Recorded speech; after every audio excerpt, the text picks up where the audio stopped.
Distinguished ladies and gentlemen, shall we arise for the national anthem?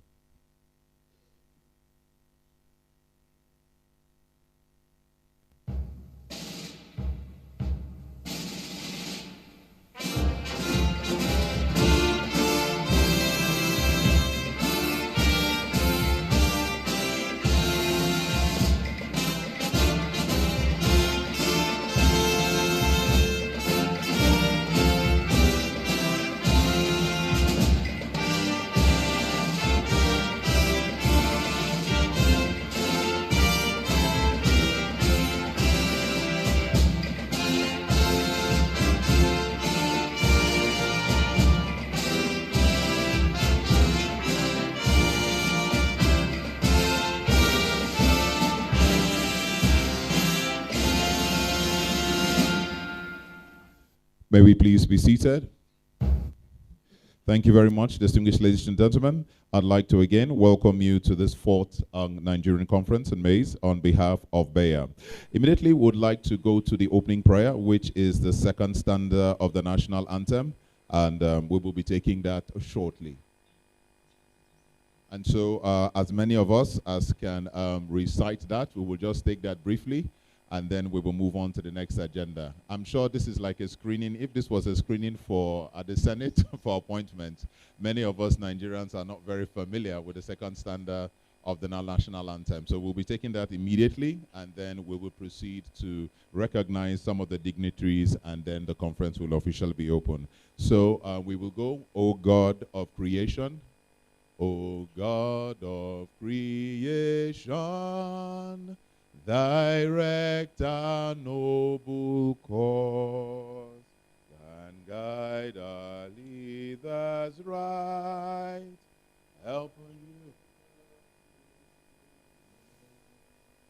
in love and honesty to grow and live in just and true. Great lofty heights attain, to build a nation where peace and justice shall reign. Amen. Thank you very much. If all of you were at screening for the Senate, you would have probably passed to become the next minister or DG or something. It's amazing. I'm impressed at the number of people that know that by heart at this particular conference. Most of the time, most people don't even know it at all, and they go to their phones quickly, or they just pretend to be busy so they are not embarrassed.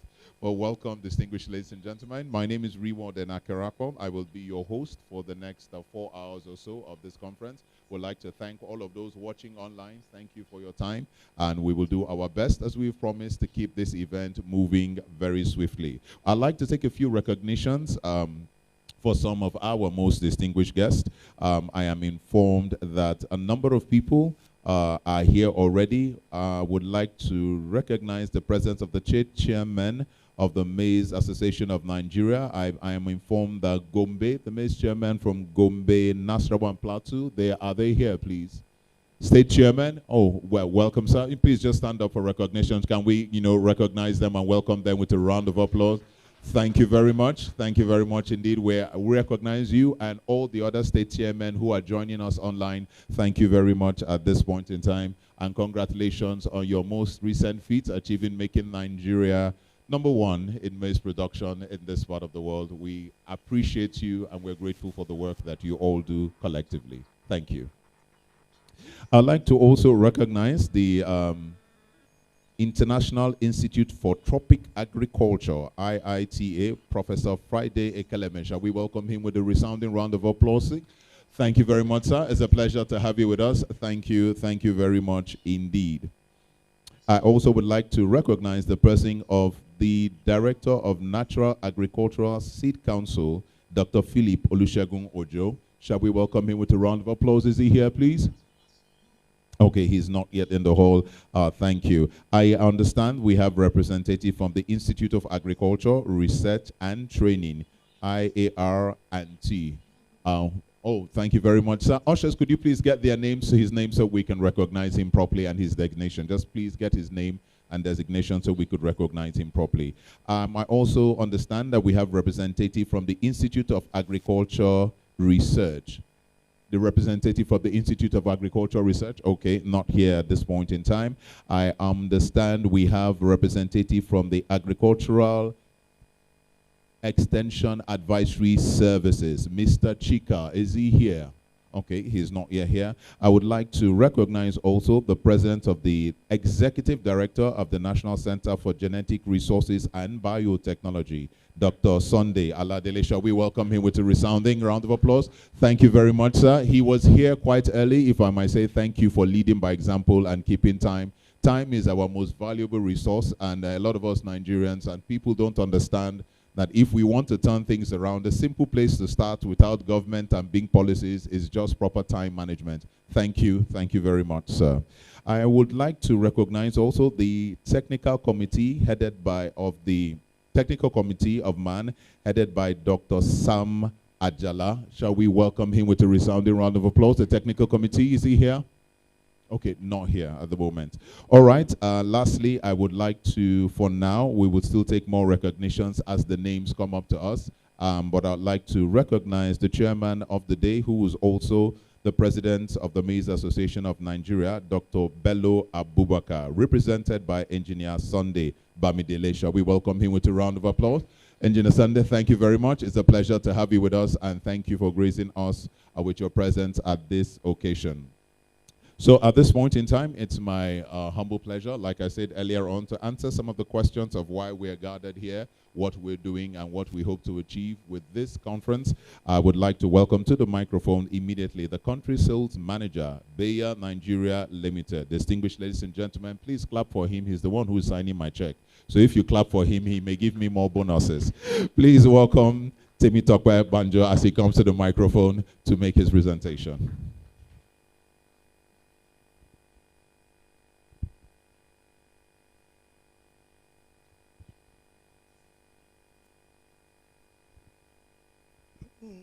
Distinguished ladies and gentlemen, good morning. My name is Timothy Banjo. Good morning to everybody. All protocols are duly observed.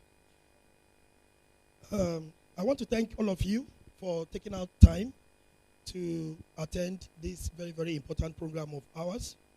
Since the inception of the Nigeria Maize Conference in 2018, the program has become a form of convergence for all stakeholders in the maize industry in Nigeria.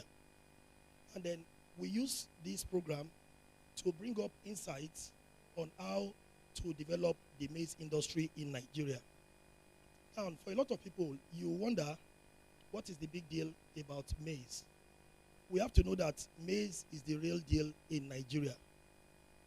At the moment, we cultivate about 6.8 million hectares of maize in Nigeria with an estimated output of about 33 million tons. So you will agree with me that maize is a real deal. So what we aim to do at Bayer is to bring everybody together, chart out costs and ways to ensure how we keep this business profitable. Since we started collaborating with Maize Association of Nigeria, we have witnessed a great increase, especially last year, in the output of maize in Nigeria, which jump-started us or kicked us up from the second position to the first position in Africa. At the moment, Nigeria is the biggest producer of maize in Africa, and we are like number 7 in the world. And we deserve a round of applause. And this was made possible by the effort of an association like Maize Association of Nigeria with collaboration of Bayer. Now, we don't want to rest because the opportunities are still very, very huge. And that is why, as a company, Bayer Nigeria Limited decided that we continue to have this engagement among all maize stakeholders so that at the end of the day, we will continue to chart out ways to improve productivity and output. So our objective is to improve people's lives, and that objective remains very crystal clear. we're a life science company, and we concentrate on key areas that have direct impact on people's life. So just like the other editions, we are going to focus on our platform, which is the Much More Maize platform. This platform is what we created, where we present to farmers the 6 important steps of having a great harvest when it comes to maize cultivation. And of course, we use this platform to present to farmers all our outputs, that is our offerings, in terms of herbicides, in terms of insecticide, and in terms of maize seeds himself, for everybody to be able to have a great output. So this year's theme remains Much More Maize 2.0. We started Much More Maize concept last year, Much More Maize 1.0. We continue this year with Much More Maize 2.0. So I want to use this opportunity to thank all of you for taking out time to attend this workshop. For our colleagues online and other parts of the world, we want to tell you that we are with you. I want to welcome you. I want to congratulate you. And I wish us a beautiful, productive deliberation. Thank you very much.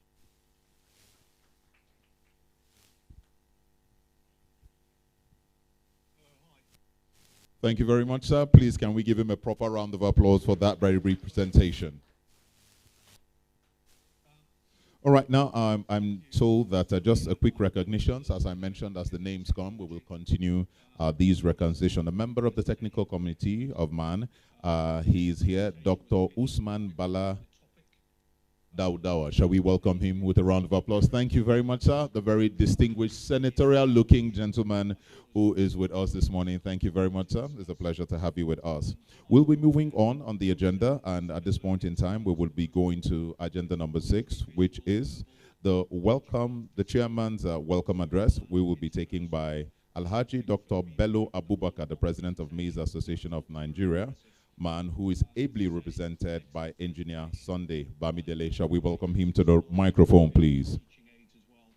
And I think that's one of the first people that have used a sort of icebreaker as well throughout the workshop or throughout the presentation. So well done. Thank you. Back to you, Johannes. Good morning, ladies and gentlemen. I stand here to represent the National President of Maize Association of Nigeria, Alhaji Dr. Bello Abubakar Jagaban Azara, who would have loved to be here, but due to exigency of work, and you know what maize is all about. Bayer, we call them reliable, dependable partner. You can imagine when you qualify the company with 2 such great adjectives. Because of Bayer's relationship with us, I'm sure most of us saw what happened in Kaduna of recent. That is the materialization and the product of our relationship with Bayer. You could have good seed, have better fertilizers, and all this. But if there is no good agronomic practices, that man called weed competes with maize, the nutrient in the soil. But because of one of the products of Bayer, I so love that product. It's called Lagoon. It's a rugged fighter. It's undefeatable. In fact, we call it in man as the Muhammad Ali of the soil, because he gives the grasses blue and allows the maize to enjoy the nutrients in the soil. Ladies and gentlemen, we want to welcome you. Please, we want to tell you anything Bayer brings to you. Whatever Bayer tells you, take it from us. I know that is one of the able hands of our technical committee, Dr. Dadawa, will testify to this when the time comes. Please take it serious. Let us listen attentively. And we can assure you in Maize Association that you will not regret coming here, and you will not regret being partners with Bayer. Ladies and gentlemen, Maize Association of Nigeria can continue to talk about Bayer and our relationship with them. The association is as old as 31 years old. So it has experience behind it. We have related with so many companies. We have related with so many partners. But we want to tell you sincerely that our relationship with Bayer is unparalleled. And we never regretted having them as partner in progress. Once again, Mr. Bayer, we are grateful. We want to thank you. We can assure you in the next pyramid, we will spread it all over the states. This we will do with your collaborations. This we will do with your usual pre-season training. We know, ladies and gentlemen, this company has been part of our fuel of progress. Before the commencement of any planting season, they organize refresher training. Human being, because we have too many things thinking about, we easily forget some things. Every year, they take us to a secluded, good, serene places and teach our farmers on how, or remind us what was it, and teaches us of new technology. These are those of the things you see we keep on increasing in our maize production.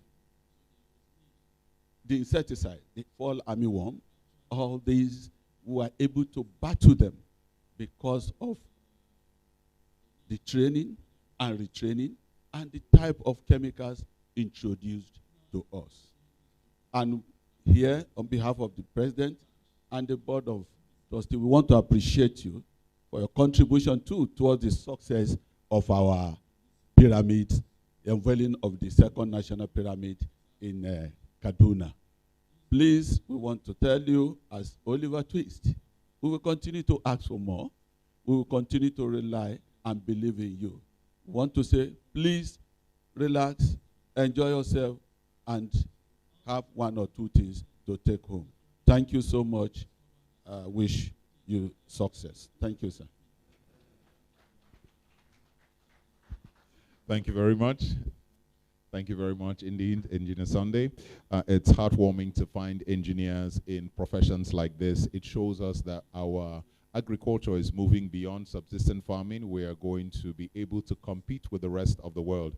As we know, even while other grains were being dumped in the sea for being excessive, the world has not yet been able to produce enough maize to feed all the world's population. The price of maize globally hasn't dropped, while the price of other grains have dropped in some instances due to overproduction, but maize is still growing. So this is a very worthwhile venture for us to step into as partners. Well, the journey so far of this maize conference has been quite an interesting one. And I guess sometimes words are not enough to tell us and show us and explain to us the journey that we have come through. So in order to do that, I will be calling upon our media. Please will fix our eyes on the screens so that we can have the introduction as a mini documentary video of the Nigerian Maize Conference, Our Journey Through the Years.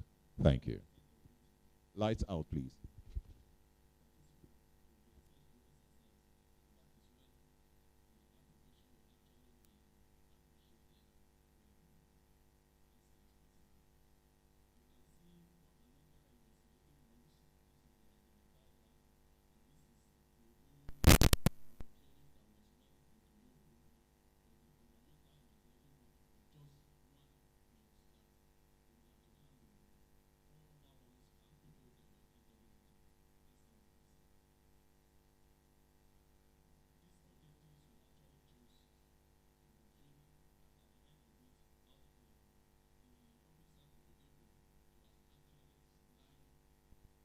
Since its inception in 2018, The Nigeria Maize Conference has become a critical convergence of industry intellectuals for gathering insights, collaborating with key stakeholders, determining a meaningful and strategic path into the market, and communicating Bayer's innovations to the maize subsector.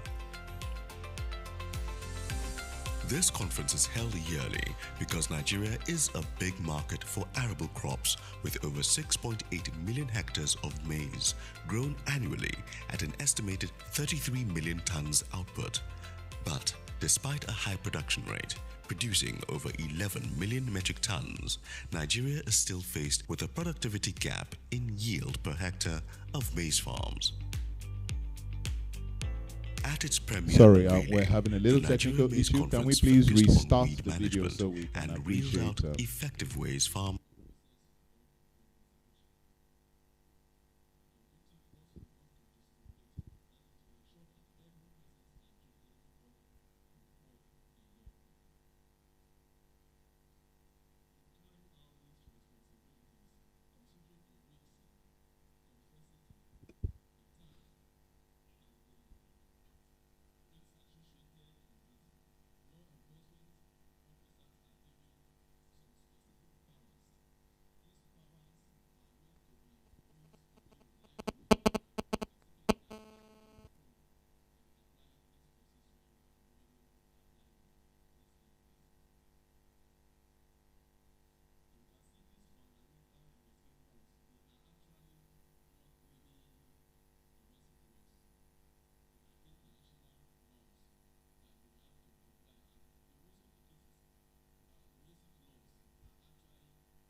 Well, while they are getting that ready, I would just like to ask, are there people who have been here who are here that have been to previous Maize conference?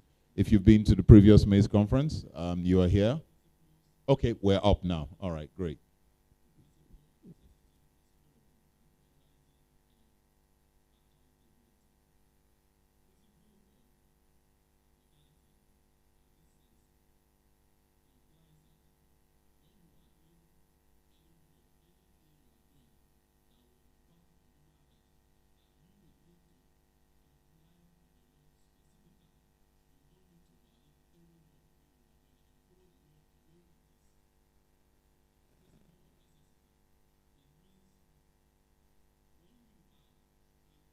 Gathering of stakeholders in the maize value chain in Nigeria.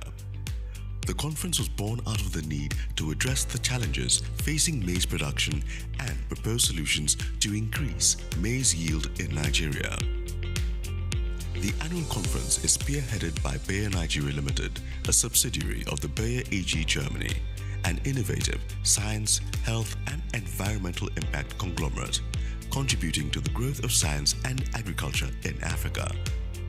Since its inception in 2018, the Nigeria Maize Conference has become a critical convergence of industry intellectuals for gathering insights, collaborating with key stakeholders, determining a meaningful and strategic path into the market, and communicating Bayer's innovations to the maize subsector. This conference is held yearly because Nigeria is a big market for arable crops with over 6.8 million hectares of maize grown annually at an estimated 33 million tons output. But despite a high production rate, producing over 11 million metric tons, Nigeria is still faced with a productivity gap in yield per hectare of maize farms. At its premier unveiling, the Nigeria Maize Conference focused on weed management and reeled out effective ways farmers can deal with weeds with the use of Lagon, a Bayer product that helps to combat weeds that mitigate high yield for maize farmers. In 2019, the conference highlighted deliberations that sought to address insect management as they affect maize yield in the country as well as economic returns for farmers. The conference focused on tackling 4 armyworms and proposing the Belt Expert, a Bayer solution that helps to guard crops against these insects. And in 2021, after gradually recovering from the COVID-19 pandemic shocks, The conference saw the introduction of the Much More Maize Toolkit, a high-yielding innovative solutions package containing Roundup, Decalb, Lagon, Belt Expert, and Disease, which are designed to further boost maize yield and profitability for farmers. Today, Nigeria has moved from second place to becoming Africa's largest producer of maize, ranking 10th in the world, with large volumes of tonnage coming from smallholder farmers, such as the members of the Maize Association of Nigeria, who cultivate 1 to 5 hectares. However, while maize production in Nigeria increased from 2.8 to 13.94 million metric tons between 2020 and 2021, propelling the country to become Africa's largest maize producer, followed by South Africa, Egypt, and Ethiopia. There is still room for improvement to close the demand gap and contribute to the continent's maize production to the world, which currently stands at over 7.5%. With strong partnerships with bodies like the Maize Association of Nigeria, MAN, Babangona, and the 1 Acre Fund, the Nigeria Maize Conference has indirectly impacted millions of farmers through our maize solutions and has directly impacted over 500,000 farmers across Nigeria through the MAN partnership, while also fostering a significant impact on maize yield in the country. The conference has also helped to eradicate unhealthy farming practices among Nigerian maize farmers, with products that have been evaluated by different government-approved agricultural research institutes in Nigeria and are NAFDAC certified. The successful unveiling of the National Maize Pyramids in Kaduna by the federal government of Nigeria in March 2022 demonstrated the MAN's and Bayer's collaborative capacity to foster high yield and mobilize Nigerian farmers to produce quantities to sustain the country's demands for local consumption and positioning for exports in the long run.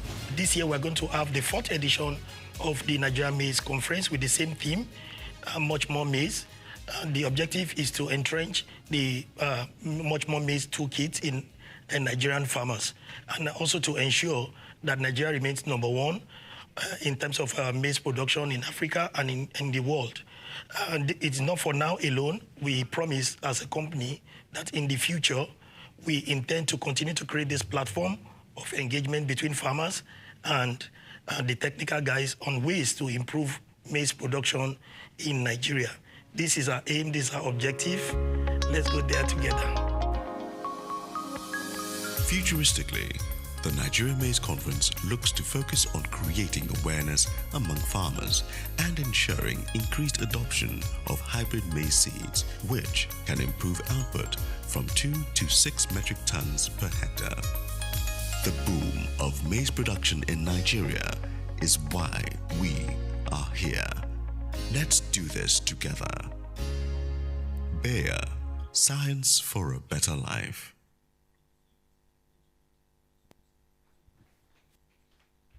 Thank you. Please keep the round of applause going properly. That was a wonderful presentation. Right now, we'd like to have some questions answered, and to do that, to make a small presentation and to have a question and answer session so that we can benefit and increase our knowledge in what we do in the maize value chain. I'd like to call upon someone who knows quite a bit about this.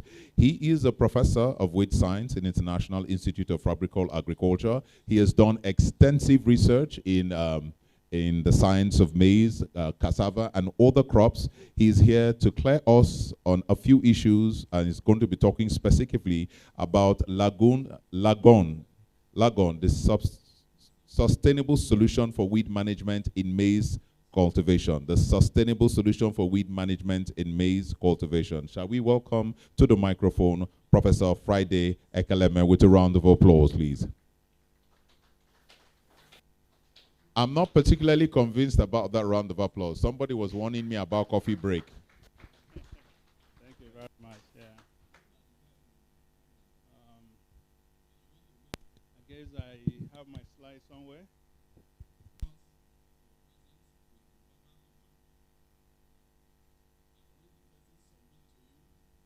Okay. Thank you very much, Bea, for inviting me once again. Just like he said, I'll be talking a little bit on Lagon. This is really going to be a very short presentation, just about 10 slides. Next. What I would like to do, back.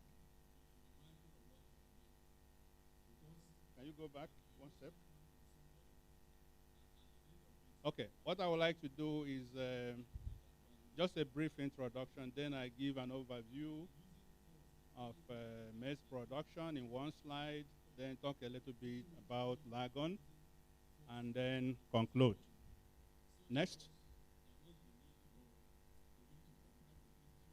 The slide you're looking at just gives you an overview of what maize production is all about. Of course, we are not new to maize. We all know that maize is very important to all of us and globally. It is a major source of food that we know. And we also know that smallholder farmers generate a lot of income from it.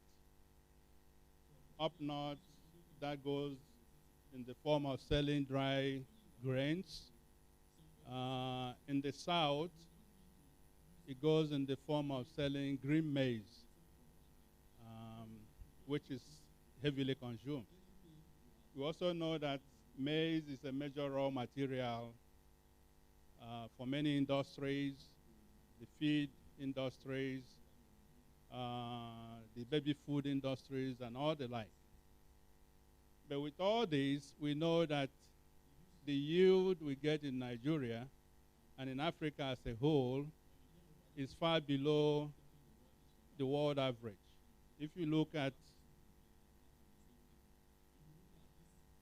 nothing is showing over there. If you look at the slide, you will see the huge gap between what goes on globally and what you have in Africa, and in Nigeria in particular. You see that the yield gap is very huge, and one of the reasons for this huge yield gap is because of weeds. We know that you have varietal differences, you have issues of poor soil fertility, all that contribute. But the major contributor is the competition coming from weeds. When you fertilize your field, you put all the nutrients you want to put, and you don't remove the weeds, the nutrient will go to waste because the weeds will be the first to take them up and look very robust. Next.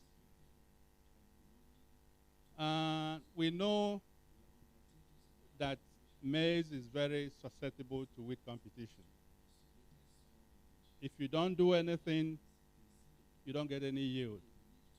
If you control the weeds poorly, the yields are not going to be good. And if you do a very good weed management, your yield gets up. In Nigeria, we know that even though chemicals are there, majority of our smallholder farmers do manual weeding. That is not sustainable. That's why Bayer is here with their product. Of course, we know that doing manual weeding is labor intensive. You may not even find the labor to do that. Again, the act of manual weeding, where you have to bend down, up and down, has also some health implications. So the use of herbicides then comes in handy. And that is already increasing in the country and in Africa as a whole. Next slide. So that's the major reason why we're here. So if we're to use herbicides, and if we know that herbicides are very good, which herbicide? If you go out there, there are many, many products out there. So which one do you get? which one do you use? I have on the screen Lagon, and I decided to put the active ingredient there. There are 2 active ingredients, and their quantities are there. Just to say that this is the particular one we're talking about, because you may get out there and see that somebody writes L-A-G-U-N, lagoon. It sounds like lagoon. So you have to open your eyes well to know what you're looking for. Lagon has come a long way.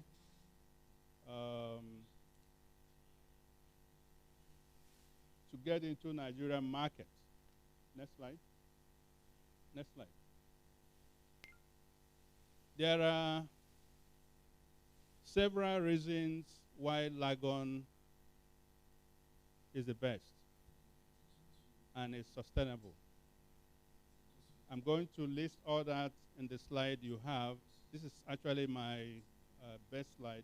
The 2 slides that will come, this and the next, will be my best slides. I know that several years ago that we started a lot of work on Lagon, and we did a lot of screening, both on station, on farm, in hundreds and hundreds of fields, farmers' fields across many states, just to ensure that the products that we're going to recommend, IIT as an institution has what is really needed, is safe, and has what is really needed to make maize and, of course, cassava a very good product. All this happened before Lagon was registered by NAFDAC. And in all the processes that we went through to look at Lagon, NAFDAC was there along the line. The slide, please. So number 1, if you look at the label, is a low dose rate herbicide. For maize, ranging from 0.5 to 1 liter, depending on where you are and the vegetation. This is against other products that you have like 5 liters per hectare. That's a lot. If you are to carry 0.5 liter to 5 liter to your farm, you know the weight you are carrying. So that's a number 1 characteristic of Lagon, very low rate. Number 2, easy to apply, ease of application. Maize farmers here, I know that you have all used atrazine. And you know the difficulties you encounter applying atrazine to your farm.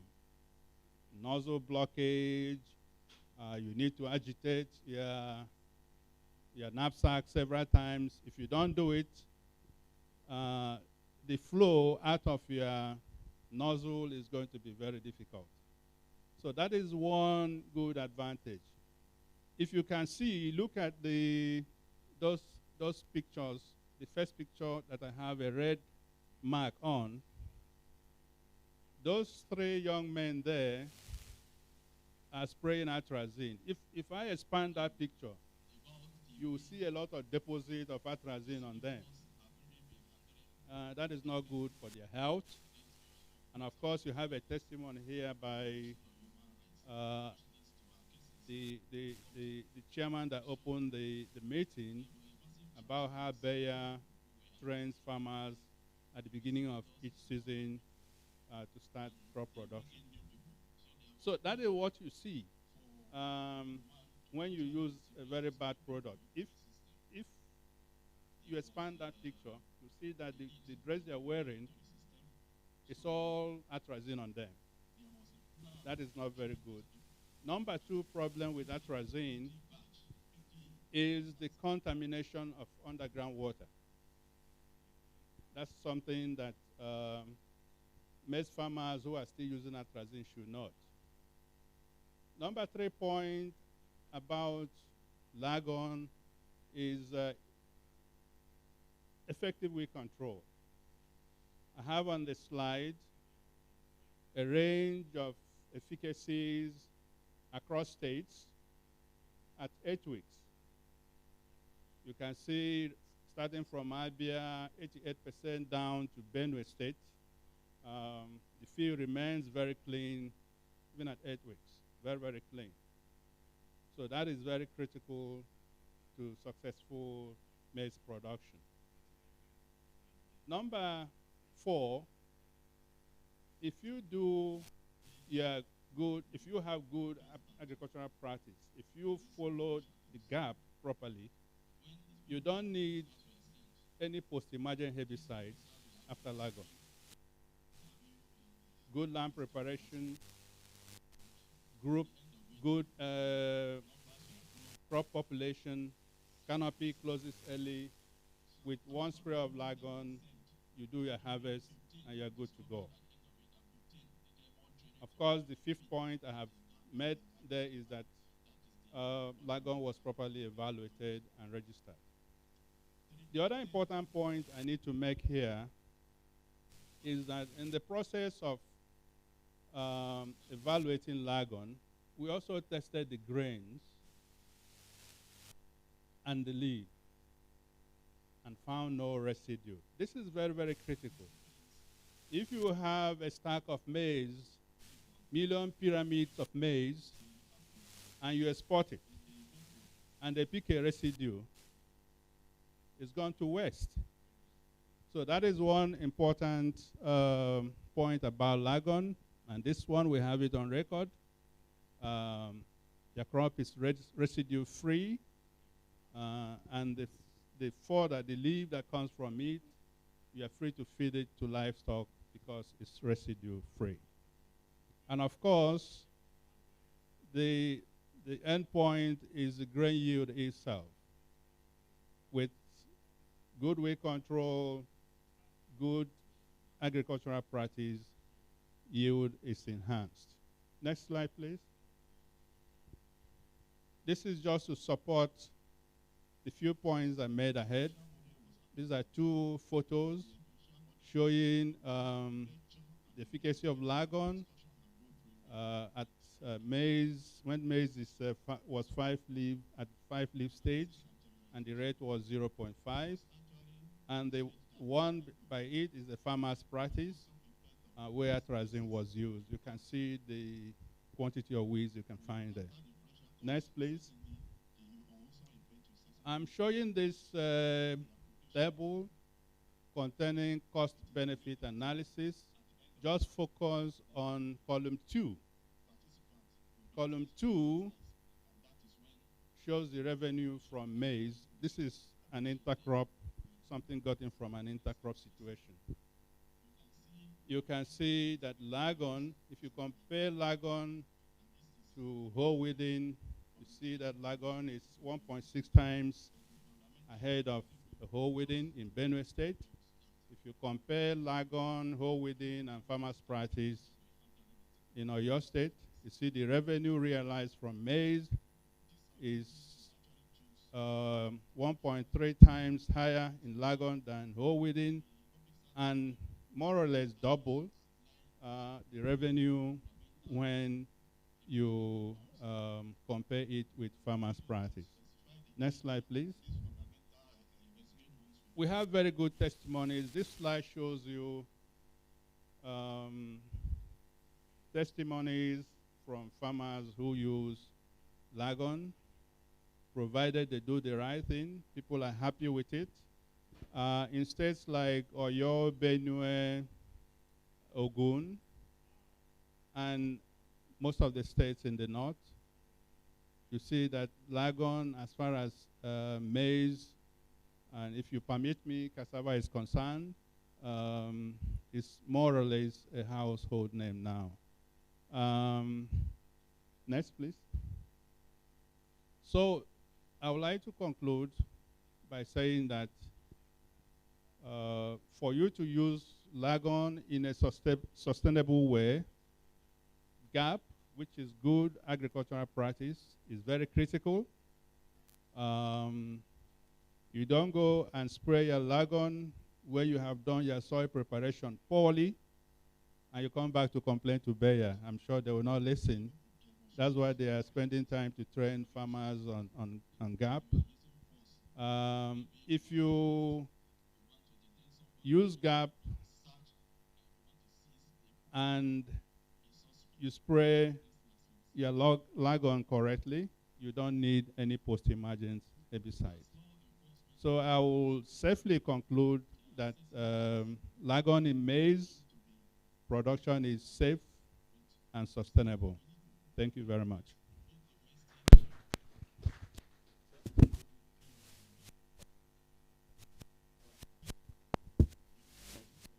Hello.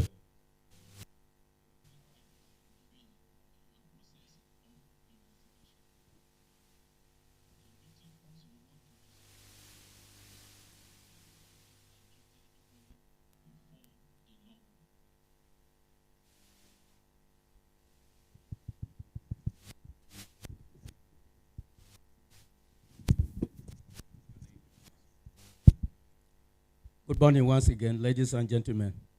Prof, thank you for your presentation.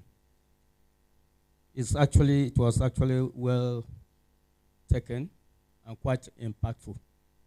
But I have a question concerning the use of Lagon as a pre-emergence selective herbicide in maize production. Personally, my name is Yotimi Okase once more.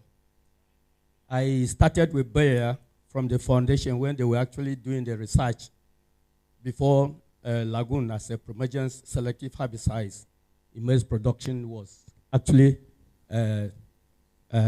introduced, and we started using it. The very first year after I bought Lagon and used, really the control was actually very, very effective, and we call it long-lasting weed control of minimum of 8 weeks. But Lagon had, I don't know, but it actually had, I don't know the elements that is there. That's why I want us to clarify us. If you calibrate your equipment very well, and the soil is well prepared as you informed us, and the environment on which you are applying Lagon is moist, you get a very result.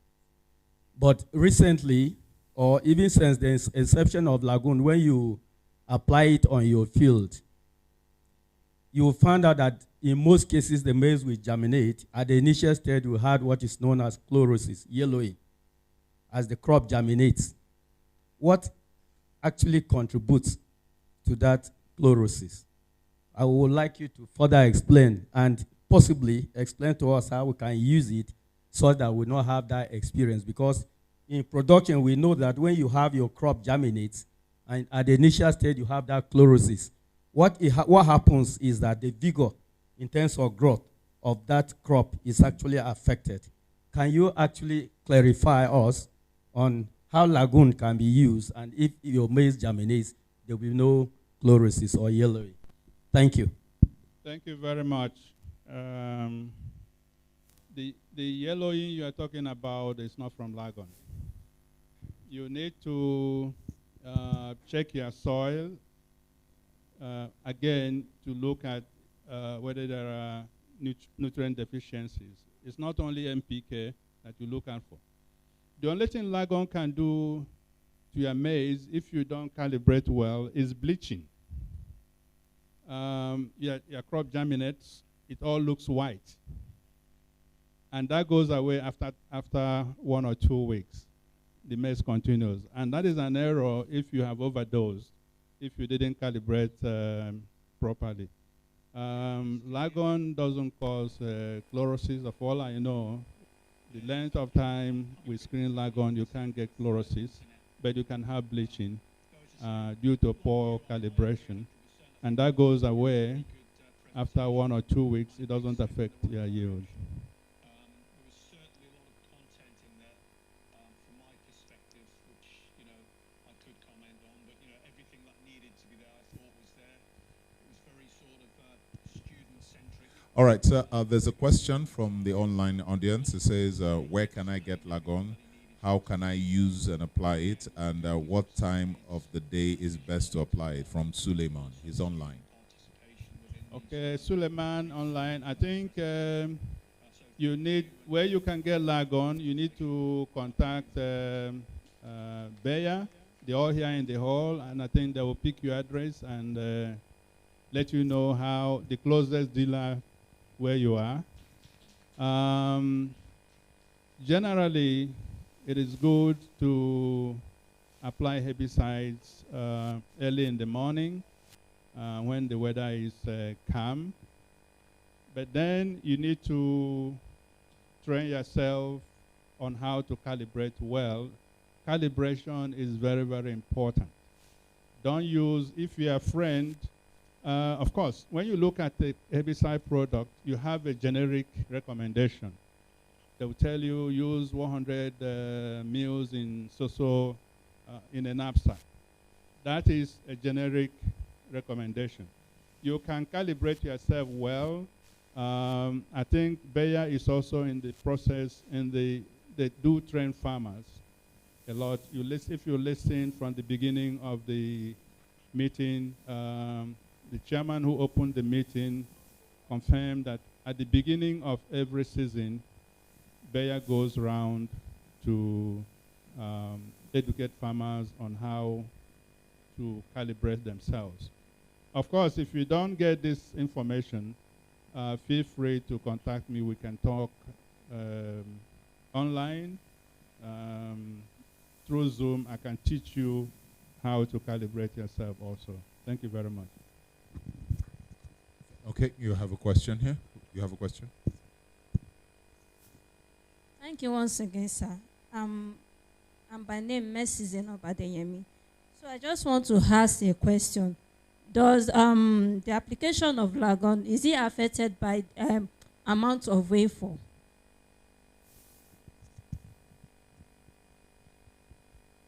No, Lagon is not affected. Let me give you one typical example. It's not affected by the amount of rainfall. Lagon is soil active, that we know. In fact, we have seen that in areas where you have too much rain, Lagon does better. We evaluated the product in Abia State and in River State where it rains a lot. And our experience is that the weed control is very superb. So it's not affected by rainfall. I think the product manager of Bayer can tell you more about the formulation. It's formulated in such a way that rainfall will not disturb it. Thank you. All right. We have another question online before we take one here. Does Bayer have selective herbicide for maize and cassava? I think Bayer will answer that if they have one.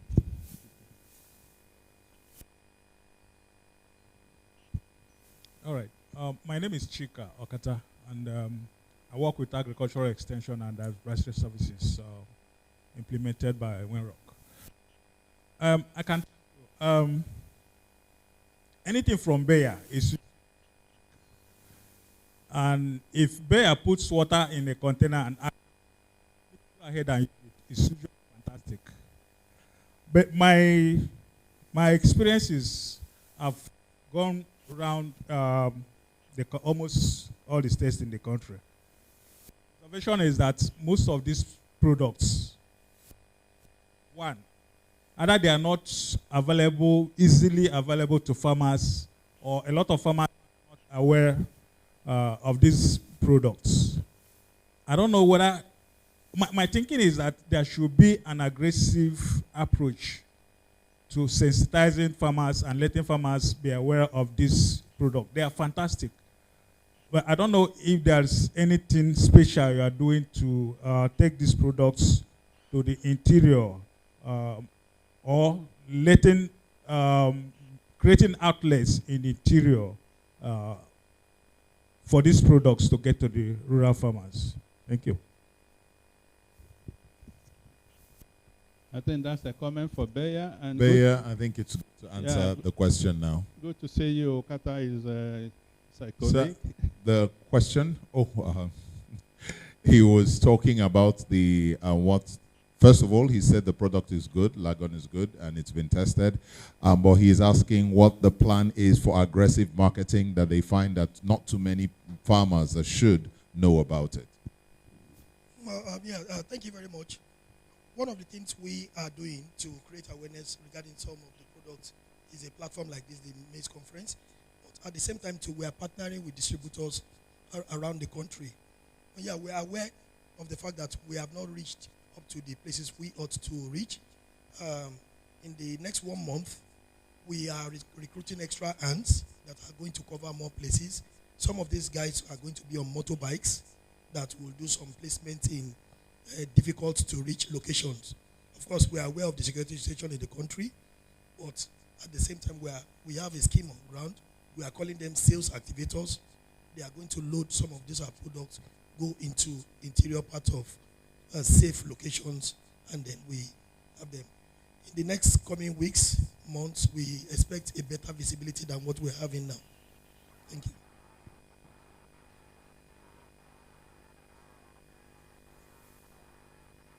Yes, the selective herbicide for maize and cassava that we have is your reliable Lagon. Lagon is also selective and is a good herbicide for cassava. At the moment, the Lagon is, and Professor Keleme did an extensive work on it. The work was sponsored by Bill and Melinda Gates regarding selecting the best herbicide for cassava in Nigeria, and Lagon came out tops amongst from over 30 products that was tested. Lagon, this same Lagon, came out tops for cassava. So maize, Lagon, like people will say, is a gbogbo niche. It can do quite a lot, especially for maize and cassava. Professor, you can talk more on the cassava part of it. Yeah. Well, okay. What I want to add is just avoid the cassava issue because it's a maize conference, is to say that Lagon is a pre-emergence. Yeah, people should know that. You don't go and spray Lagon on a maize, a growing maize or a growing another crop. It's not going to work. You may kill the crop. It's a pre-emergence. If the question is related to a post-emergent herbicide, selective post-emergent herbicide, no, Lagon is not that. Lagon is a pre-emergent herbicide for maize and, of course, for cassava. Thank you very much, Prof. I wanted to see the professor. My name is Yaram Andrepaya. I just wanted to make a comment on the whether or not heavy rainfalls has impact on application of herbicides as a precautionary principle. By the way, I and Okata started the business far back 1987 in Maiduguri, so we've been in the agricultural sector since then. I think that in most cases, it is always preferable to avoid very heavy raindrops immediately after application of your herbicides.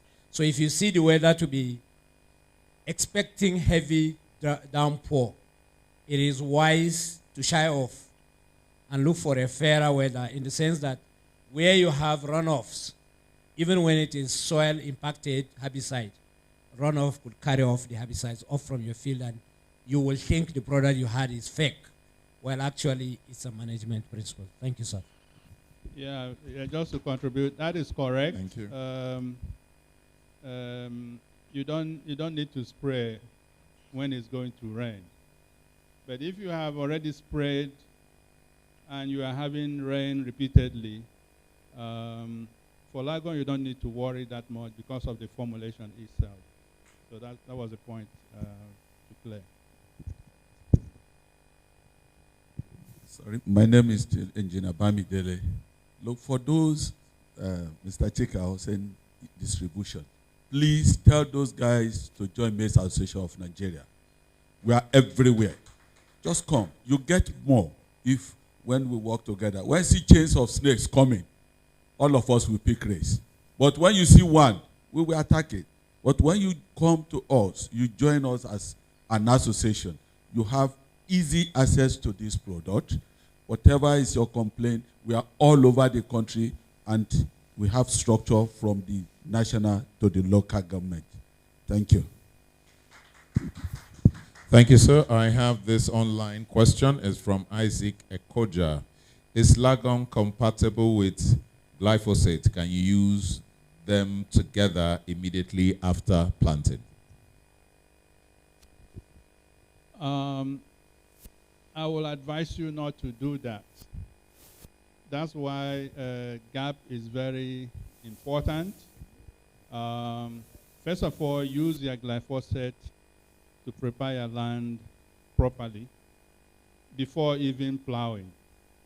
If you plowed and you didn't plant and the weeds are there again, I think it's better to spray first, because mixing Lagon with glyphosate, I'm not sure what will happen. You could get antagonism and then the product won't work. So it's advisable not to try it. Do your separation, do your spraying separately. I have not tried it myself, so I'm not going to advise you to mix glyphosate and Lagon, except if Bayer has experience of mixing glyphosate and Lagon, they can clarify, but I'm not sure of that. Ahmed, do you have any experience with that?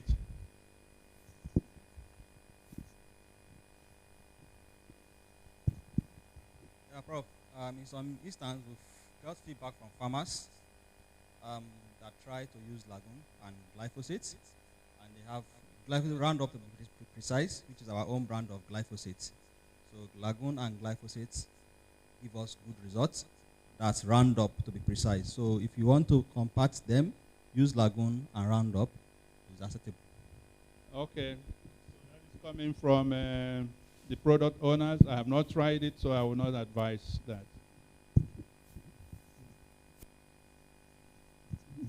Thank you. I am Usman Baladoda from MAN. I just want to chip in one or two things that came up here. One of it is the issue of the wrong application of Lagon, and that brought about the white decolorization of the chlorophyll. Now, what happens in that is after a few while, the maize will pick up, it will come back, but I'm telling you for definite, from the field side, from the extension side, definitely the yield is affected. Why? Because the first 40 days of maize production is the most important in maize production.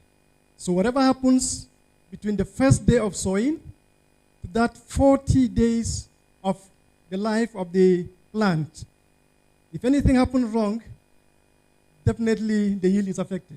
It's going to be affected. It's going to show from the bags that you are going to take. That's why probably later when we come to talk about the good agronomic practices, we're going to mention this.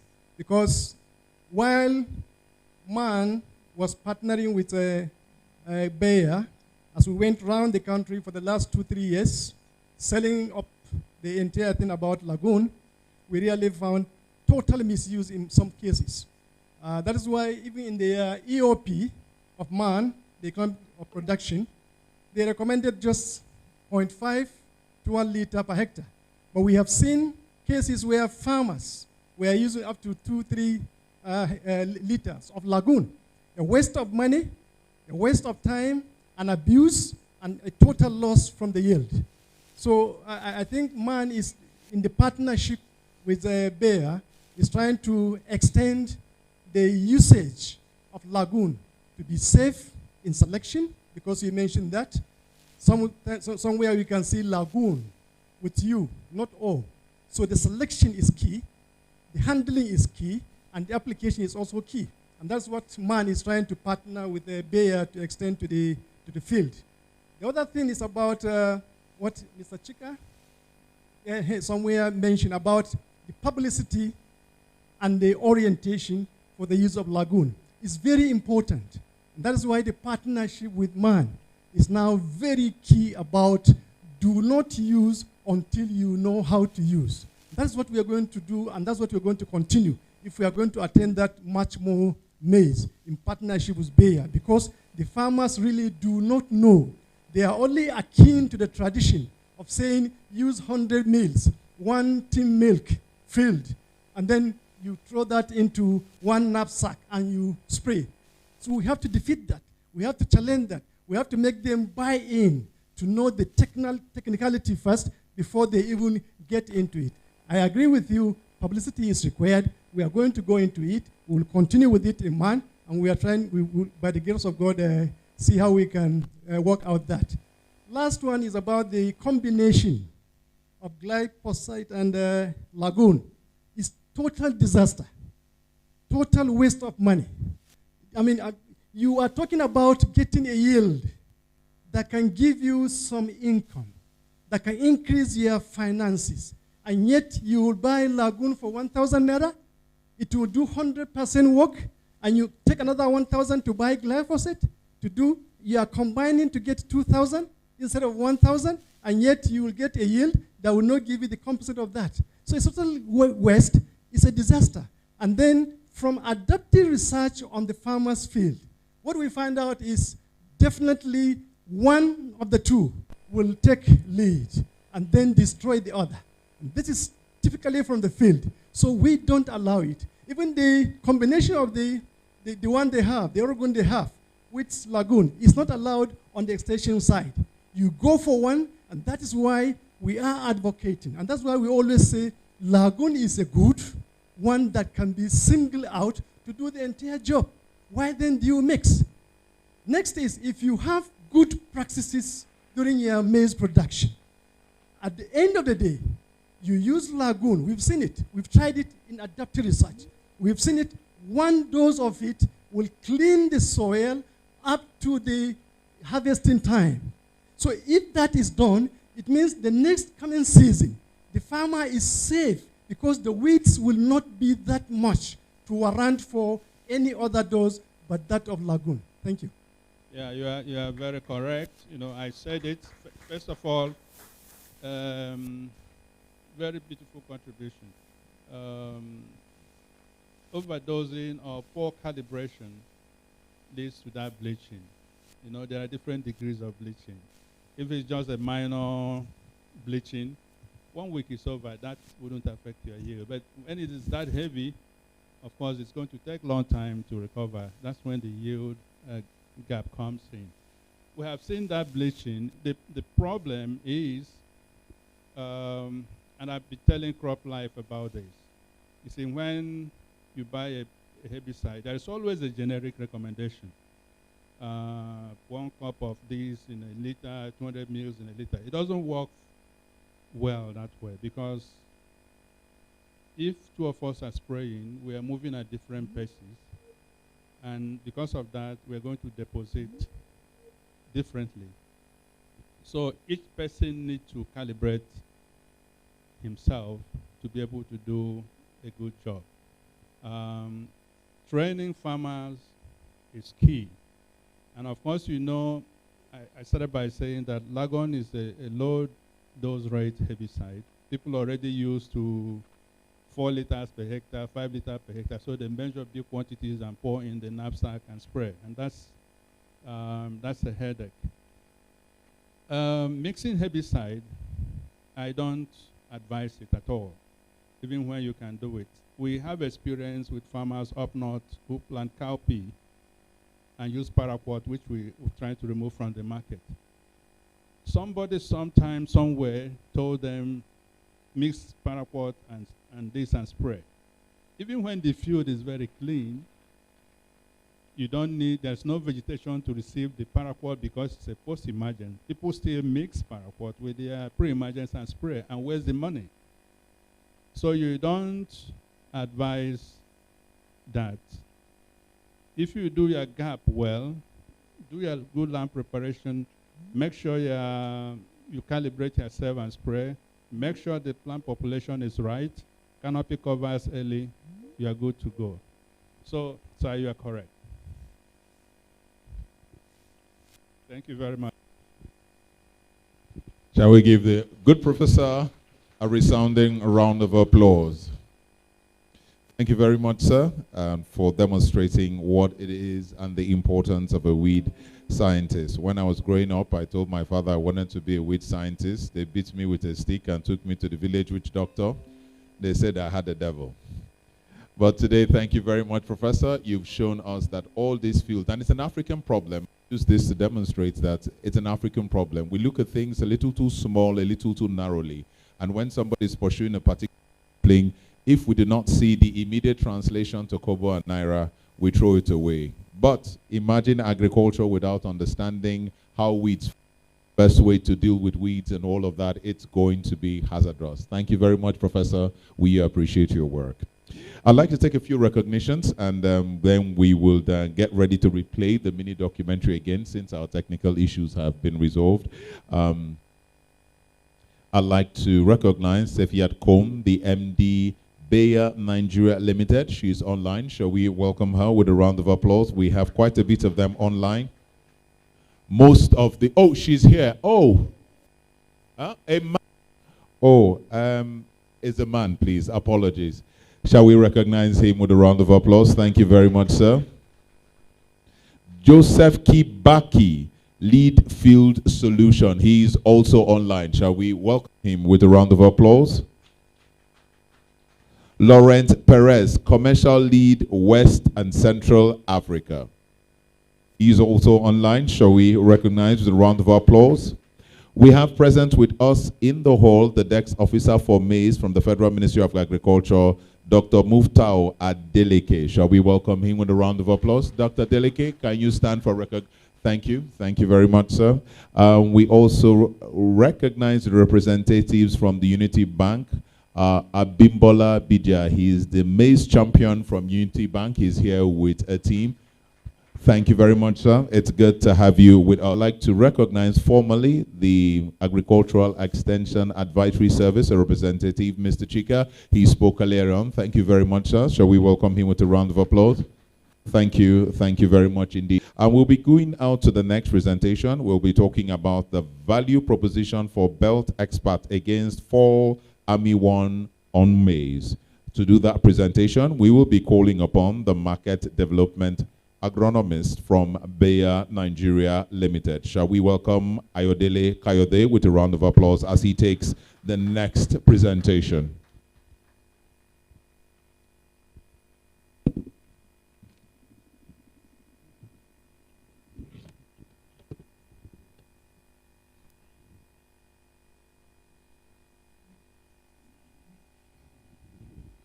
Good morning, everyone.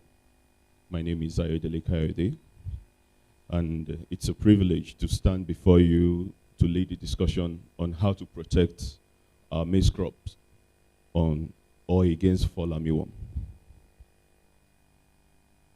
Next slide. Now, the objective of this discussion is to introduce this monster, how to identify it, how to scout for it.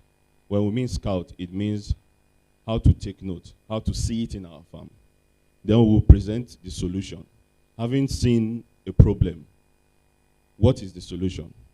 What do we have? How do we tackle this monster? Then we look at this solution. What's the profile? And what are the features? Then we will talk about the application of this solution, which we call Belt Expert. We'll recommendation as well as the calibration. We will not stop there. We will look at the instrument that is delivering this solution. How effective is it?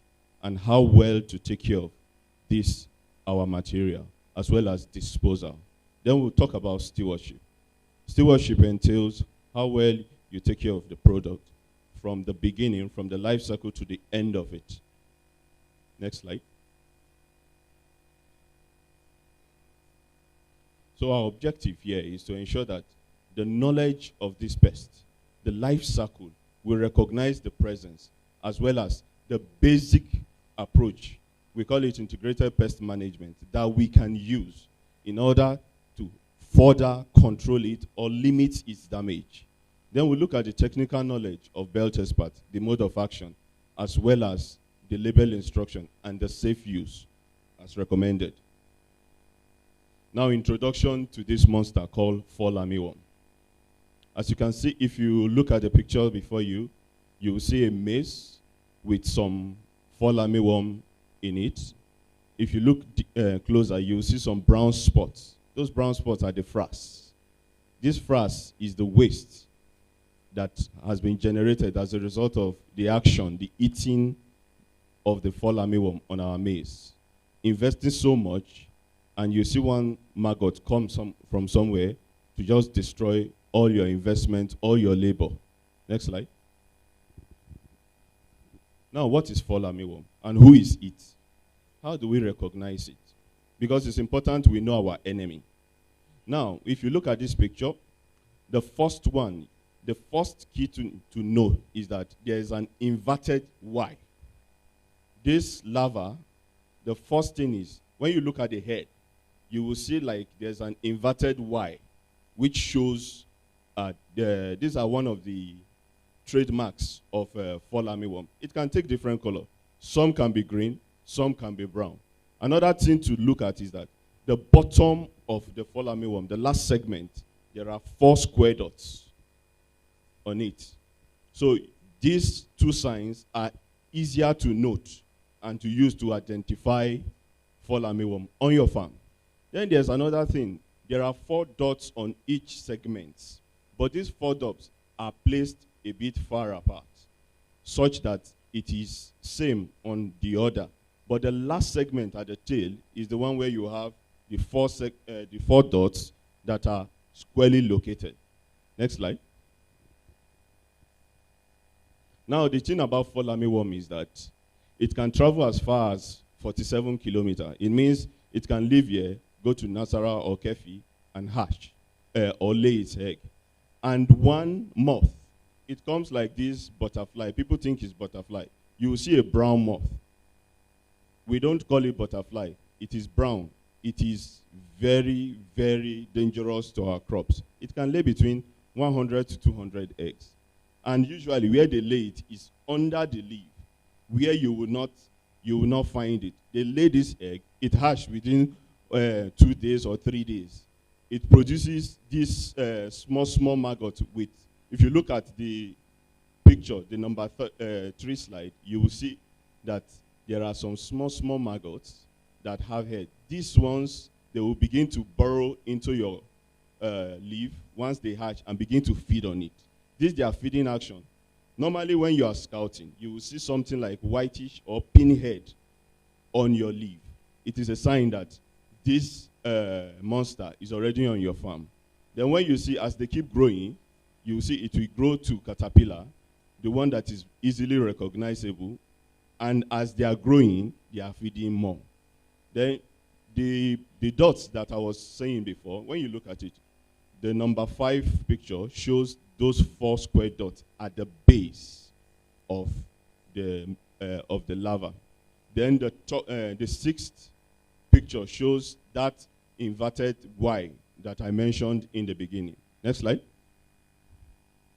Now, identifying this this monster, you look at it, when it has grown to the level that it has eaten so well, it becomes, it pupates.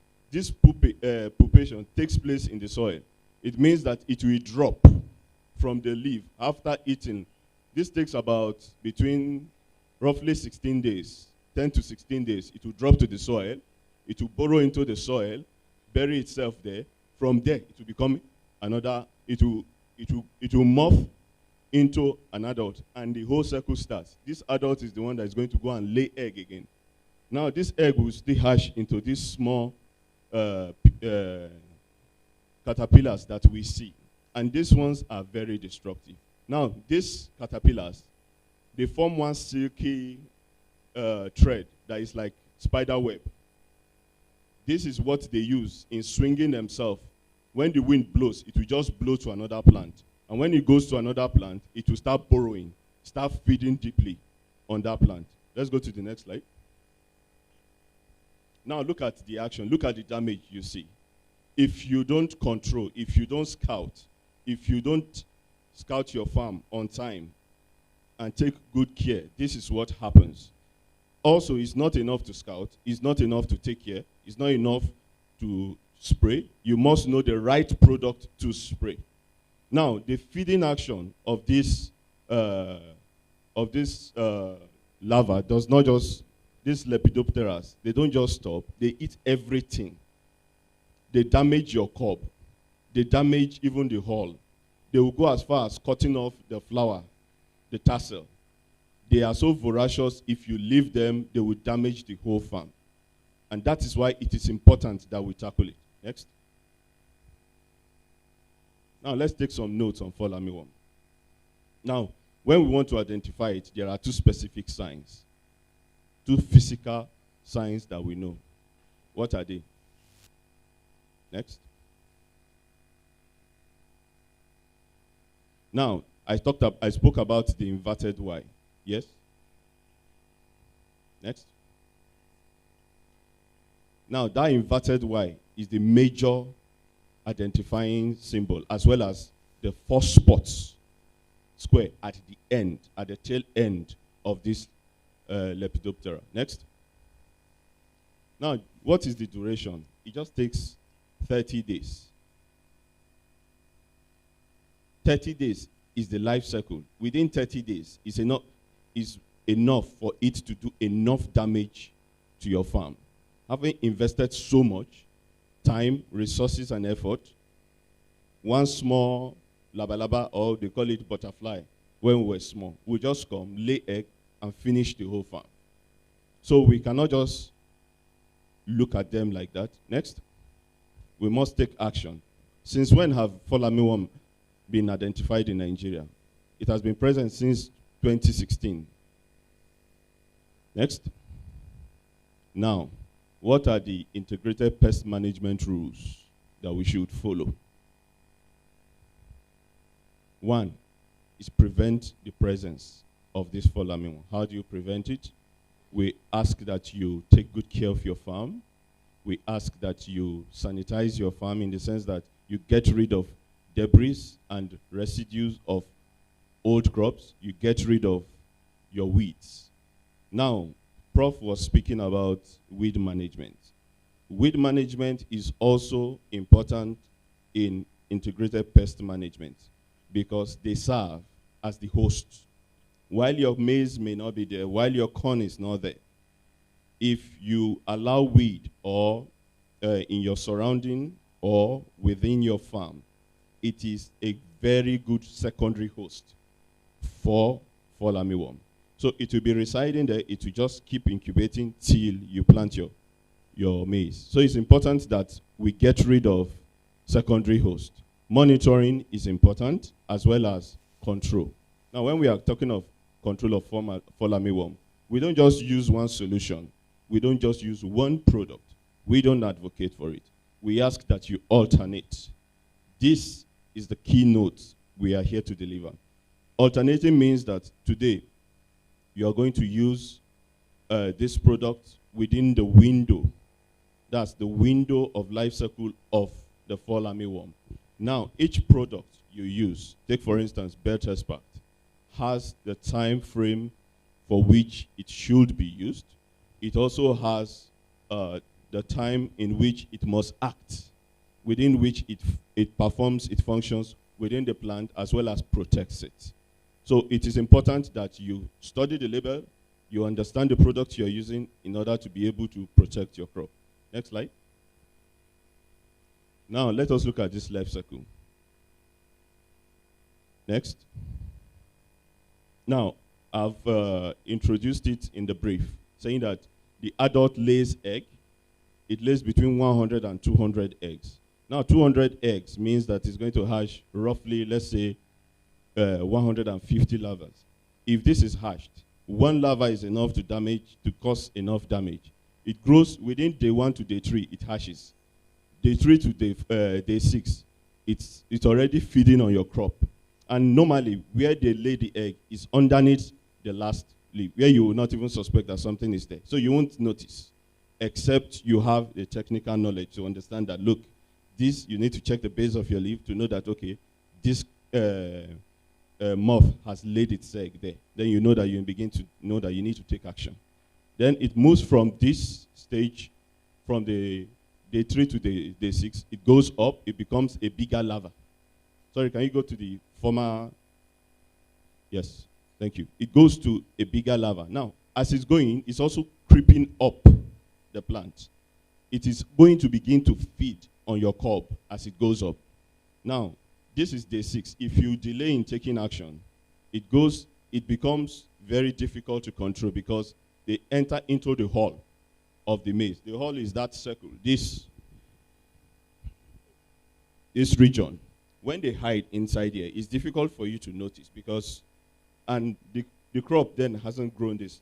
So they eat in, they burrow in, you find it difficult. So even when you spray your pesticide, it's difficult to reach them.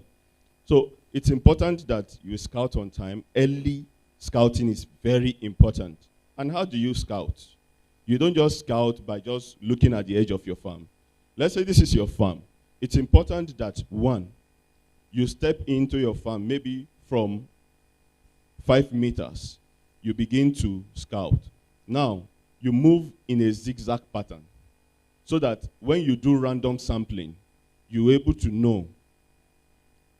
You just have a probable overview of the infestation in your farm. Now we are still going to talk about scouting entirely. I'm going to show you a clip, a video on how to do scouting. Now let's move to the next slide. Now after this has fed, it has eaten into your cob. Without good care, it's going to also pupate. Then this larva is going to drop into the soil. When it drops from the leaf, from the topmost, it drops into the soil, it burrows in, it starts another cell. After a while, it hatches again into the adult, and that cycle continues. So it's important that we take care of it. It's also important that we take care of our soil. There are certain pesticides that we use that are soil, it helps to control fall armyworm as well as soil pests. Next slide. So we are going to show a clip here on how the life cycle, or the top one.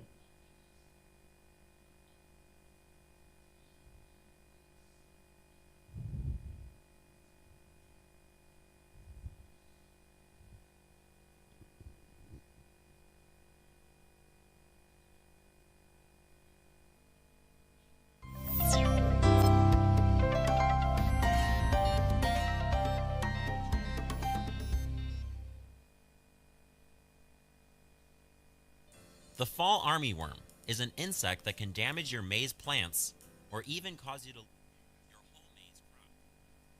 Fall armyworms will go from eggs to larvae to pupae to adults. The larvae will cause the damage to your crop.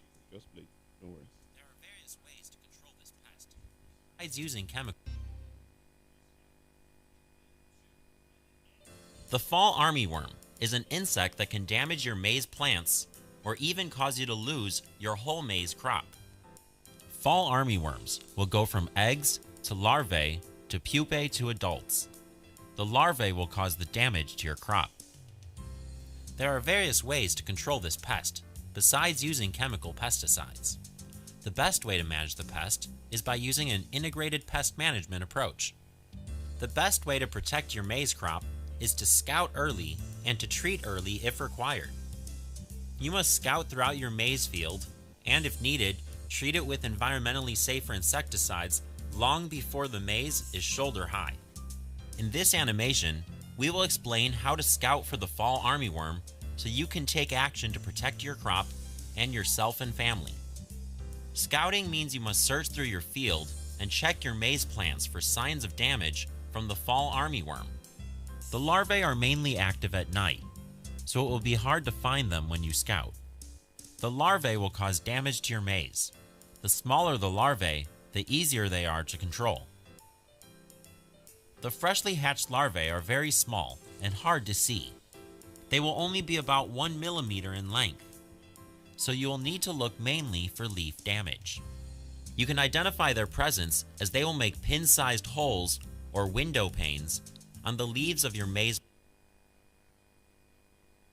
plants. You may also see frass. Frass is the waste left behind by the worms. Once the larvae get bigger, big enough that you can see them easily, they become difficult to control. Also, once maize enters the reproductive stage and starts forming ears, the larvae may bore into the side of the ears. They are almost impossible to control at this stage. Therefore, you need to start scouting your field as soon as your maize plants emerge. Continue scouting until they are shoulder height.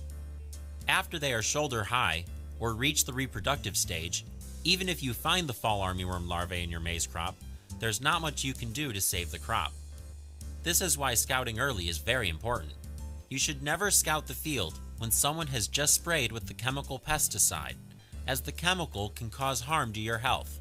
Follow the recommendations provided with the insecticide, or the advice of an extension agent or knowledgeable person for when the field is safe to enter again.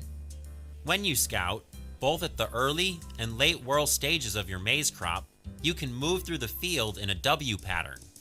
This W pattern is one way to keep your scouting locations random. Walk into the field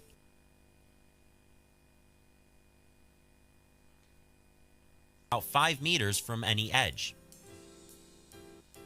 You can move in a W pattern through the field, stopping in 5 different locations. Avoid the border rows of the field when choosing locations. At each of these 5 locations, you need to look at between 10 and 20 plants for signs of fall armyworm damage. Record the number of plants you looked at and how many were damaged. Then move to the next point and do the same. You will need to do this for all 5 locations in the field. At the early whorl stage, fall armyworm larvae may cause pinhole-type damage or small round window panes. You need to record the number of seedlings that are damaged in this way. If at least 2 out of every 10 plants you observe have damage, then check with your local extension agent to see if treating your crop is worth the cost. At the late whorl stage, examine the newest 3 to 4 leaves emerging from the whorl. Signs of infested whorls include any fresh window panes in the whorl, holes, and frass. Live larvae may be seen as well. Record the number of plants with fresh damage out of the 10 to 20 plants you investigate per location. You will look for freshly infested whorls, or holes, or window panes. If at least 4 out of every 10 plants you observe have leaf damage, then check with your local extension agent to see if treating your crop is worth the cost. Fall armyworm can be managed using an integrated pest management approach.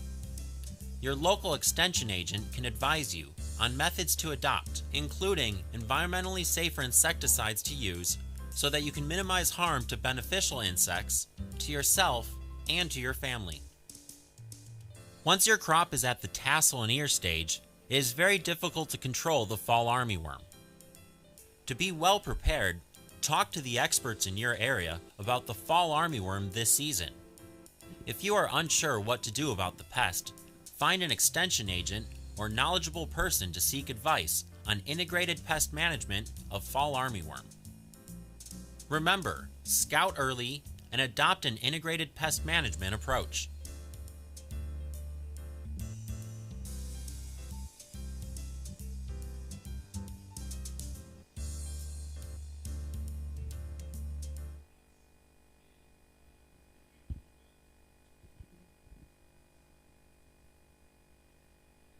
Why has there been so much focus on fall armyworm?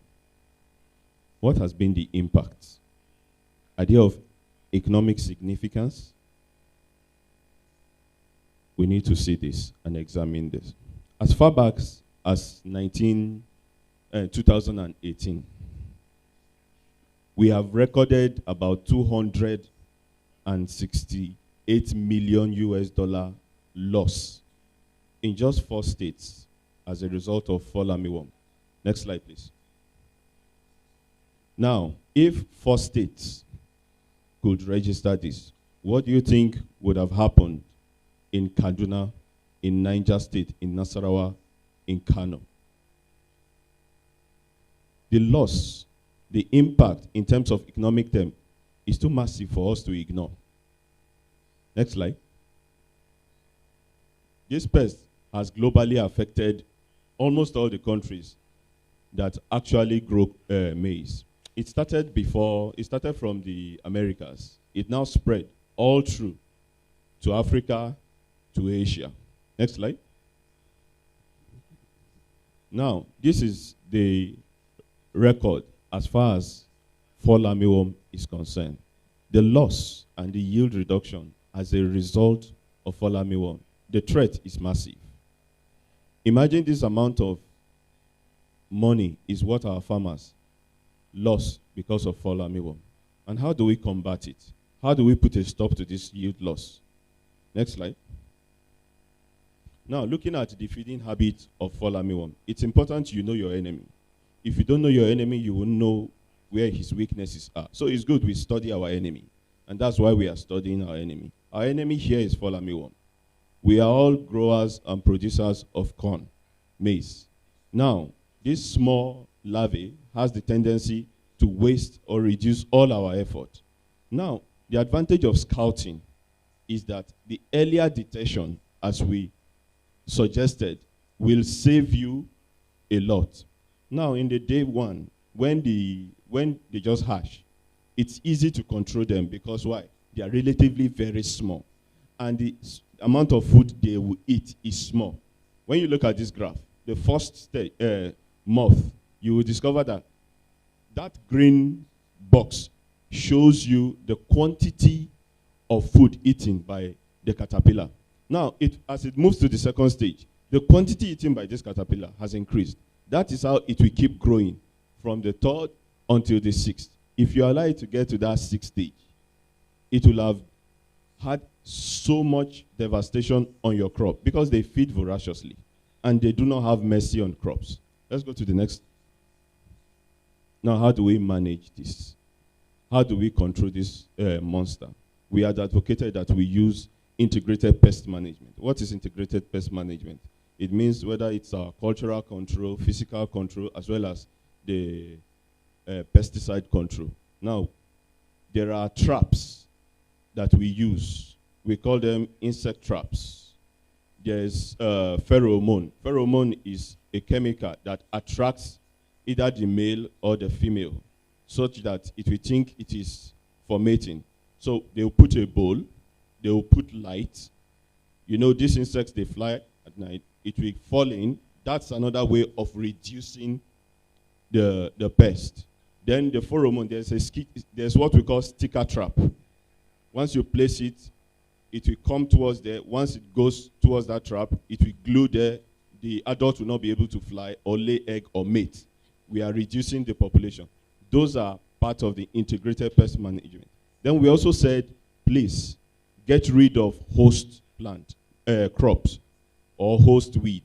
If you get rid of it, these ones, if your crop is not there, they will not be able to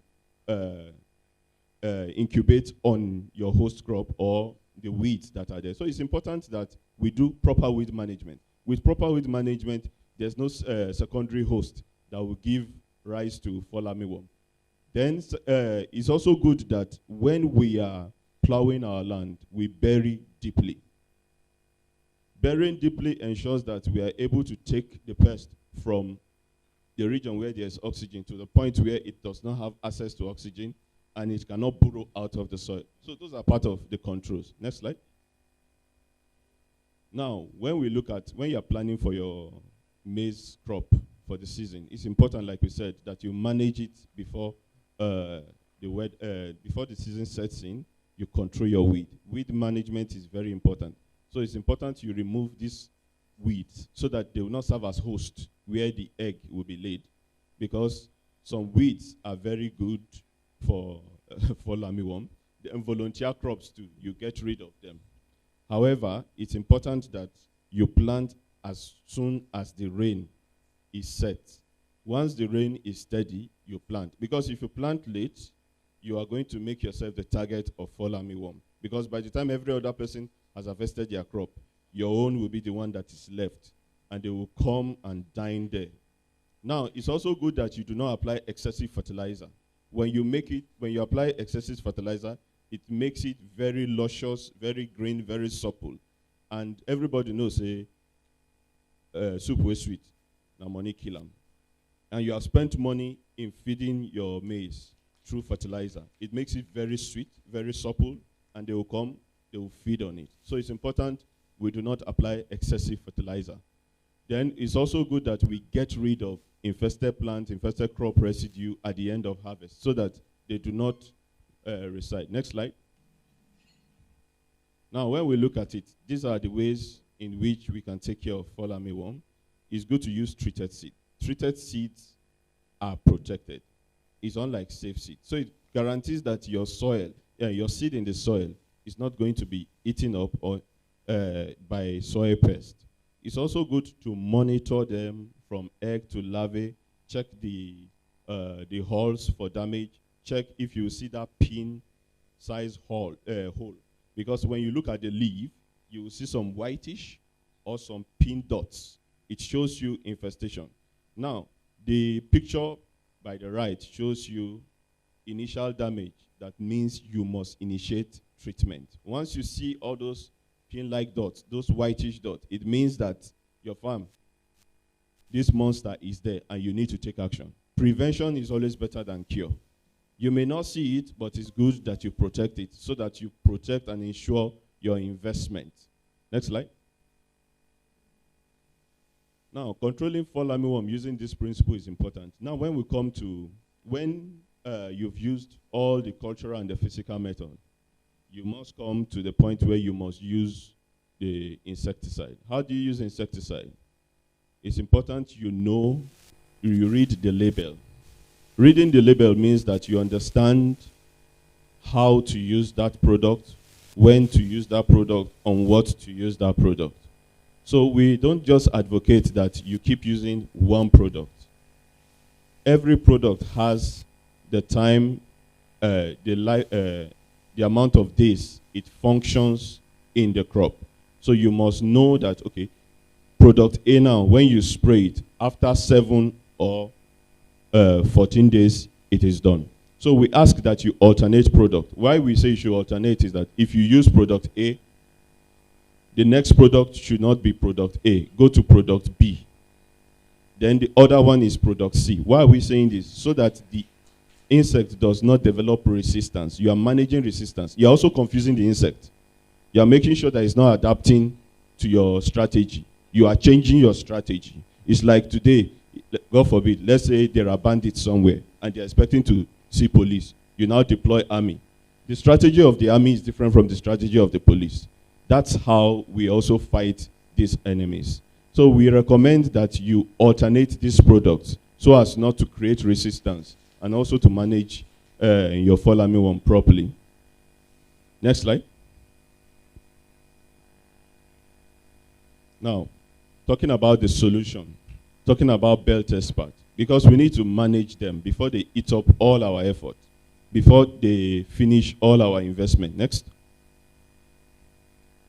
So we are going to be talking about belt expert. Just as the name says, belt expert. Those who watch wrestling or boxing, we understand what belt expert is. Belt is taken after you have won the match. We are not just giving a belt expert just because it is just a fine name. No, it is because it is capable, it is reliable, it is dependable. Next. So the mode of action of belt expert are 2. It is contact and systemic. It means that anything that it is there, if it meets the insect there, on contact, it kills it. Systemic means that it goes into the system of the crop and waits there. If the insect comes, once it bites, it dies. Next. Now, there are no specific dose for the amount you put in a knapsack, because this is what Prof was also trying to correct. There is a recommendation per hectare, and different farmers use different dose quantity of water as well as spray equipment. Now, we recommend, there's a recommendation on every leaflet or the label that is important that every farmer must follow. Next. How many applications of belt are authorized? Just 2. Only 2. Next. Are there PPEs required for mixing and loading? Yes. Now we are talking about stewardship. It's important that you protect yourself.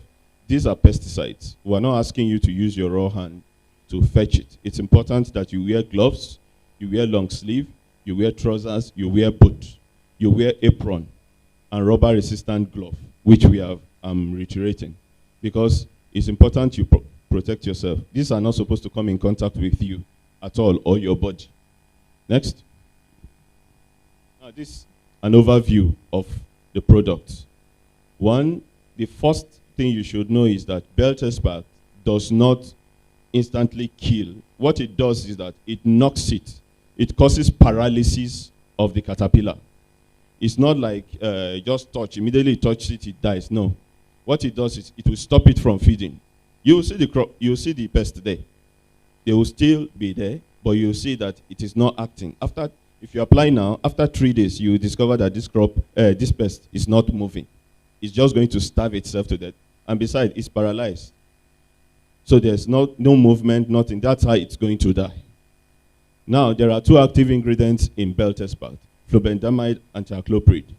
Now, the features of it is that it is long-lasting, it is broad spectrum. It means it works on most chewing insect and sucking insect pests.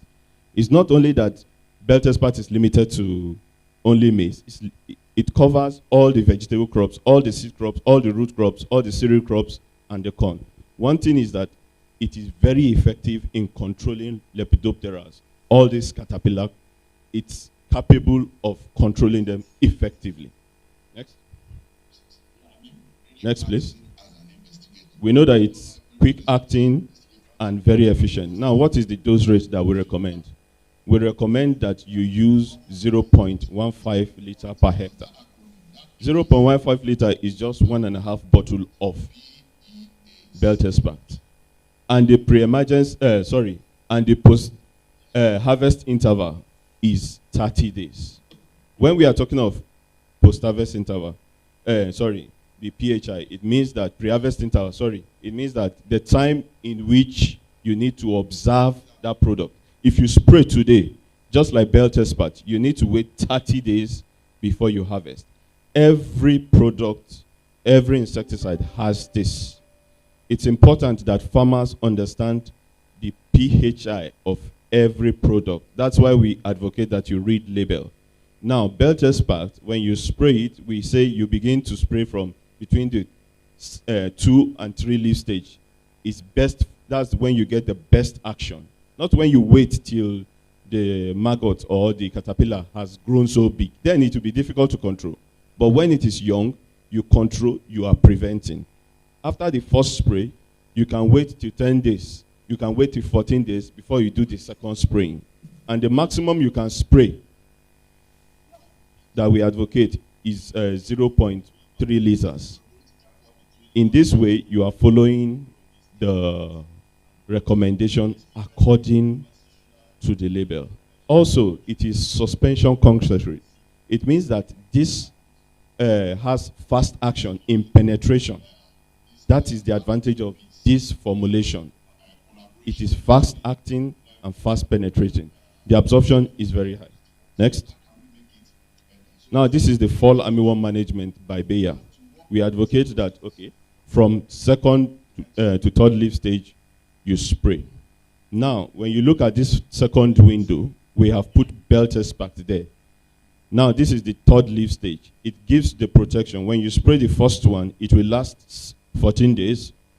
When you spray the next one, it will last another 14 days. You have taken care of the 2nd window. Now, the 3rd window, we advocate that you get another product entirely that is not belt. Why? Because we are managing resistance, and your strategy must be sure that you are not making sure that the fall armyworm is adapting, is building resistance. So it's important that you use another product. And so for the fourth and the fifth window. Now, if you manage early, you may escape many of these applications. But when you don't come early, when you don't take care of your farm, you are going to fall prey, and your investment, you are going to keep spraying. Next. Now, these are some of the pests that Belt Expert deals with. One of the most important one is fall armyworm. The rest of them are all lepidopteras too. Belt Expert takes good care of them. Then we also have another solution. We call it Decis. Decis is our contact pesticide. It is deltametrine. It covers a lot. It is that once you spray, any pest that is on that crop will be instantly knocked down. That's the action of Decis. Next. Now, when you look at this, take this Mokwa farm, for instance. Before application, you can see that the worm is feeding. The frass is brown. The larva is fresh there. 4 days after application, you can see that due to starvation and paralysis, the fall armyworm is dry already. Now, if you have done preventive, you look at the picture at the top right, you will discover that the place that is treated with Belt Expert is clean, while the untreated is seriously attacked. Next. Now, here is talking about sustainability and how to use insecticide. You must know that different insecticides have their different modes of action. I won't go deep into it because of time. However, it's important that when you are rotating, you do not use the same another pesticide that belongs to the same group as the one you have used before. You must use another pesticide that is effective in managing it. Next. Now, managing it, we have talked about how to rotate the insecticide. If you look at the strongly recommended, which is the base, which is the bottom one, you discover that the first window we used a pesticide is different from the second window, is different from the third window. It means that we are using different modes of insecticide that do not belong to the same class of action or mode of group. So they are not acting on the same spot in the insect pest. Next. So we strongly recommend that you follow this pattern, because by the time you have been able to rotate your mode of action, the insect pest will not adapt, will not develop resistance easily. We have been able to manage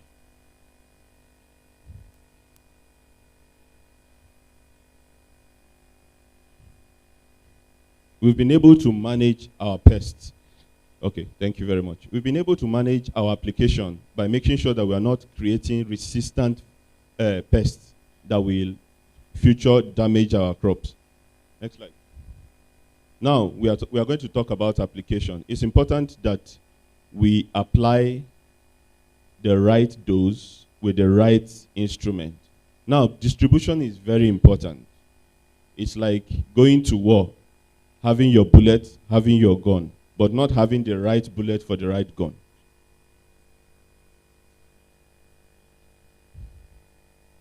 Now, it's important that as small as a nozzle is, you get the right nozzle. It is the right nozzle that will give you the effective application of the pesticide.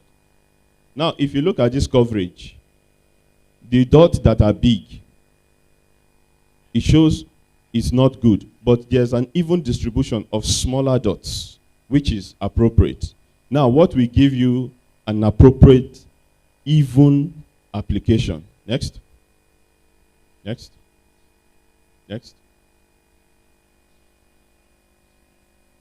Now, droplet size is important. And droplet size is actually influenced and determined by what? Your nozzle.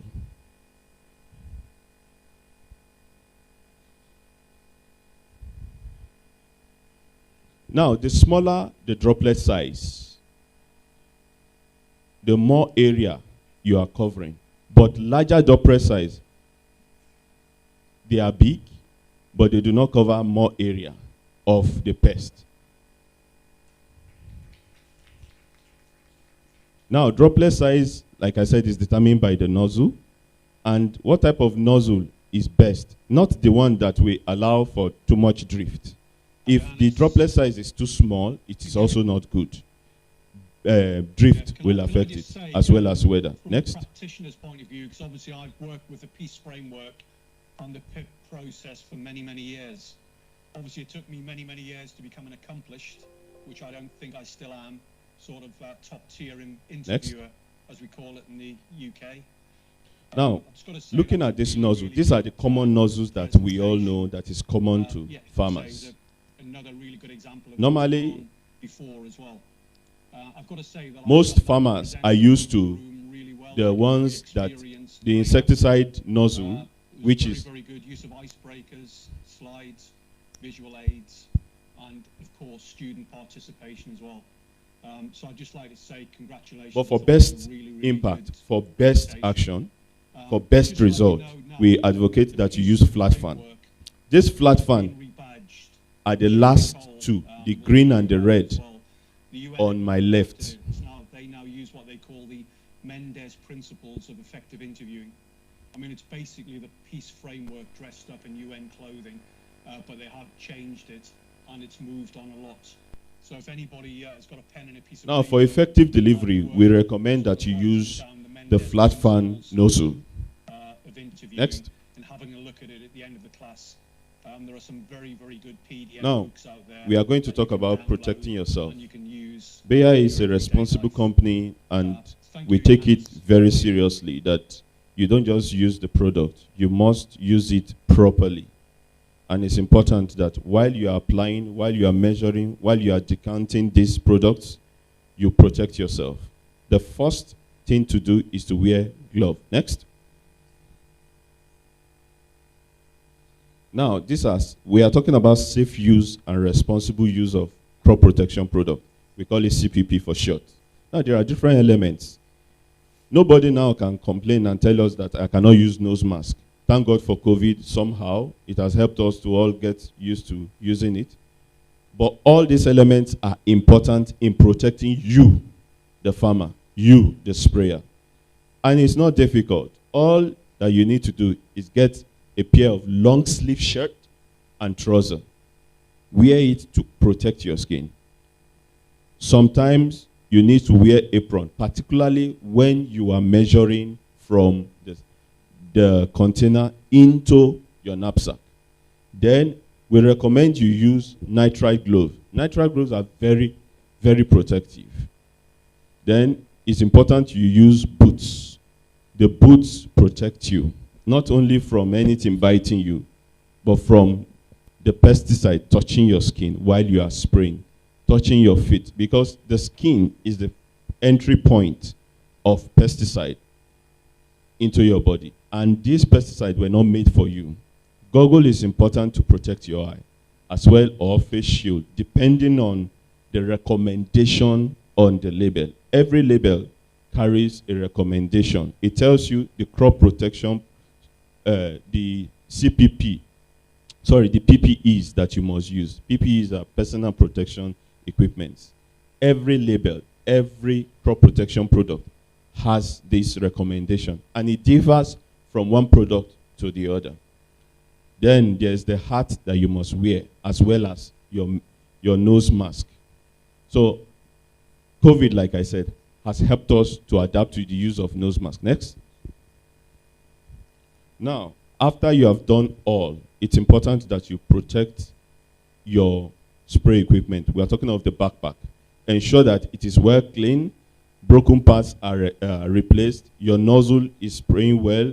It is not that it is leaking, because once you are spraying, like Prof said, if it is leaking and it is touching your skin, it's going to affect you.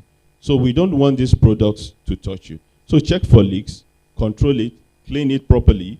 One way to take care of your knapsack is that after you have finished, you can just put a little liquid soap in it with water, shake it, pour it out, put clean water, rinse it 3 times. That way, you are also preserving and increasing the lifespan of your knapsack. You are also removing the pesticide from your knapsack. Next slide. Now, the key to much more maize. Having said all this, we have talked about integrated pest management. Integrated pest management approach also entails integrated weed management. So a farmer or a farm that is weed-free has gone one way also in preventing fall armyworm. However, it is important that you scout early. If you see any sign of frass or egg on the other layer, once your crop has emerged 2 leaf, 3 leaf, begin to scout. Like we said, please move in 5 meters into the plant, into the field, into the farm. Work in a W pattern, not in one. Check the amount of, if you take a sample between 10 to 20, know the amounts that are infested and know when you begin to apply your pesticide. If you don't know, your local extension agent is there to guide you. Good agronomic practice is very important. And these are the constituent of good agronomic practices. When you see your pest, when it's time to spray, go and apply Belchespart at the early stage, between the 2 leaf stage. It gives you effective protection for your crop. Next. Thank you very much. That's the end of my presentation.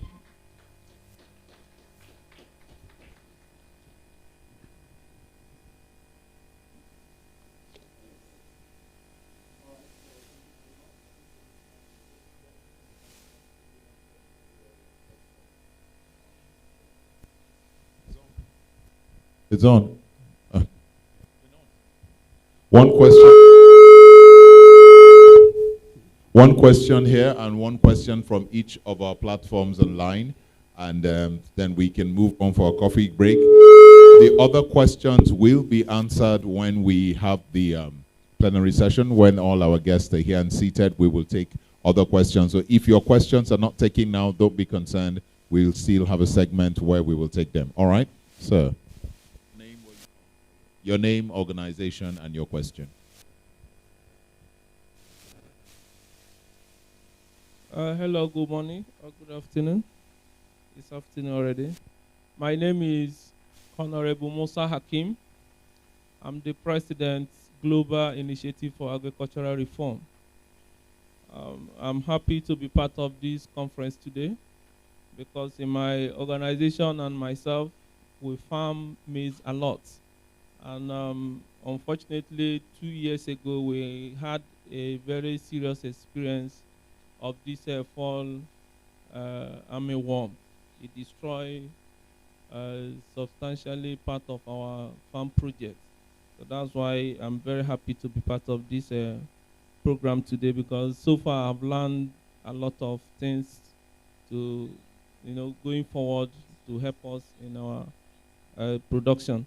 My question is about this bird experts. Please, the question is very simple. Does it have any probable effect on the crop or on the, what have you? We know that most of these chemicals coming in direct contact with the crop, they do have some kind of impact. That's what I just want to, because I'm hearing it for the very first time, and I'll like to put it to use as we go on with the production. Thank you very much. Right, thank you very much. That's a very wonderful question.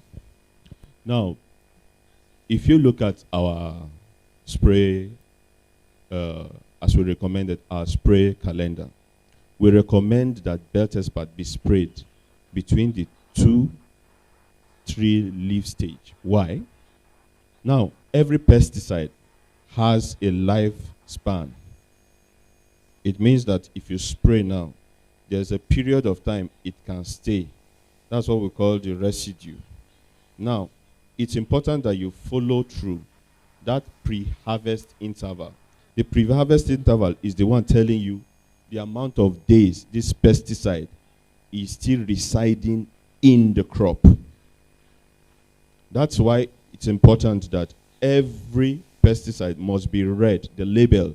You look at it and check for the pre-harvest interval. If the pre-harvest interval is 30 days, just like belt expert, you must check and make sure that you are not going to spray anything before 30 days before your harvest. So you make sure you calculate well. If you know you are going to spray towards harvest, you must look for product that the pre-harvest interval is short. That way, you are not going to be in danger of having residue of the pesticide in the crop. That's how we control it. If you follow this instruction, you can never have problem with residue of pesticide in the crop. I don't know if it answers your question. Thank you. And Bayer also provides technical training for all farm partners. Whichever person or group or association is partnering with Bayer, we provide technical training and support. That is what you are getting in Bayer. Thank you. All right, thank you. We have this question from the online segment before we go on break. Is there a chemical to control fall armyworm when they drop into the soil?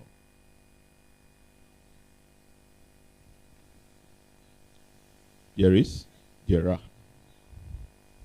Now, one of the products we use normally for soil drenching is called Confido. It contains what we call imidacloprid. And to make it beautiful, one of the active ingredients in belt extract is also in the same class as this imidacloprid. So I have seen where they have actually soil drenched and it has been effective. So there are soil drenching crop protection products that are effective in controlling soil pests. Thank you. All right, I think we have one more here. Is there a recommended time in the day for checking pests in the farm? Yes, early in the morning and late in the evening. Like we said, fall armyworm is very active at night. It's like, we say it's a monster. We will not say it is our village people. But you know, say every bad thing, now for night, then they happen. That's the same thing with fall armyworm. They feed at night. Most pests feed when there's no sunlight. That's when they are active. So if you want to see their action well, maybe in the evening or very early in the morning, that's when you will take note of them. Once the sun comes out, it also reduces, they also run away from it. So once the sun comes out, it keeps them. It prevents them, it makes them weak, so they hide. But once the sun is off, they come out.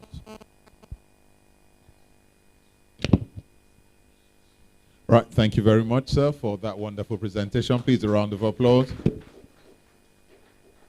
We'll be going...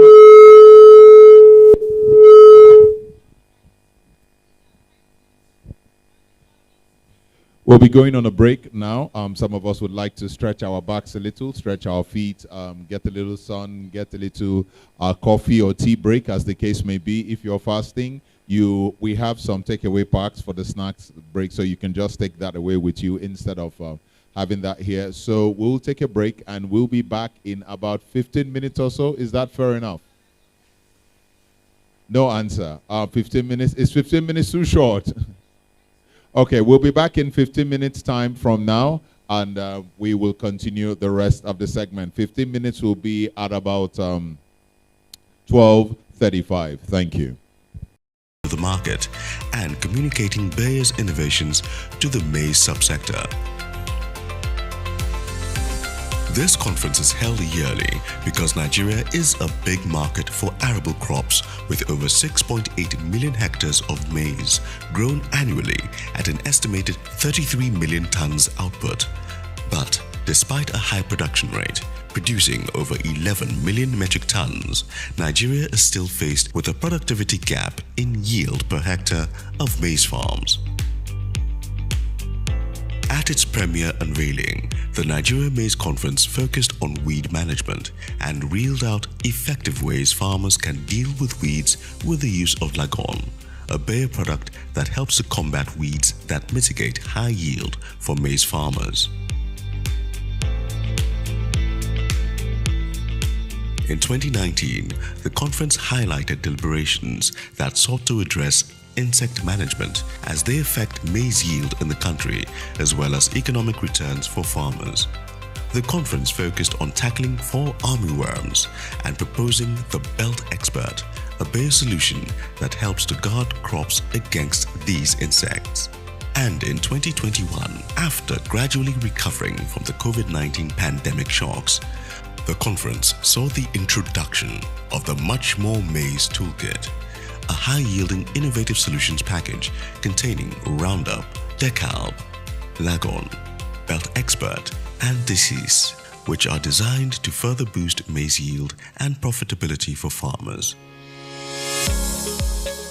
Today, Nigeria has moved from second place to becoming Africa's largest producer of maize, ranking 10th in the world, with large volumes of tonnage coming from smallholder farmers, such as the members of the Maize Association of Nigeria, who cultivate 1 to 5 hectares. However, while maize production in Nigeria increased from 2.8 to 13.94 million metric tons between 2020 and 2021, propelling the country to become Africa's largest maize producer, followed by South Africa, Egypt, and Ethiopia.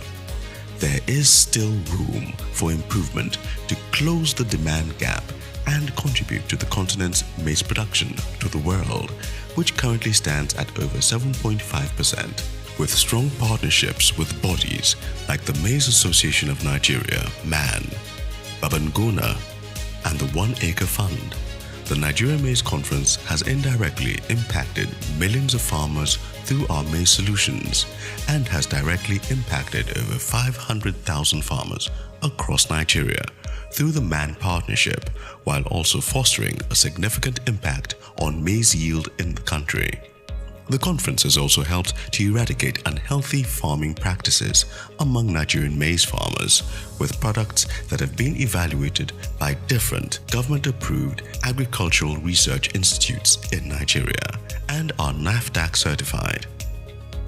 The successful unveiling of the National Maize Pyramids in Kaduna by the federal government of Nigeria in March 2022 demonstrated the MAN's and Bayer's collaborative capacity to foster high yield and mobilize Nigerian farmers to produce quantities to sustain the country's demands for local consumption and positioning for exports in the long run.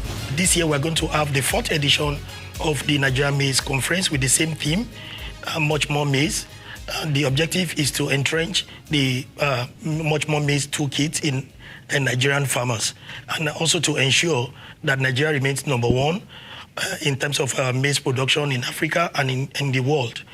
And it's not for now alone. We promise as a company that in the future, we intend to continue to create this platform of engagement between farmers and the technical guys on ways to improve maize production in Nigeria. This is our aim, this is our objective. Let's go there together. Futuristically, the Nigeria Maize Conference looks to focus on creating awareness among farmers and ensuring increased adoption of hybrid maize seeds, which can improve output from 2 to 6 metric tons per hectare. The boom of maize production in Nigeria is why we are here. Let's do this together. Bayer, science for a better life. Thank you very much. That was an excellent presentation. And now we will go for our presentation number 3, as we had mentioned earlier. The gentleman going to be making this presentation is very, very well experienced with after numerous positions in the seed supply environment at Monsanto and now Bayer. He gained experience with smallholder and commercial farmers as supply chain lead, manufacturer excellence lead, and now production manager for the African region. Although currently resident in Pretoria, South Africa, he's been living in Hungary and in Switzerland for 6 years before returning to his home country. His knowledge of both field production and seed processing practices was obtained by working on crops like cotton, sunflower, wheat, and most important, maize. Distinguished ladies and gentlemen, he holds an MSc in Agric degree with a major in plant pathology and is also 6 Sigma Black Belt certified. Ladies and gentlemen, shall we welcome for this presentation, Johan Duplessis, Head of Product. And it's not karate black belt, please. Shall we welcome him, distinguished ladies and gentlemen, for that presentation on value proposition of the club hybrid and its position in food insecurity era. Thank you very much.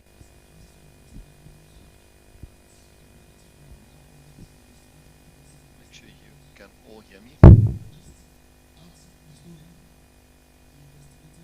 Is it good on that side? Let me just check before I present 5 to 10 minutes and then have to do it again. Someone can give me the indication.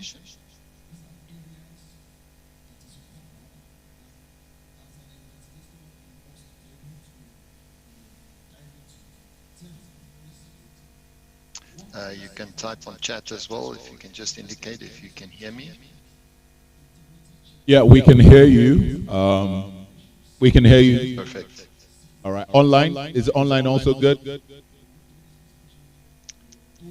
Okay, they can see you online. We can see you on screen here. So this is your internal issue. You guys can sort this out.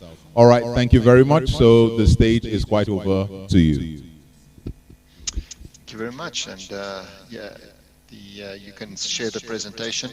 As I start, maybe I feel very privileged to be able to speak to such a big congregation in Nigeria. I think all my qualifications, my life in Europe, and all my journeys in Africa cannot prepare me to say I'm qualified to talk about Nigeria, because you learn new things every time you go to Nigeria, and the life is an experience, especially in the maize industry. So I think it's a very appropriate motto, much more maize. And we heard this morning about weed control, and I think good agronomic practices, weed control, fall armyworm control, as Ayodele had it. I think it's some of those principles is where we start. But what I want to touch on today is specifically hybrid maize, and you'll see I'm going to start at a fairly high level in explaining hybrids and their benefits, and then I'll go a little bit more closer and focus on the products that we have on offering at the moment. So obviously you have very experienced people, they did the trials in Nigeria, so I'm going to also ask their support on their experience with Nigeria. But let me start maybe on the first slide. Just see, I'm not sure if the first slide is shared already. You can see it on my side. Just.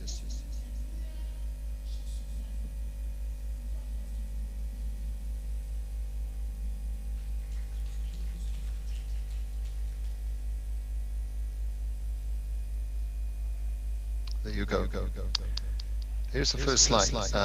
Maybe if you can go into just swap the displays, because it's at the moment it's showing not the presentation part, but just go to the top there and say display settings, swap displays. I am not sure how it is showing on the projector on your side.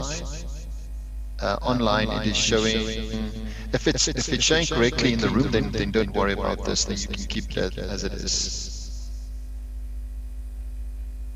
Let me start. So today I'm going to talk about 3 things. First, please start at very high level on,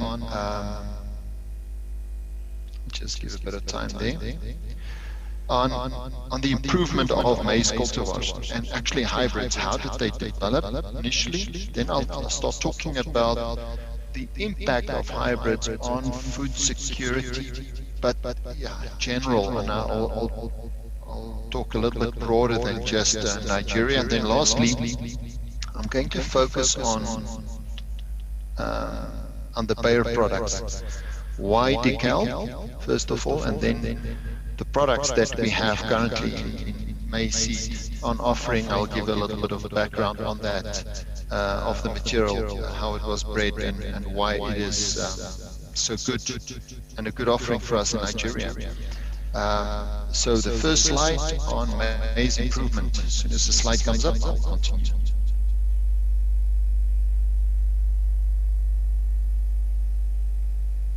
There you go. Next slide.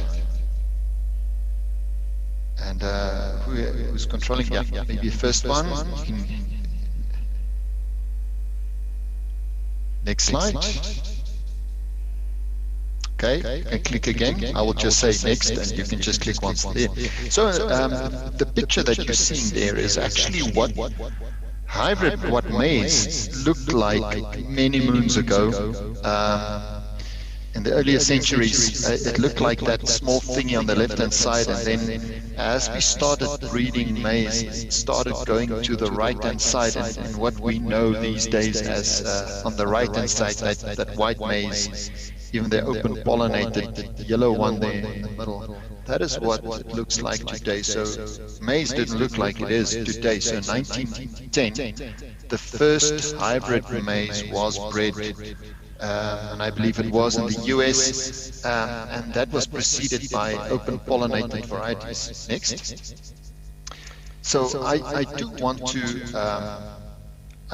to show how the hybrid maize is bred and produced, because it's going to help you a little bit in understanding the hybrids that we're putting in the market. So whenever we are producing hybrid maize, we would be using a seed parent and a pollen parent B. The pollen parent is only valuable for the pollen that it gives, and the seed parent for the ear. So what we typically would do is we'll plant 4 or 6 rows of a seed parent and then 2 rows of a male parent, so that the flowering coincides when that pollination happens, and we harvest that female ear. We will get hybrid AB. So that, in this case, what I'm showing there, it's 2 inbred lines that will make a hybrid that's got those 2 inbreds. The heterozygosity at the hybrid, let's call it the hybrid power, is then seen when we plant that seed. Now, it didn't start in this way, hybrid makeups. Next. It actually started with multi-line hybrids, where not only 2 inbreds was bred into the hybrid, but 4 or even 5 lines or inbreds were in one hybrid. And that started in the 1930s to currently, and it was mostly because it was cost-driven. You will see that seed parent is actually what we are harvesting from a seed field, and if there's only one line in it, the yield is fairly small. It could even be 1.5 to 2 tons per hectare on a seed field. While if your female is already a kind of a hybrid, and you put another hybrid or another inbred on top of that and crossing it, your yield is much better per hectare, and therefore the cost is lower as well. So currently, even in sub-Saharan Africa, most of the material that we have there is still a multi-line hybrid, 3, 4 or even 5 inbreds in it. If you look at more recently in the 60s to currently, countries like Europe, or like in Europe and the US, are 99.9% single cross hybrids. So the example that I'm showing there. A single inbred female with a single inbred male. So there are only 2 lines in it. Now, why is that? It becomes more expensive, but your ability to generate hybrid power and get higher yield is better if you only use 2 lines. Because with every line that you add, there is a little bit of yield that you are sacrificing. But I think so it's definitely the question between commercial yield versus seed yield, which drives cost. And I think the uptake of hybrid seed in Africa as a whole was a lot driven by cost of the seed in the past. And then obviously, late 90s to 2000, the introduction of biotechnology worldwide made a significant jump in increasing yield. Now I'm going to illustrate you in the next slide. In the next slide, I'm going to show you how we are actually seeing that over the years, since 1860 to this slide shows the graph only until 2000. Next. If you look at the open pollinated, and that's that red circle now, varieties, you can see the gain in yield has been very moderate over a period of 80, 70 years. So open pollinated varieties, even though the varieties were improving, you get less than 0.02% yield gain. Let's say, and therefore food security, remember during that time period, more and more people were born, the population of Earth got more and more and more, and it's really in the 1920s, 1930s when they started looking then at hybrid maize. And that was specifically the double cross hybrids. Double cross meaning, as I explained, two lines in the female, 2 lines in the male, so it's 4 lines in the hybrid.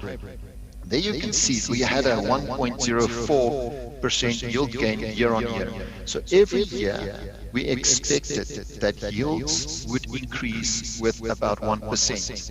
And then next slide, or next, in 1960, then we really started going to single cross hybrids, and you can see the yield gain was 1.7%, and now with biotechnology in 2000, it's even above 2%. Next. Why is this important? In each of the countries that we live in Africa, we have a different adoption of hybrid maize. In some countries like South Africa, we are above 95% even of hybrid adoption. Zimbabwe, Kenya, Ethiopia, all of them higher than 75%. Nigeria, while in Malawi, even and specifically in Nigeria, and that's an important point, our hybrid adoption rate is fairly low. And it's mostly cost-driven, because the benefit of hybrids versus the cost that we're paying for seed, it's very difficult. Often people just do not have the funds to buy hybrid maize. So that's why I wanted to emphasize that the cost part is driven by how many lines you've got in breds in your female. So therefore, countries like South Africa, where cost is not such a sensitive topic, it's mostly yield driven. Farmers are willing to pay that price for the higher yield, while in countries like Nigeria, Malawi, even in Kenya, Zambia, those countries, farmers in general in sub-Saharan Africa are more sensitive around cost, and therefore are more reluctant to adopt hybrids. However, I'm going to take the example of Zimbabwe. In Zimbabwe in 2001, the economy really struggled, and for the past 20 years, but at that stage, the hybridization rate was really very high already. But even if the economy struggled over the past 20 years, you will see, and just coincidentally, I was there Monday, Tuesday this week, coming back from Zimbabwe, and the hybridization rate is still extremely high in Zimbabwe. Why is that? Why would that cost sensitivity not start factoring in, and more farmers would say, sorry, I'm not going to plant a hybrid anymore, I'm going to go back to an open pollinated variety or farm safe seed. And this is because they've seen the benefit of a hybrid. Right in the beginning, just when we were moving from open pollinated varieties to double cross varieties, we had about 18% yield gain, a yield benefit, planting a hybrid versus open pollinated variety. Now these days, you can get even double yield by going to a hybrid versus an open pollinated variety. And that's where Zimbabwe understood this very well. So I'm going to use the example of South Africa. In 2017, we had a severe drought in the country, and it's not only because of hybrid, but also because of biotechnology. But hybrid played a very big role in that. Is that we have saved more than, I think, $2.5 billion as a country. It was in the media because of improved seed. Hybrid seed. Our yields in the early 2000s was about 2 tons per hectare for a commercial farmer. And remember, South Africa is a much drier country than Nigeria. We struggle to get water here. And now, these days, our average for the country is 4 tons per hectare, so it doubled. And this is because of hybrid adoption and improvements of varieties. So let's go to the next slide. If we then look more specifically at DeKalb, and that's why I wanted to make sure you understand the value of hybrid seed versus so improved seed versus open pollinated or say farm saved seed. As soon as seed is saved from the farm, the yield starts going down because it's like inbreeding, and it's when the new hybrid seed is coming, you really get that advantage. So why DeKalb? First of all, hybrid seed production practices in Bayer and DeKalb is from a very high quality standard. And if you would be talking to our colleagues where we have a bigger market share, Kenya as an example, South Africa, Zambia, Malawi, the distinction between Bayer and other companies is specifically on seed quality. And for that reason, 1 kernel per hole is all you need. You do not need to plant 2 kernels per hole because of possible bad seed quality. We can guarantee in the seed certification of our seed, we are going for more than 90% germination. And most often it's 95, 96% germination. And then, lastly, also the strong product portfolio that we have, and that's been tested in East, Southern, and West Africa. A very strong thing. We don't have a lot of products, but it's been tested for stability right across Southern Africa, East Africa, and then West Africa now, as we are entering the seed market in West Africa. So next slide.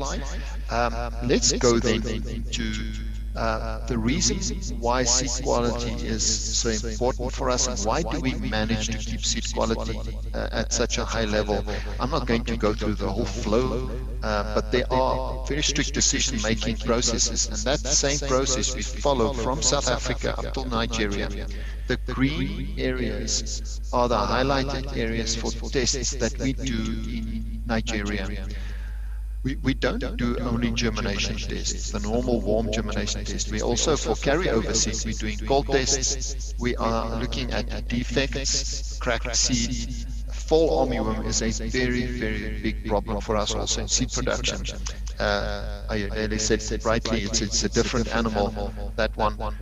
Very tough to control, and in seed production, you can imagine we want to keep our seed purity above less than 1.5 insect damage, 1.5% insect damage. That is not easy. It's a very tough job. So we need to make sure in seed production that our treatment with insecticides are spot on. Then also what we do is we do SNPs. SNPs is SNP. That is basically a genetic purity test to ensure that the hybrid that we are selling to you is really what we want. And we want to make sure that we have above 95%, 90 to 95% purity in the seed that we are selling. I've been talking about warm test, and then RET and cold test, the radical emergence test and the cold test there on top. Those two tests are stress tests. Basically what we do, we put it in during a cold spell and then look at germination, because that is a kind of a stress to see, does that seed have the vigor when there's drought, when there's difficult circumstances, to still perform well. And that's why DeKalb seed has definitely an advantage in the way we practice this. In South Africa, we are doing all 13 of those tests before we are selling the seed to a farmer. So next slide, let's look at the two products today that I want to present. And again here, Ayodele and the team, they will support me on further questions specifically on this. But DK818 is a yellow maize hybrid that we've released, and then DK777, the white maize hybrid. You can note those two names, especially DK777. You will hear about this quite a bit. Let's go to the next slide. First, DK818. So DK818 is a yellow maize hybrid. It was bred in Asia originally, and this hybrid was bred quite a while ago. It is one of those multi-line hybrids, so that helps also with very good tolerance to leaf diseases. Asia is a pressure test environment for leaf diseases. So this hybrid has got a very good tolerance to leaf diseases. It's very characteristically single mature here that it carries. It's got good tolerance to maize street virus as well. So what is important, if we say tolerance, remember that it's not resistance. Any disease, any insect pressure has got a threshold which above a hybrid would struggle to survive. But what we've seen is very, very good tolerance from this hybrid on diseases. Excellent standability. I've been talking to a commercial farmer in Nigeria a while ago, and last year he had a lot of damage on the wind and rain that you guys had, especially with the dry season plantings. There was a lot of rain, and he lost a lot of plants due to lack of standability. And my first recommendation to him was, if you want to go for a yellow hybrid, DK818 is really a product with very good standability. For a three-way hybrid, it's a very uniform crop placement that it's got an exceptional grain quality. Asia is also known for very hard flint type of grain. 818 is there. And this one, I mentioned that it was bred in Asia, but it's been right through Africa as well. It's been broadly tested. This product has been trialed and errored in a number of places, and we can with confidence put this one into the market. Let's look at the DK777, the white hybrid. This hybrid is a very exciting one. If you look at it, you will see it's got a very long stay green characteristic, and it's because of its tolerance to leaf diseases. It's also got good tolerance to striga, which is a problem in Nigeria. And there, I'm not sure how bad the maize lethal necrotic disease is in Nigeria, but this is one hybrid that's got a very high tolerance for MLN disease, and that is very visible in Kenya, Ethiopia, and Tanzania especially.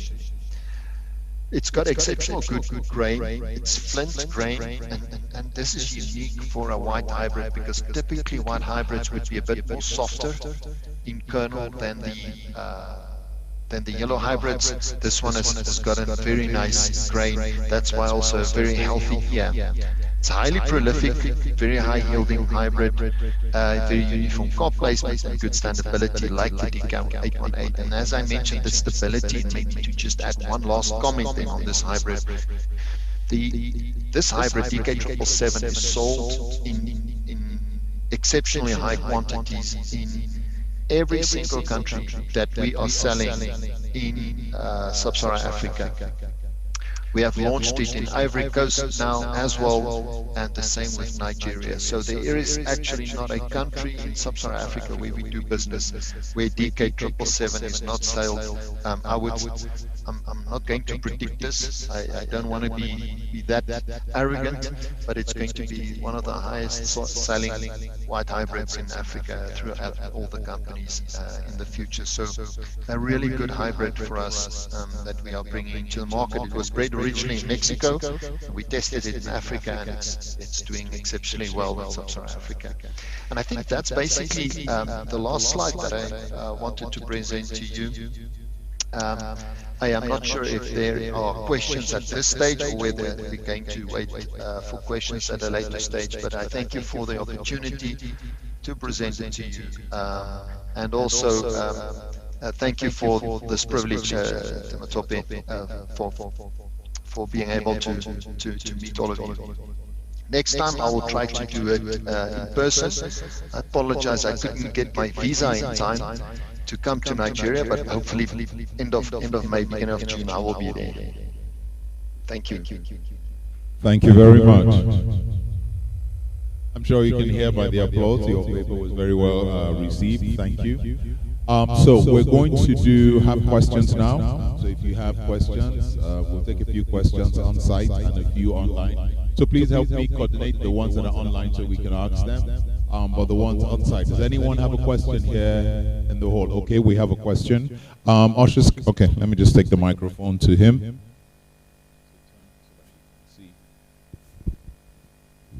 My name is Adesoji Dambola. I grew up with my grandfather where we farm maize compared to this hybrid maize. I want to know the significant difference nutritionally. Did you get that, sir? I did get that, yes. So is there any, if I'm correct, is there any nutritional difference between hybrid maize and the open pollinated varieties? No, there is no difference. In fact, it's not necessarily with these two hybrids. I cannot say for them specifically, but we've had experience where the hybrid maize is even better because they are breeding for certain traits. And what is sometimes difficult is you want to have high yield, but you also want to have good milling quality, high protein. And in some cases, Bayer has got high protein varieties or hybrids that we've released, especially in Europe. These ones were not bred specifically for that, but nutritional value, it's the same. All right, thank you very much. Any other questions here on site? Okay. Okay, I think we have a few online questions, or one online question. This question says from M. Baba, can I buy maize hybrid seed from Bayer? I think that's a question. Yeah, and I would just say yes, but I think that it's important maybe that Tope or Ayudele, if you want to answer that question. I'm not sure if you're close to the mic, but maybe one of the Bayer representatives can indicate where, how, and when you would be able to. If you could answer the question so we could. Okay, so while that is being sorted, we'll move to the next question. What is the yield per hectare for the white hybrid and the yellow maize hybrid you discussed? Okay, and this is something that you've touched on it in some of the previous presenters. If agronomic practices are good and we're doing what we're supposed to be doing in the trials that we had, and remember, if I quote a yield here, it depends on practices. But we had 10.8 tons, and Ayudele, I think it was 10.8. I can't remember the DK818 yield, but it was 10 to 11 tons per hectare.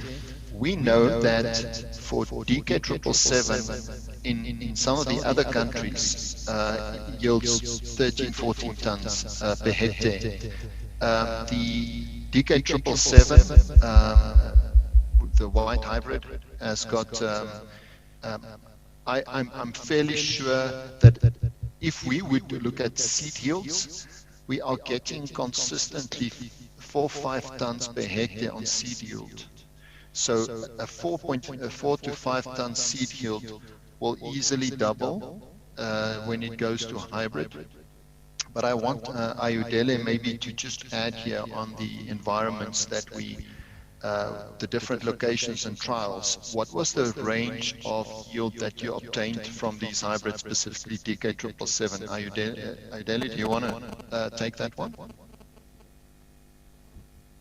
Okay, I want to answer some of the questions. I think the first one, this one says, can I buy maize hybrid seed from Bayer? The answer is yes.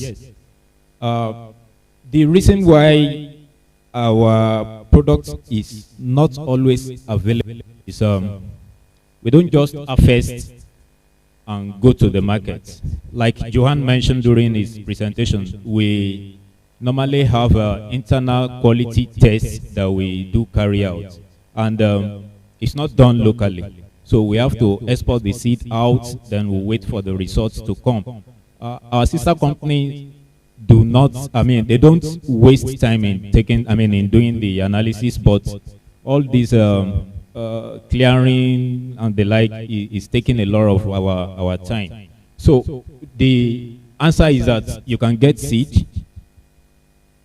We have some samples in South Africa now, and I think in another 2 weeks the results should be out. So in 2-3 weeks time, we should have some seed available in the country. That is number one. What's another one? Okay.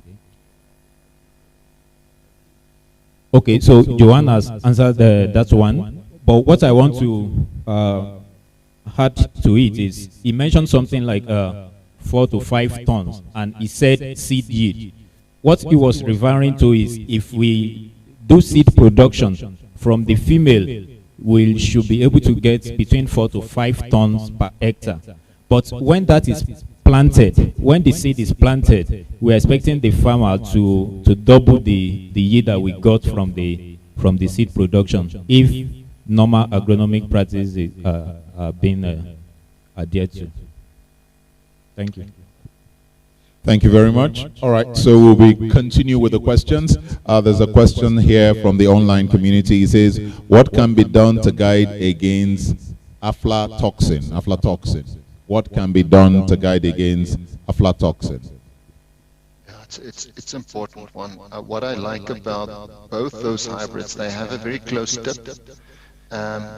So aflatoxins comes from the fungal infections, and most of those fungal infections are because of secondary infections. So you need something to damage the ear before the fungal infections come in, and that's where the biotechnology helps. We did trials in South Africa when we released the BT maize, and the levels of aflatoxins were so much lower because there was no worm damage. So with fall armyworm, the best way on conventional hybrids like DK777 and 818, they are normal conventional hybrids, is good insect control. Through good insect control, you will keep aflatoxins out because your secondary infection will not happen. It is, if you get late rain, it can always be a problem. High diplodia infections and Fusarium gibberella infections can come in fairly late as well. But what is good about these, because they tip is fairly closed, and it also helps if the ear starts dropping, you don't get that much of infection. I hope I answered that question. Please, are there any other questions? If we have any other questions, let's take them quickly, online or on site. Someone has a question over here. Okay, so.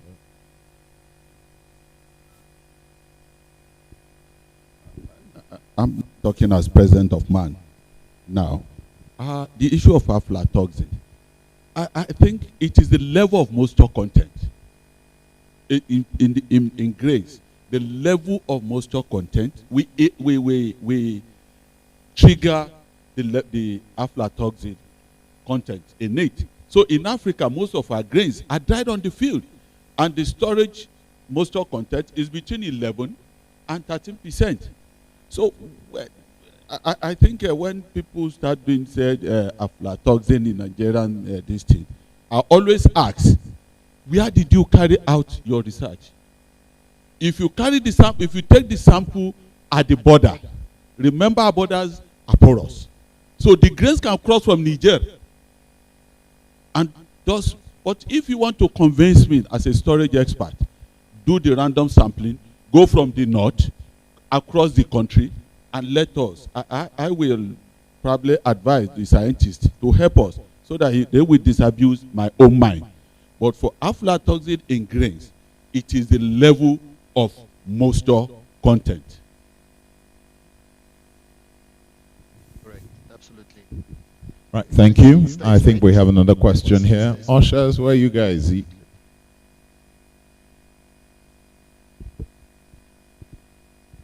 Yeah, it's just to buttress what my colleague has said, that IITA at the time, during the last dispensation of Mr. Adeshina, as a minister then, now president of ADB, has commissioned an issue of to research out where in Nigeria we can really get the issue of aflatoxin so that we can attack it with the aflasafe and the other controls.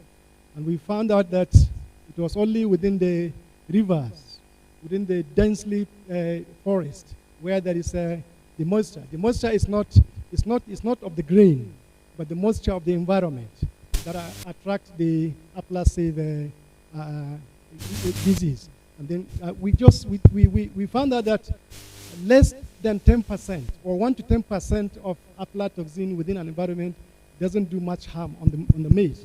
But then it's only when it is getting to medium of 20% and above, then it becomes a concern. So in Nigeria, we have gotten that identified areas where aflatoxin is a problem, and that's what we guide maize farmers not to be planting maize in those areas.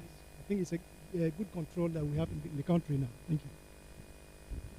Thank you very much. Any other questions? Do we have questions?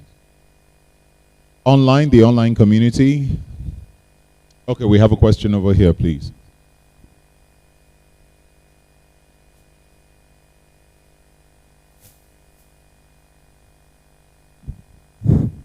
Okay, this may be a probing question, but I overheard the discussions over seed and why it's not available as much as is desired in Nigeria, in country. And I just want to find out what plans does Bayer have, because we know you have very good products. We want these products to get to our farmers. We want them to get to the fields to be able to be cultivated. Is there a plan of meeting the very high seed demand of this country in the years to come? Because when we get used to this good food, we want to eat it and we want to be able to enjoy it. But I see seed to be likely a constraint. So is there a plan on meeting seed requirements in Nigeria? No, it's a very good question. And let me explain a bit. So we started with Okay, our we first have. trials. Yeah, thank you very much, sir. So we have plans, and we are very optimistic that by next year our seed should be readily available. We have done a lot of things. We have engaged with some partners that we believe they are going to be of assistance in making sure that we have a seed readily available for the farmers.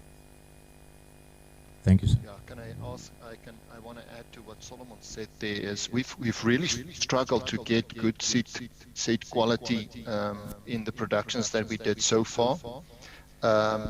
But we are very optimistic. We had limited successes this past season. But we believe we've got the right growers. I think that's the biggest challenge, is to make sure that our seed growers that we are recruiting is sufficiently equipped and they have all the know-how to do that seed production.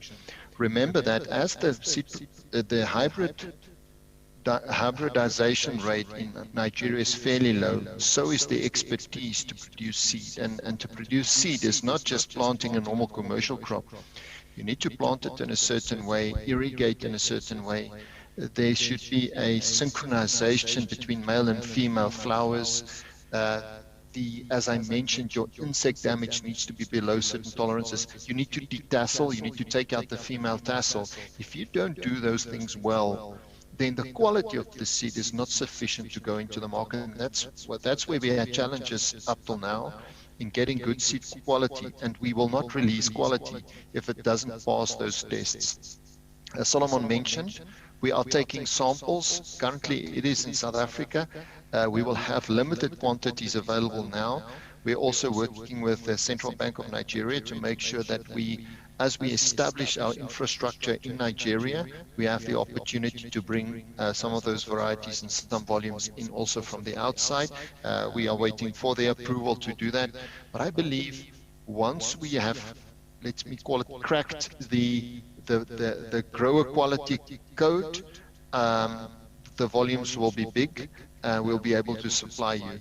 My feeling is as soon as hybrids starts entering the market in bigger volumes, it's going to be an exponential curve in increasing. But we will have to make sure we have good quality seed growers. All right, thank you very much. Thank you for the question. Is there any other question? If not, we will move to our plenary sessions so we can take the rest of the questions about that time. Is there any other question online or on-set? I think there is not. Thank you very much, sir, for that presentation and for the answers. We enjoyed that presentation and we look forward to more of you. I think the audience agree. Thank you. Right now, ladies and gentlemen, it's time for us to go to the panel discussion sessions and our question and answers. So if you had questions before that were not answered from a previous presentation, they will be answered at this point in time. So the first thing we're going to do is constitute our panel. And I would like to advise us, those of us who have been here, just after the panel session, we will do some group photography, not before. So please do stay behind so that you can be part of the group photography. So I'm going to call some of the presenters who've already presented before. I'm going to call first Professor Friday Ekeleme. Shall we welcome him with a round of applause as he takes his seat here? His earlier position was on Lagon, the sustainable solution for weed management in maize cultivation. He's a weed scientist, International Institute of Tropical Agriculture. Thank you, sir. Welcome.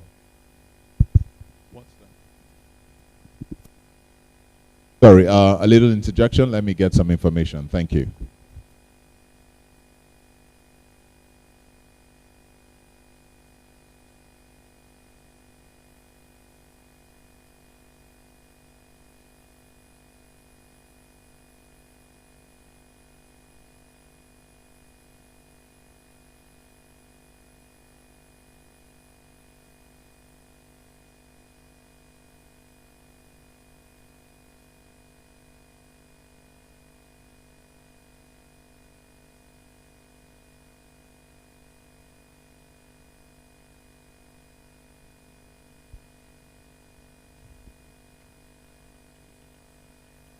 All right, thank you. Just clarifying some information there. I'd also like to bring up another panelist who was here earlier on, Ayodele Kayode. Shall we welcome him on stage?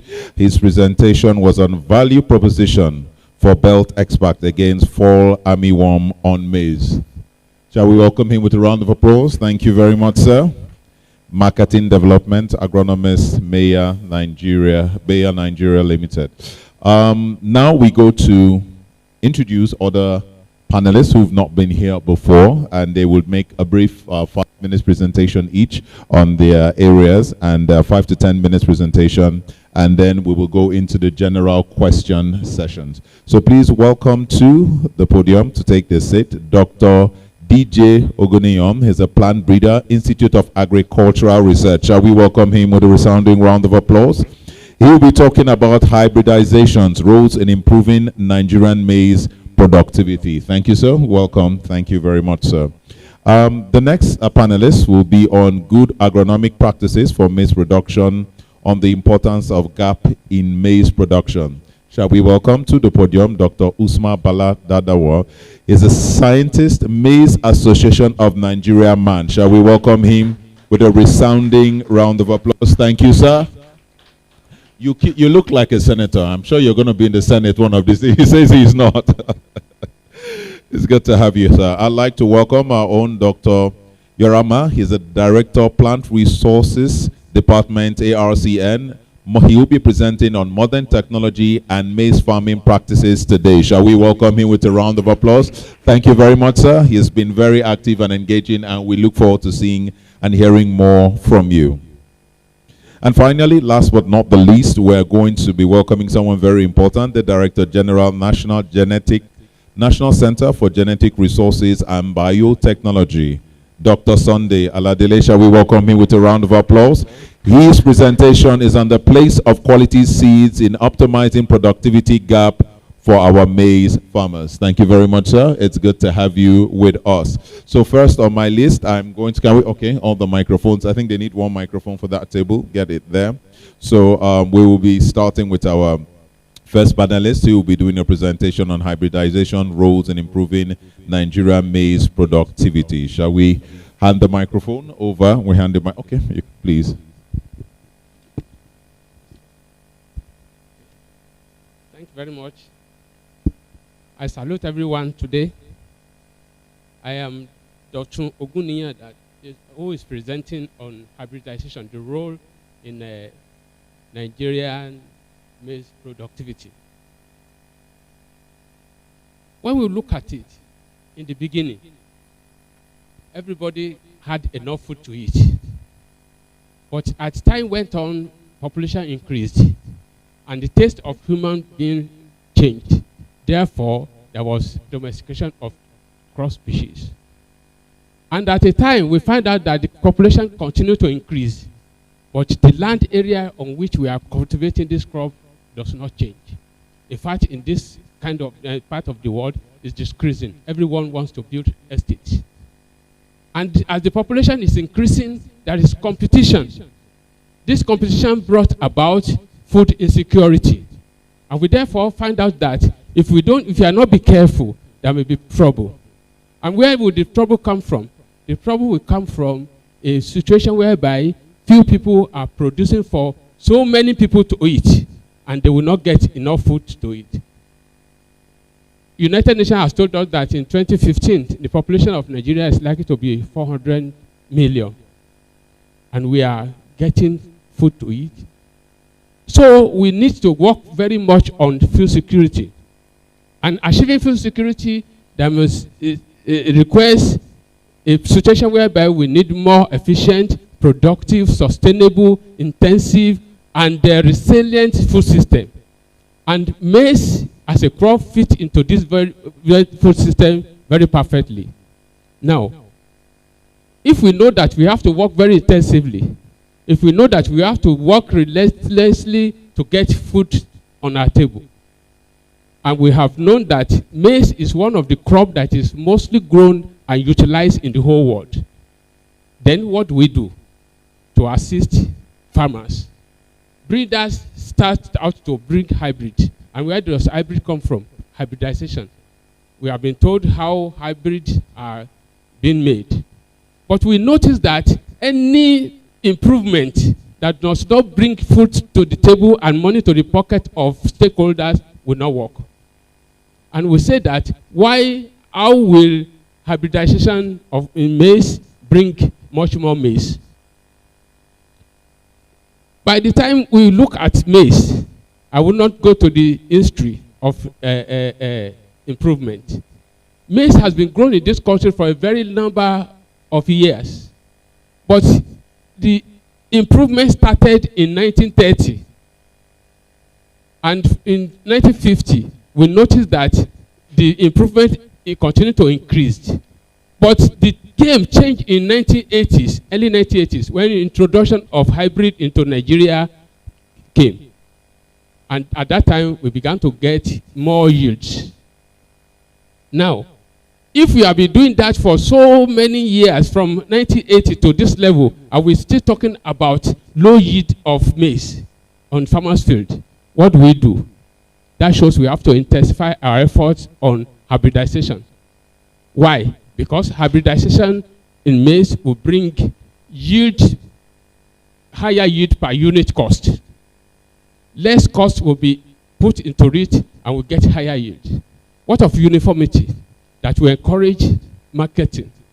What of reduced ingestion period that hybridization will bring? Farmers will be able to plant more than one time in a year, and then they will be able to plant to escape the drought. Climatic change is here and it's biting hard. Therefore, we need to do a number of activities to mitigate this. When we are talking about planting in different diverse environment, it is hybridization that can bring that kind of power in that crop from the heterosis, the hybrid vigor that is going to be gotten from the maize. Besides, when we want to talk about marketability, some people will look at the color, they will look at the shape for mechanization. Somebody asked a question here that the nutrition value of hybrid, is it different from the normal one that will be growing? It may be so, because some are actually bred for certain nutrients in the food. Then that tells us that hybridization can bring ease of processing, and much more product can be gotten from the processed maize instead of ordinary one that you can just be produced.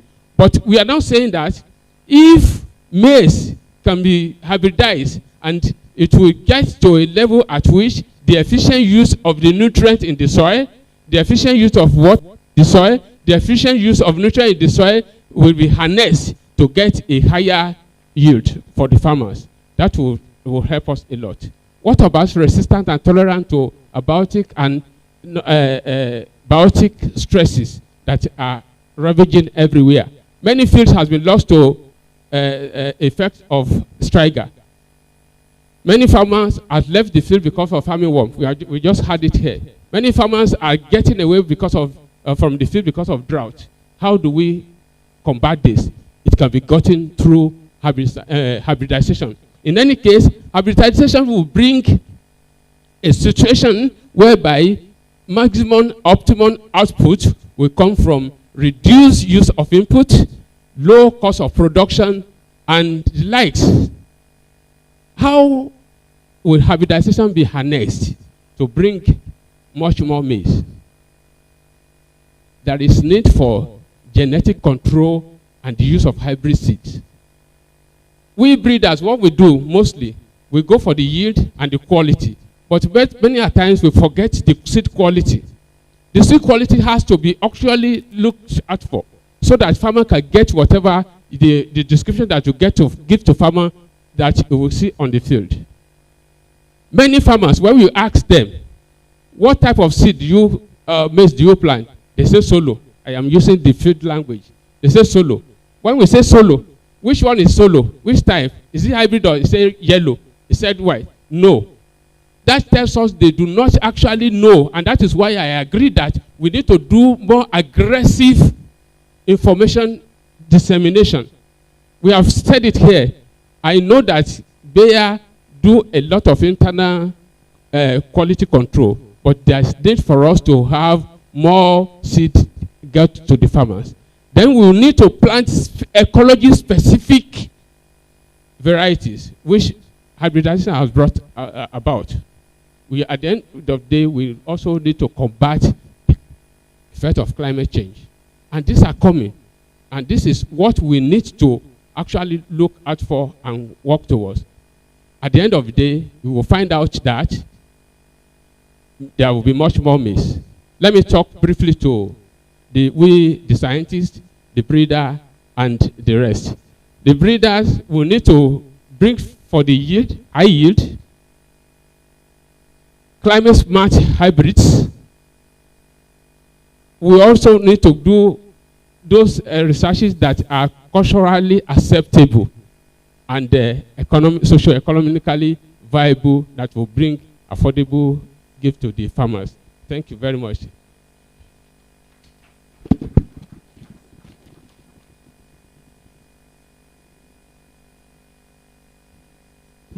Thank you very much, sir. And truly, like a true doctor, he didn't bother to look at a piece of paper or to recall anything. He did everything by heart. Thank you. That was a very good presentation. All right, now we'll be moving on to good agronomic practices for maize production, or the importance of gap in maize production. Shall we welcome to the microphone Dr. Usma Bala Daudawa? Shall we welcome him? Scientist, Maize Association of Nigeria.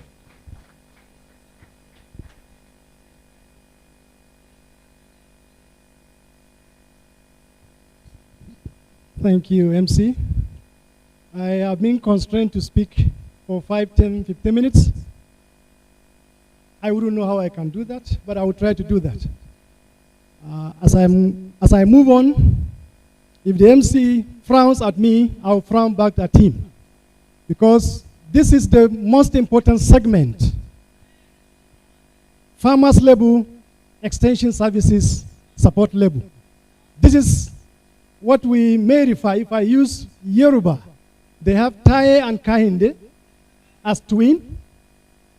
The Tayes have spoken. Those are the researchers. Those are the breeders. But then the Kahinde that I'm speaking as now is the carrier of this research into the farmer. How can I be constrained? When they were giving about, there were 6 of them here, they took about 2 hours. And then I'm going to speak for only 10 minutes. So please permit me to go further than that, because I'm the only person who will speak on extension, who will speak on from the farmer's label. I just beg for your indulgence, please. Let me start, thank you very much. Let me start from the fact that we are in trouble. we are in trouble. And that is the trouble of agriculture, how we cultivate, how we feed ourselves, how we become self-sufficient. We are in trouble from the fact that the Nigerian farmer today sits on so many challenges. One of it, insecurity, poverty, adulterated inputs, non-availability of good seeds, lack of the knowledge, the trainings required for him or her to have and do what we call now good agronomic practices or good agricultural practices, that is referred to as GAP. We have also many other problems that I don't need to tell you today. The last of it is finances.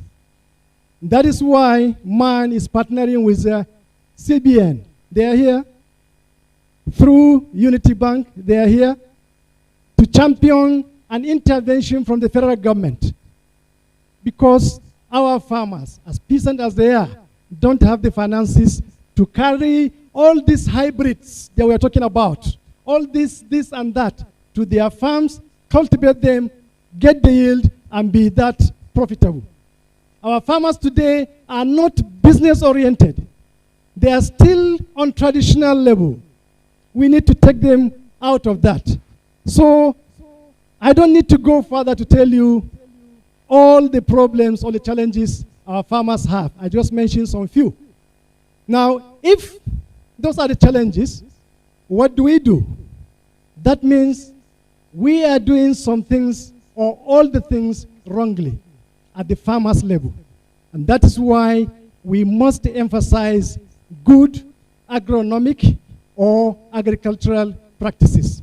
Those are the only ways in which a farmer can be able to use a hybrid seed, cultivate it properly, get a yield that is that profitable, that is that business-oriented.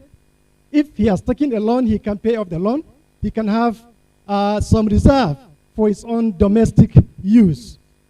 It means I am going to go step by step, one after the other, to tell us that this is what a farmer needs to do. This is what a farmer needs to do to qualify to be doing the right thing on his farm. Bayer is there, seed companies are there, every other person as a stakeholder or company is there. But if farmers don't practice properly, they don't practice correctly, then they will be at lost.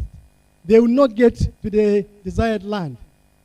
I was talking to a farmer that kindly allowed me to tell you what to do on the right track so that you can achieve what you want from your farm. They are difficult to convince, especially Nigerian farmers. For those of us who have contact with them one time or the other, you must believe the Nigerian farmer is a difficult person to penetrate. It's a difficult person to convince to change from tradition to modern, to use technologies and innovations. Very difficult indeed. The farmer was giving me headache to convince him. But I just use a gimmicks of extension. I just call a driver and ask the farmer to get into the car with me, and I ask the driver to start driving with reverse gear. The driver started, and the farmer just stopped us instantly. He said, "Why are you mad? Why are you driving with reverse gear instead of gear 1, gear 2, gear 3? Then I said, "Okay, can we go down now so that we can talk?" This reverse gear can take this person to wherever he's going, isn't it? The car will go. But the question is it the right way to drive? Then the farmer looked at me and said, "No, he doesn't think it's the right way." That is the way you are farming, sir. You are farming on a reverse gear. You could go, but there is danger on you and other personalities. I also gave him just a chocolate. I asked him to eat it from the back head. He tried, he couldn't get to the mouth. I said, why? I said, it's because it's wrong. This is the way to do it. The same way, agriculture should be practiced in a kind of a proper way. I also asked him, I gave him raw rice without cooking. I said, are you hungry? He said, yes. I said, please eat. Go ahead. This is rice, you know. He said, but it's not cooked. I said, that is the process of getting you to eat rice. And we are saying the process of getting you to get good profit, good yield on the farm should be through GAP. That is the way we've been battling. Let me now highlight to you, what is a small farmer supposed to do to get to that thing we call GAP? Number one, the farmer must be able to plan. You will agree with me, for those of you who have contact with farmers on their villages, most of them go into producing a crop without knowing what they are doing, without having the money to do that, without knowing where to plant it, without knowing where to get seed and other things. Simply because last year, his neighbor was opportune to must have planted maybe maize, and then got some 10, 20 bags. And then he was enticed that next year I will also plant maize. He would never go to the nitty-gritty of finding out what that farmer did to get to that level. He would just start planting maize. Halfway in the production, he will collapse. The money will not be there. Everything will not be there. Bayer will not give him free inputs. Then the entire production will collapse. So the first thing for the peasant farmer to do is to plan. And that planning must be done with an extension agent. You will recall each time my panelists here were talking, they were talking with reference to extension agents. Those are the guides in the field to tell the farmer how to plan. Next in the steps of GAP is to get quality seeds. Quality what? Quality seeds. I wouldn't want to go into that because it has been the talk of today. Quality seeds. That is the mother of what? Of getting the proper yield. You miss that, you miss the entire journey. You cannot get it right again. Another thing in the hierarchy is to get good land. So land or site selection comes next. Our farmers don't care. Sometimes when you see their maize plantation, maize farms, you ask yourself, even if you were God, you won't give them anything. Because they are planting on no poor soil, undulating, no retention, no nutrient, nothing. You get it on, and before you know it, they get zero. So site selection becomes a key in GAP. Having gotten that, then you have to move to what? Land preparation. They were all mentioning that, especially my brother here, that you must get your land well prepared, clean up, well hygiene, taken care of cleanly. Then you now start harrowing or you start plowing. So land preparation becomes a key in GAP. After land preparation, what do you do then? You go to sowing. A lot of us, a lot of our farmers messed up in sowing. We saw it from the man who talked from outside that hybrid of Bayer needs what? 1 per hole, isn't it? 1 kernel per hole. Our people will put 4 because they will tell you they will thin. Thin is traditional. Thin is a waste. You buy a 1 kilogram of Bayer's seed, probably maybe 10 naira. And then you are wasting it by 4 by 5. You require how many kilograms? So you need to go by the ethics of the doctrine of what? Of the technology. They require only 1 per seed, per hole. They don't even require 2. Because technology has told us, Richard has given us, go for 1, go for 2 in a hectare. So long as you maintain the population, you are going to end up getting the same yield. So long as you have over 53,000 of the stands in hectare, you can get the desired yield, whether it is 1 or 2. It's proven. So sowing becomes very important key in GAP. When you get the sowing done properly, you get it well, then it becomes what? Fertilization. That is one area where we must be careful in Nigeria today. Because of what? The Ukraine-Russian war, isn't it? That is supplying us with the fertilizers. 40% of it or so is now gone. So we must look inwards in fertilizer application to say, yes, we must apply it regimentally, rightly, so that we don't look for somewhere else to get money to do that. After that, we go to weed control, which we are talking about. Very important asset or gap, whether it is manual or it is by what? By herbicide. You must do it right. You must collect the herbicide right, select it right, handle it right, apply it right. After that, you now go for earthing up, second region, which is to make the plant anchor very well. Some people don't do it, but it's necessary to do it because maize that we see standing there carries a baby. The stand carries a baby, 2, 3 cups that they must have to stand upright to get sunlight and to get food from the soil. If it is not anchored well, then it will fall up with a blow of a wind. After that, then we move to monitoring and inspection. He mentioned it very well. He even gave us the way to do scouting, isn't it? That is very important. You don't just, as a big man, as my senator, you have a farm and you just come and look at the farm this way, the way he said, isn't it? You wouldn't know. Insect pests are very, very wise. They have their level of what? Wiseness. They see you as senator, they know you are only monitoring from the periphery. They will say, this foolish man, finish up and go. We are there to damage. So you must zigzag inside. You must take sample to now know what are the pests there. Are the numbers enough to make me spray? Because the economics of spraying says you must make the ends to meet. You don't waste your money spraying if you know it will not yield result.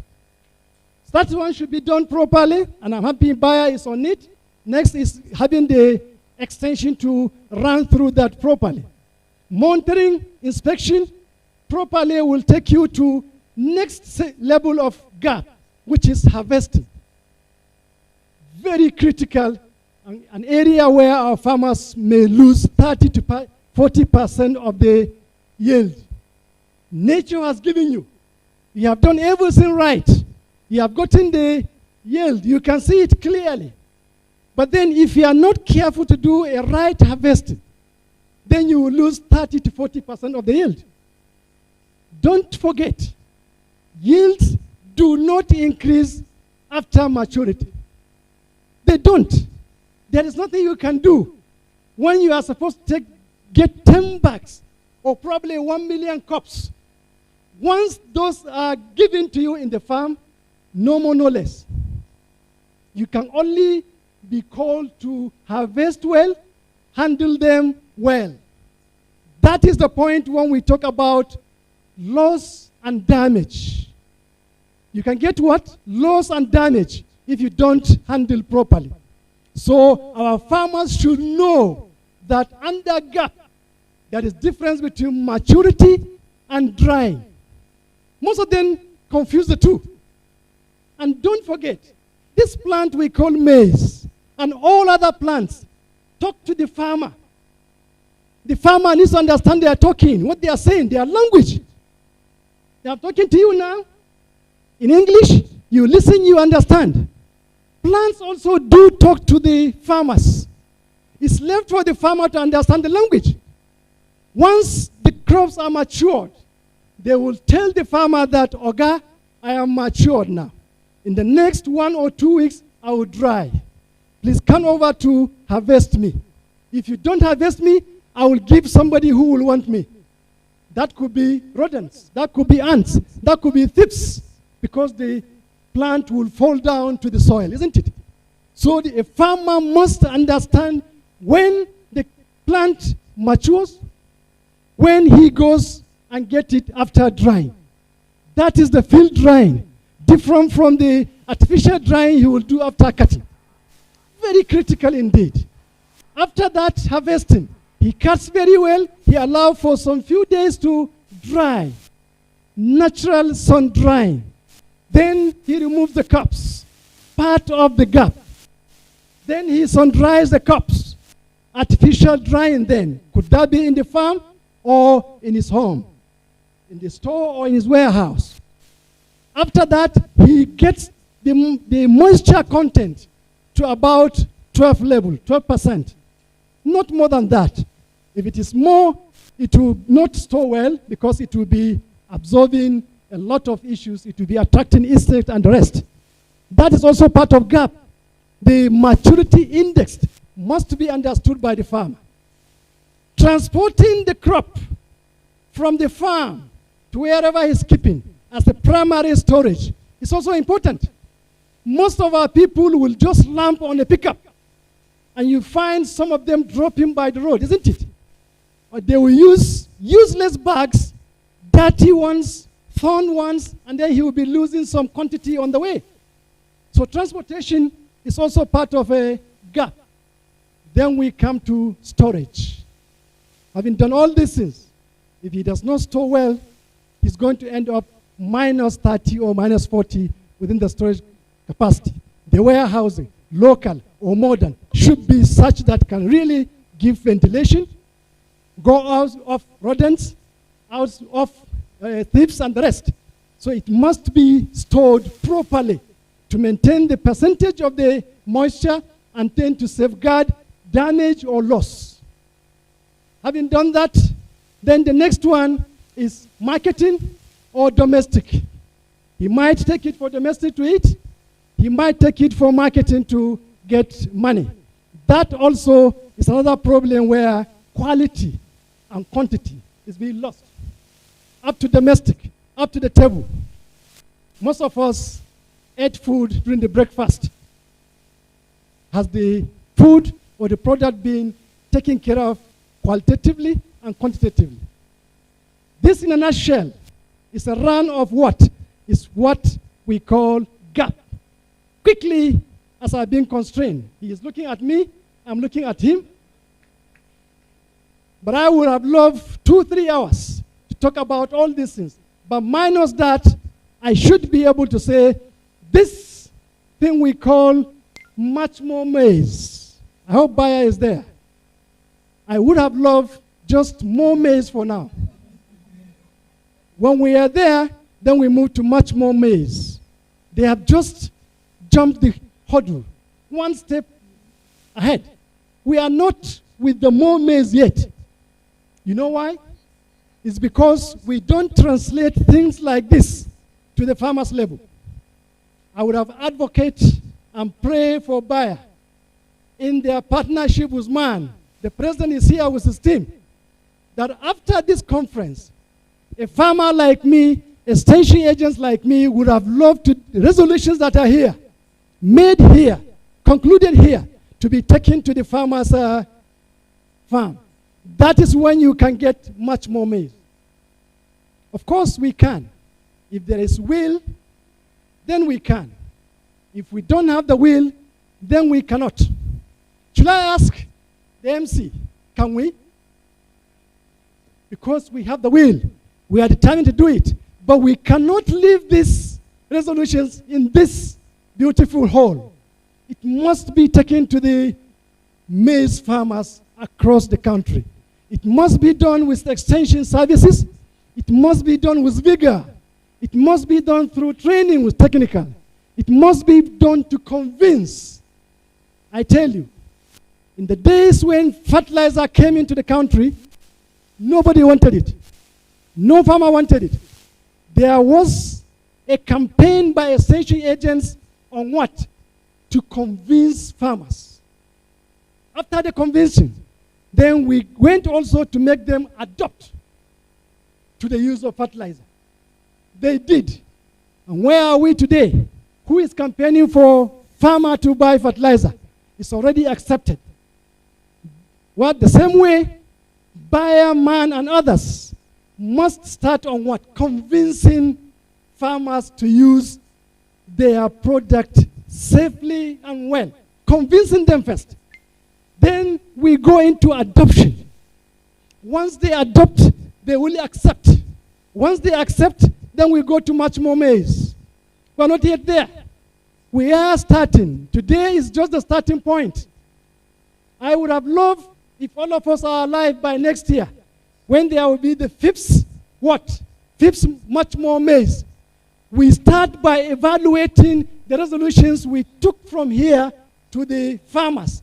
The result we get back, that should be the first thing to be the agenda for next year's much more maize. Has there been impact? Has there been change? Has there been increase of the production? That is the question we'll ask ourselves next year. If that questions will not be asked and there won't be answers, I will not come back. I will not come back here next year.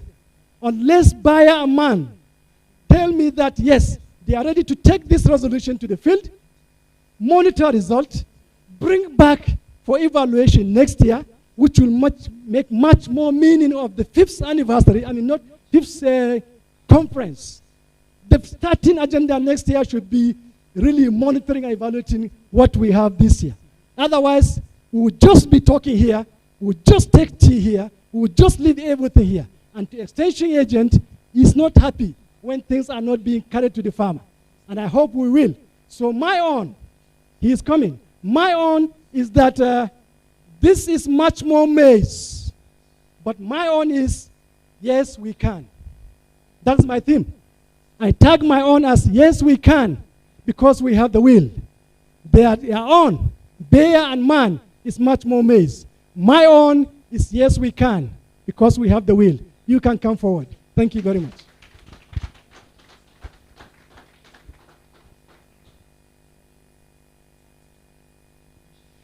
Wow, distinguished ladies and gentlemen, Dr. Usman Bala is extremely hard to describe him. Is he an agricultural evangelist? Is he a professor, a teacher, a doctor, a farmer? It's difficult to put him in one word. But one thing we all agree on is that we're happy we had you here today, and we're very pleased with your presentation. Thank you very much, sir. Moving on, we'll be going to modern technology and maize farming practices today. Shall we welcome to the microphone Director Plant Resources Department, ARCN, Dr. Yarama. Shall we welcome him, ladies and gentlemen, please?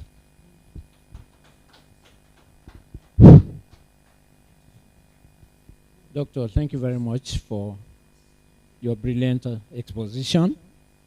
I stand on the protocol. I'm Yarama Andrepaya. I'm a Nigerian. I've been given the topic modern technology and maize farming practices today. There is no need for technology if there are no challenges. The only true thing about technology is that the whole world has become technological today.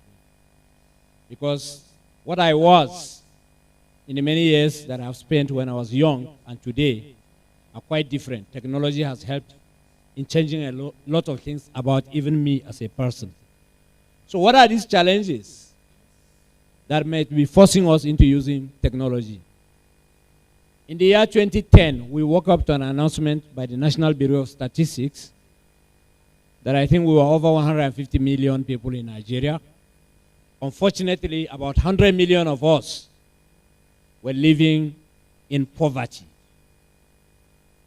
That was about 60.9% of that population as at that time. And they actually said that in 2004, only 54.7% of us were in that poverty. So we've grown to 60.9% within a very short period. And they want that this trend may be continuing. As if that was not enough, the United Nations drew us to a global concern that population was increasing, that resources were dwindling, and that weather trends were creating humanitarian concerns. The UN told us that in 1980, there were only 4.4 billion people on the earth. Today, we are about 7.1 billion people. And that by 2050, there may be 9.6 or more people living on the planet Earth. As if that was not alarming enough, they said our arable lands are also declining. While they were about 2.5 hectares per person in 1961, the world is beginning to have about 0.8 hectares per person. In 2050, it will be about that. This tells us that these limited resources require technology to manage if we must continue in all aspects of life, including agriculture. So let me limit my little discussion to agricultural technologies, where we should go from here. They told us that about 65% of Africans are involved in agriculture. But again, there is challenge in the African agricultural sector. What is these big challenges? They say most of our farmers are aging. They are old people. They are not energetic enough. What's happening with the youth? They say the youth are shunning agriculture and running for white-collar jobs. And what is happening to our productivity? They say because we have small holdings, because we also were going subsistence, and there is limited water and land, it is not likely to be sustainable. As if that was not enough, my friend breeder has told us what the breeders do. I am partially a breeder. I've been in the breeding program of IITA for at least several years and another 7 years in ICRISAT breeding program. But the reality is that even in breeding, conventional breeding is beginning and in fact has reached its limit.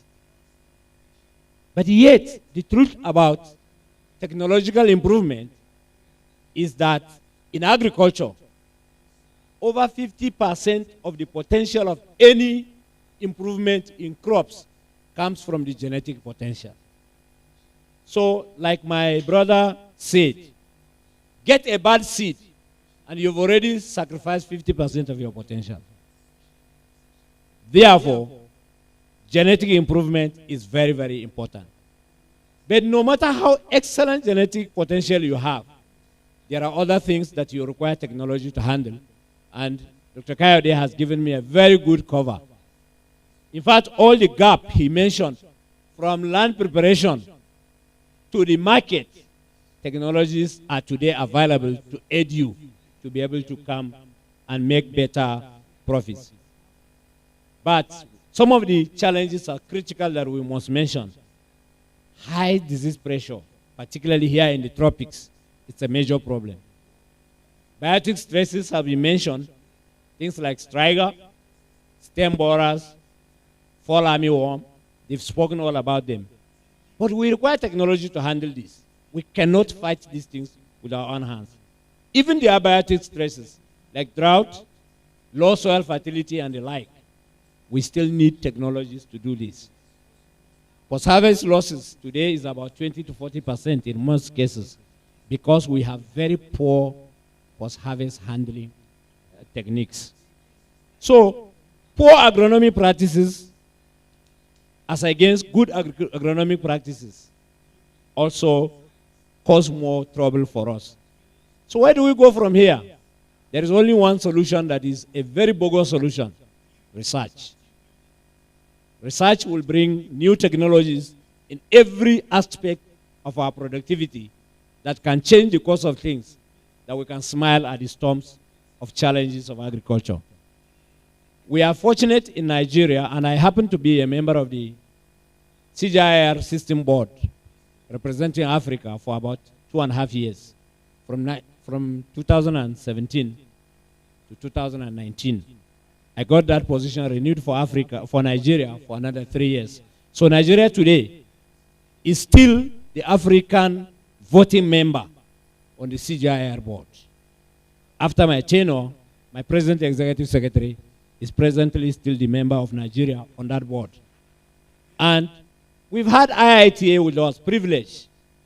IITA and CIMIT in Mexico are the two international centers given mandate for genetic improvement of maize. While IITA works on the lowlands, CIMIT works on the mid-altitudes and the highlands. But they have been working together. For over 50 years, IITA has been doing maize improvement program. So we have many varieties.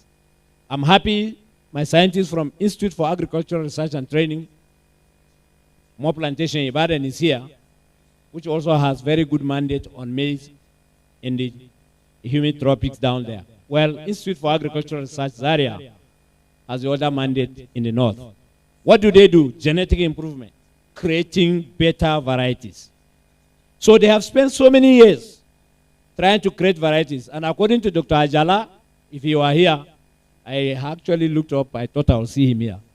He has told us that over these years, IITA has developed many open pollinated varieties, inbred lines, maize streak virus resistance, lodging resistance, and proliferation varieties for all ecologies. But coming to the savannas, where 60% of maize production is concentrated in Nigeria, he said they are concentrated mainly on high-yielding hybrids, resistance to striga, nitrogen use efficiency, earliness, and drought tolerance. There are other works done, but these are the major areas. So if this has been done, what happens?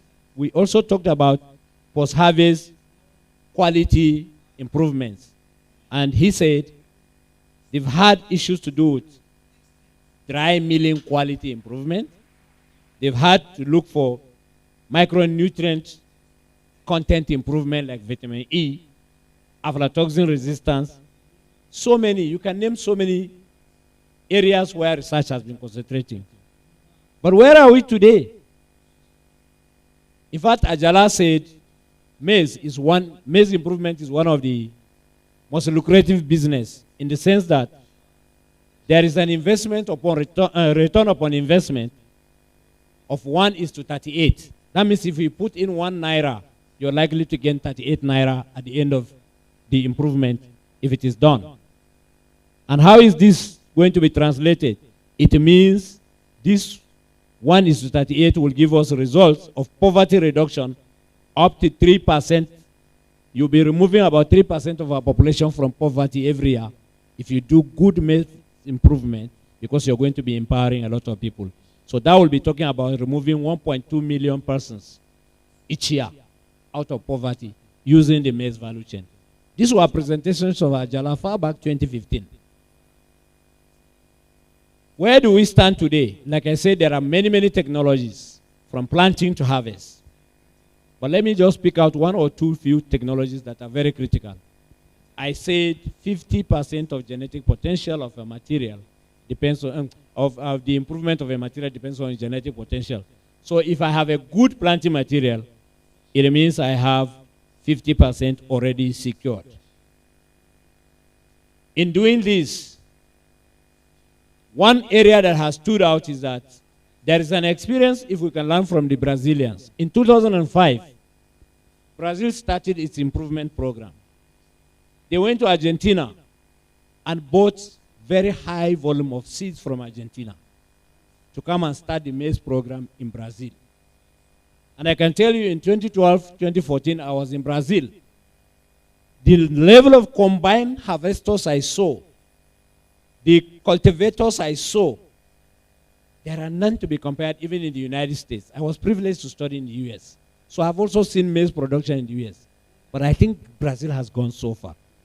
But one thing that has come very, very timely is the reality is that because pests and diseases are prevalent in our environment, we need very, very much improved cultivars. Since conventional breeding has failed us, we have tried molecular breeding. It has helped to some level. Today, there is something much better than molecular breeding. Genetic engineering. What we call genetic engineering. In genetic engineering or genetic transformation, you can address particular constraints using biological tools, biotechnology tools. to be able to improve productivity. And I know that Bayer doesn't want to come out to tell us everything. But I happen to be on the board, on the Executive Advisory Board of the African Agricultural Technology Foundation Tailor-Maize Project for Africa. So I know that in the Institute of Agricultural Research, IBU Zaria, as we speak today, there is a quiet research going on, improving maize for better tomorrow. Basically, to bring about pest-resistant, drought-resistant maize that are very adapted to us. As I speak, the proof of concept has been completed. All I know is that there are integrations already going, trait integration is going on. Last 2 weeks, we had the annual review meeting. And I asked a question. I said, I'm seeing materials from South Africa. I'm seeing materials from IITA. But at least we have NAS in Nigeria. Where are the materials from NAS in Nigeria that are already adapted in the hands of the farmers? They must go into this integration so that the farmers do not begin to learn completely new varieties with very good traits. And I speak with confidence that that request was granted, and a good number of our materials have already been sent or are being sent to be put into the integrations. Let me conclude this discussion by saying that in using the biotechnological tools, we've heard about herbicide-tolerant crops. We've heard about glyphosate-ready or Roundup-ready crops. We've heard about a lot of insect-resistant materials like the BT cowpea that we've developed for almost 9 years. We were working in IIR Zaria with AATF, and fortunately today is in the hands of farmers. Very soon, the maize also will be available. It will follow the cowpea. But let me say this, that these new technologies, I advise the farmers, the technology will improve your productivity. It will improve your cash income into your hands. So let us try to own these technologies and work together with companies like Bayer who have good knowledge of the technology to make sure that Nigeria does not lose out in this technological age. My concluding statements are these. It is time for us to focus in country on commercialization and deployment of high-yielding, stress-tolerant, and nutrient-efficient hybrids and varieties. We need to promote optimal fertilizer usage and complementary crop management options, the good agronomic practices that our brother have spent a long time talking about. Let's talk to our government for modification of policies that may be impeding private sector growth so that private sector can indeed take up this and run it as a private business, because there and only there can we achieve the promised land. As a student in the US, I know what the companies of maize are doing in the US. I know the money they are making. They don't even eat it. For us, maize is life, because maize is food. I think companies should be able to invest, but government need to provide the enabling environment.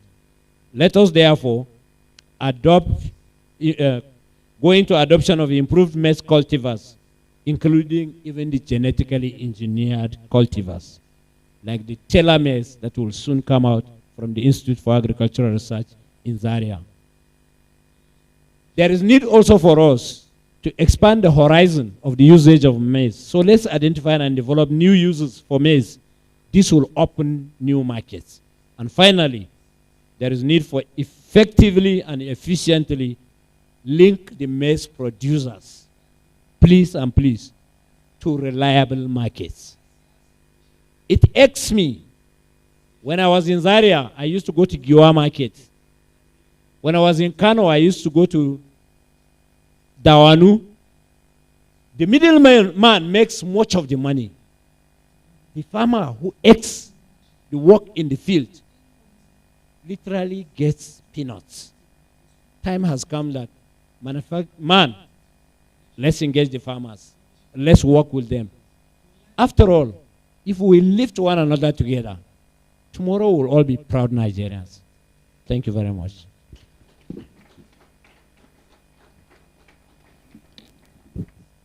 Please put the hands together again properly for Dr. Yarama, Director of Plant Resources Department for the Agricultural Research Council of Nigeria. Thank you very much, sir, for that very passionate, precise, and concise speech and presentation. We'll be moving on now to the place of quality seeds in optimizing productivity gap for our maize farmers. To do that, ladies and gentlemen, he's been up before. Let's welcome the Director General, National Center for Genetic Resources and Biotechnology, Dr. Sunday Aladele. Shall we welcome him, sir? Thank you, sir. I am Director, not Director General, please. Otherwise, maybe the Director of NABDA may say, I want to take his job. My job is very easy, but first of all, let me appreciate and thank Maize Association of Nigeria and Bayer for inviting me to this program. This is not the first commodity association I've been invited, and I'm highly impressed because this conference has been both educative for me and then also highly enlightening. I will spend less time because my colleagues have already probably did a lot of justice to what I will say. But coming from the policymakers' angle, I will, at the end of the day, make some recommendations and conclusions, which I believe, if followed, will really assist in our goal of having much more maize. It's already a clear case that Nigeria now has taken over from South Africa as the highest producer of maize in Africa. We all know that maize is a crop that is grown everywhere from Maduguri to Port Harcourt, to Calabar, to Enugu, Oyo State, and so on. And is eaten by almost every tribe and everybody in the country. So it's not a new crop, it's something that is well known. But the question is, what are the materials that they are planting? I've been asked to talk about the place of quality seed in optimizing productivity gap for our maize farmers. It's unfortunate, like one of the speakers said, I think our Oga in extension, that when you move across the country and you see the place, some varieties or the soil on which some farmers plant their crop, if you are God, you will decide not to give that person any harvest because, one, buy grains in the market to go and sow, and two, also the land is also poor. So what choice do the farmers have?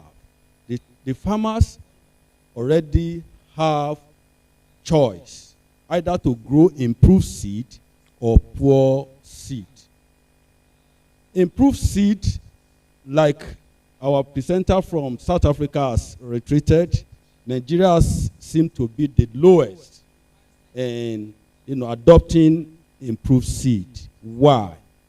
And the question also came from online, and it was not so good that somebody is already asking for hybrid seed, and we cannot give definitive answer that we are expecting tests and so on. This is not good enough on the policy aspect. About a week ago, I was interviewed by Guardian. You have been registering hundreds of maize hybrid, maize varieties. Where are they? If you read Guardian, I think of 10th of April or so, I gave him vivid reasons why many of those varieties, many of those hybrids are not in the market. Why? The reason I'm going to give us later. But we should know, and I'm happy that our farmers are getting more enlightened. and they are more willing to even buy improved seed now. The unfortunate thing is that it's not readily available. The networking is very poor. I want to appreciate what Bayer is doing, because if I count 4 or 5 seed companies that are really pushing and that has also taken us to where we are to eventually overtake, I think Bayer should be one of them. Not because they invited me, but I interact with a number of seed companies, and I tell them to their face, whatever Bayer, if we count 1, 2, 3, I think Bayer stand out as part of the people promoting. And that's why whenever they have something they are bringing up and they have it on the field, anywhere the site is, I make up my mind not to send my staff to be there. And honestly, you can always see the difference, because I know Bayer will not push anything that is not excellent. So we can, you know, appreciate them for that. Yeah, I don't need to continue to tell us the importance of improved seed. The most important thing is let it be available, because one of the problems is availability and also sources. What are the sources of those improved seed? For example, many people are more interested now, because there is no point wasting resources, wasting energy, wasting land that is, our last speaker mentioned, that is already getting narrower and smaller. And then at the end of the day, you go and plant a seed that is not going to get you something. And also, we should begin to de-emphasize open pollinated variety. Even though we still have a number of them that are still good, but we should also encourage the farmers. I mean, this is to the man now. Let's encourage them. Even when they buy all those OP, they are not so expensive, but after 2 years, they should go back. They should, because of the environment, the contamination and the cross-pollination, they should always go back. Otherwise, they will be degrading their input at least 30%. And that is not good enough, especially now that we need more food and we need more income. And a survey was done some times ago by Agra and I think and NASC, and it was observed that many farmers are interested. At least 39% of those that were contacted, you know, they discover that they are able to get more money, more yield, you know, when they use improved seed, unlike their counterpart who just used any variety. And you know, the study revealed that adopters of improved maize varieties earn higher profit, and they were more technically also efficient, more than, because like we have been told, normally they will be trained and so on, and through that they are able to efficiently produce higher yield and then better income. So the use of improved quality crop cultivars for profitable farming experienced by farmers has been recognized as the most important strategy in boosting agricultural production and accelerating achievement in Nigeria.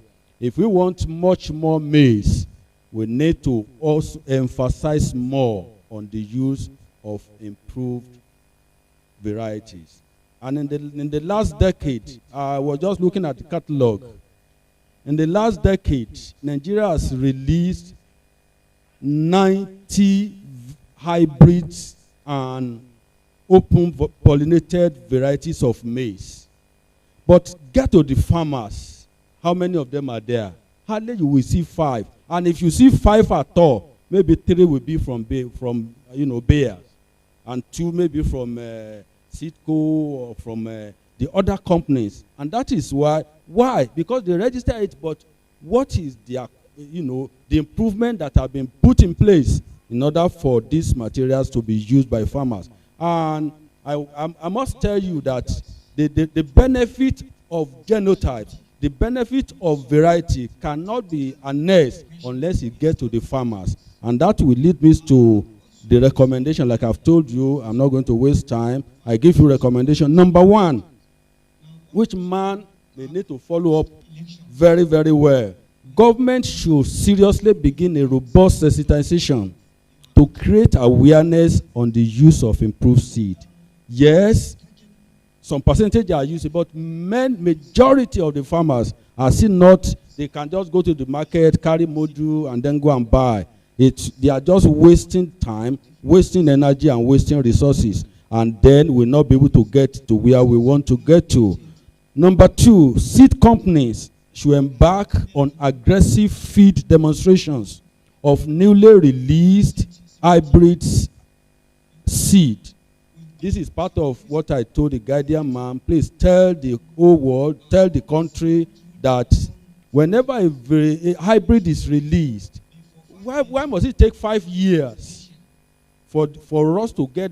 In fact, event will have even overtaken such good varieties. So it is important that seed company should go out there and do a lot of demonstration, and then breeders need to be more aggressive in developing high-yielding and input-efficient genotypes for higher productivities.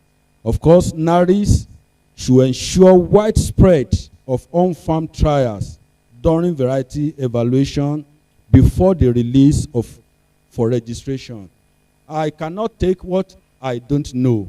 You cannot just bring, but if during the on-farm it is widely spread, they will be familiar with it. In fact, in some of our not for the hybrids of Bayers alone, for other companies. Some of them, it is on the field that the farmer will be asking you, excuse me, sir, when are we expecting to have this thing? Then we tell them, just wait in the next 1 year. But if the farmer waits 1 year, 2 years, he will say these people are liars. The next time you take another trial to them and they see another beautiful things, and they said, when are we having? You say next year. That's how you said last time, and we have not got it. So before the material is getting to the on-farm, let's please make sure that we make adequate arrangement, expose it to them, and then also making sure that we have a number of feed days, and then we get ready for them. In conclusion, therefore, the rapid increase in maize productivity in Nigeria can be attributed to the availability of improved seed and seed system. It's very obvious. When we were only on HOP, we are not, planting hybrid seed. We know where we are. We know where we are today. And if we can work hard on some of these recommendations, I think our aspiration to go, to multiply, even to have a better pyramid than rice will be there.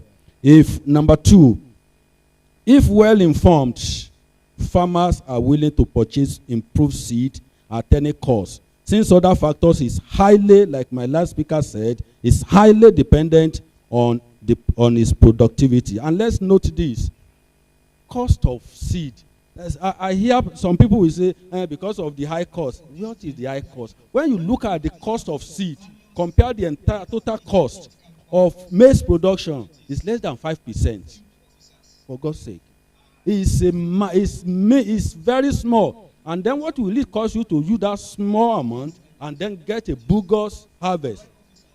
So we need to say, to inform them, to educate them. And I think seed company can come into this, and our extension people, need to educate them.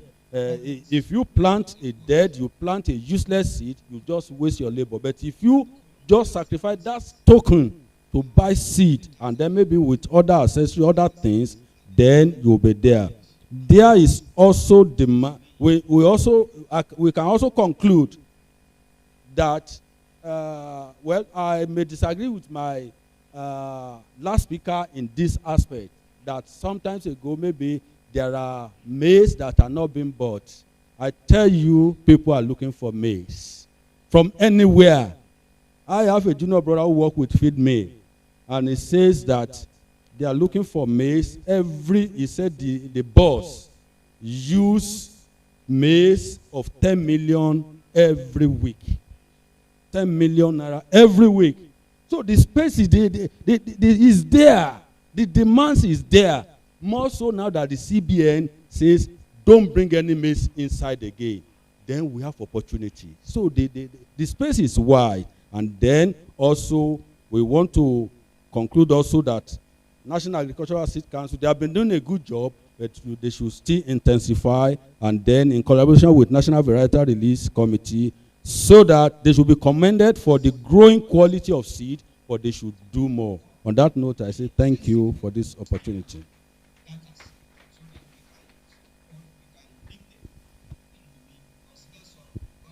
Thank you very much, sir. Please let's lend him a hand once more for that policy-driven, practical approach to the issues at hand. I'd like to thank all our presenters, our panelists. At this point in time, I will announce that the presentations are done. As we know, our two gentlemen have presented before, and we will stand on that presentation. So we'll be going to a question and answer time very quickly. If you have any questions from before, from any of their presentations that was not answered, this is the time. While you're trying to make up your mind here, those who are online or on ground, we have a few questions online. This one is from Sanusi Isa. Please, how can I get Bayer maize for planting in Niger State? I think a lot of people have been asking how they can get this in various states. So if the answer could be given generally in Nigeria, so it's a straight answer. Thank you very much. For every state in Nigeria, we have area sales managers that operate there. All you need to do is leave your contacts, and the state where you need it will get in contact with you. Thank you. Thank you very much. If I might add, I think Nigerians were kind of used to shop, the whole idea of going to a physical shop, and sometimes it is not the most viable option. It's better where you need it, just get your number across in this digital age and they will get it across to you. So the next question we have is, can we alternate disease and belt experts since we are advised to alternate to avoid pest resistance?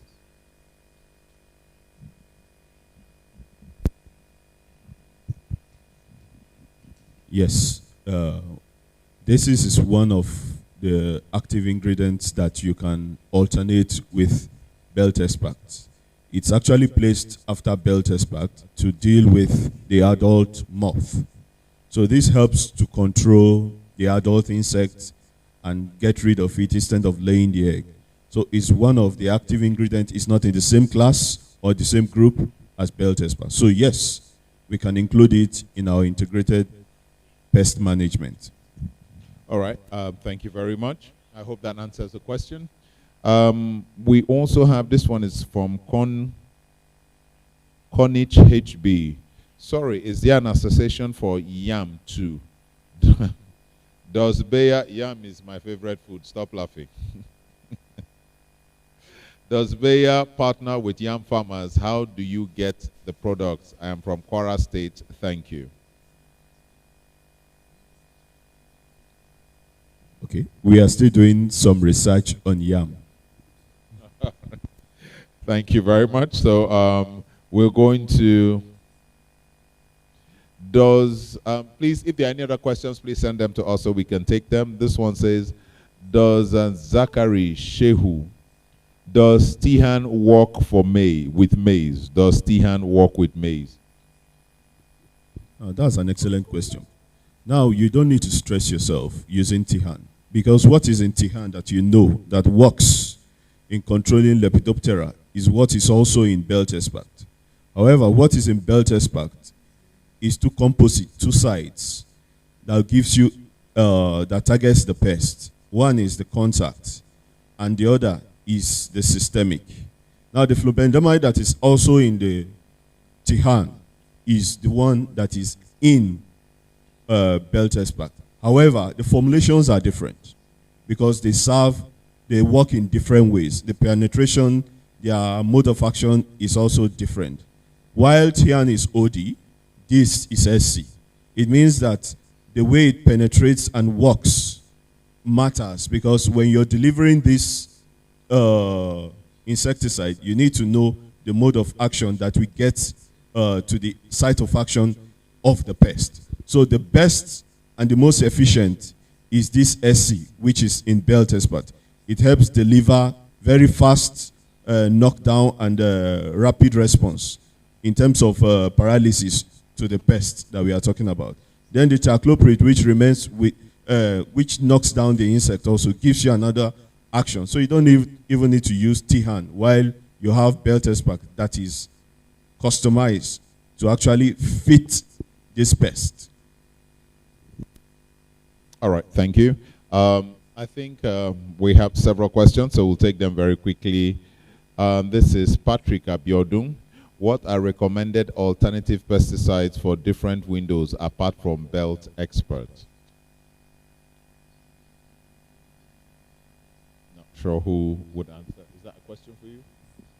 Yes, I can attempt. Now, it will be like I'm promoting, but it's best that when you go to your retail store or where you purchase your pesticide, you can ask, can I get, what are the types of insecticides that you have that you use in managing fall armyworm? They will give you orders that you can add to it. However, we have stated here that if you scout early, we recommend that you scout early and you apply when it is between the 2 and the 3 leaf stage, where you can control the pest and minimize damage. This helps to minimize your loss. However, when you need others, we ask that you contact the extension agent who will be able to advise you on what other pesticide or insecticide to use.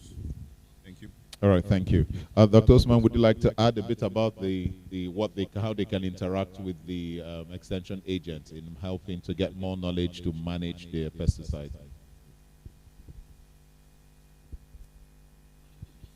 Yeah, I think the prevailing problem has just been selecting it, handling it, and then spraying it. Most of the farmers don't know where to go and get what is the content, but an extension agent can be able to help and open up the product, especially the active ingredients, the way to handle it, the way to spray it, and how you'll be safe about it. All that can be given by the extension agents. That is why I want to advise the partnership of Bayer and MAN to enhance, because I realize the two parties both have extension agents, yes? They have extension workers up in the field. But those with Bayer are more on sales promotion. They do some technicalities, but once you catch them up, their first primary assignment is to sell. Then our own farmers extension agents, our first primary is to put the knowledge first. So if you can get the 2 MAN extension agents, which I know they have, and then Bayer extension agents, put them together, train them together, and let them move in to the field together. That will work very well. And let me chip in something for both of them.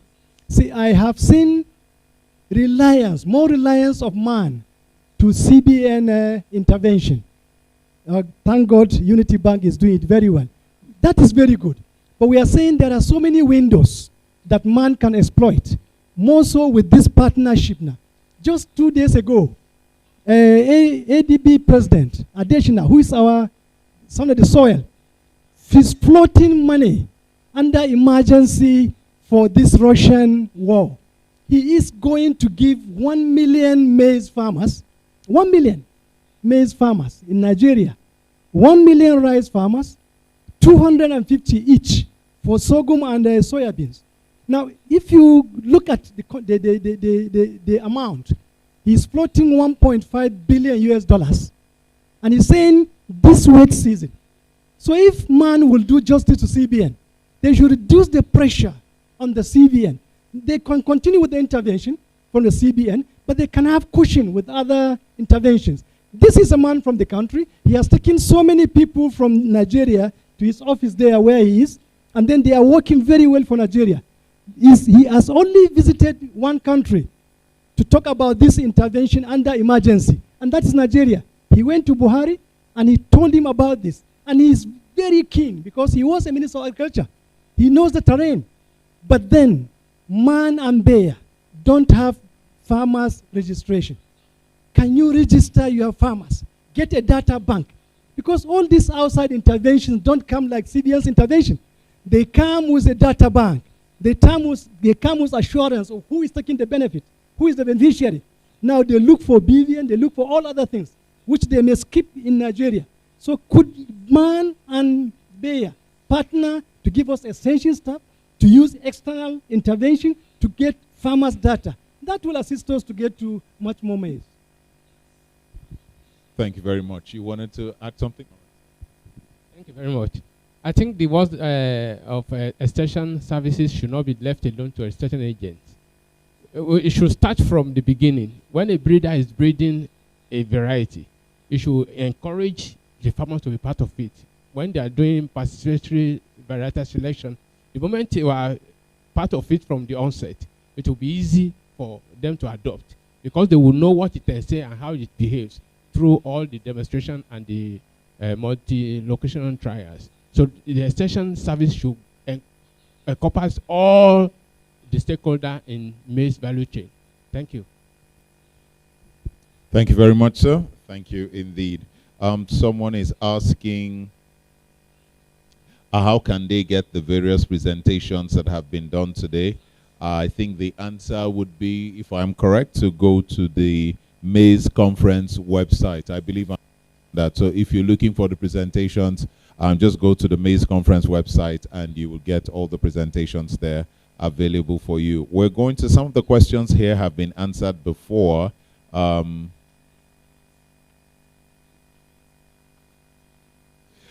This one is from M. Baba. Is there any selective herbicide for maize plants that spreads manual weed control? Is there any selective herbicide for maize plants that... Okay, that replaces. There's one? Manual, yeah.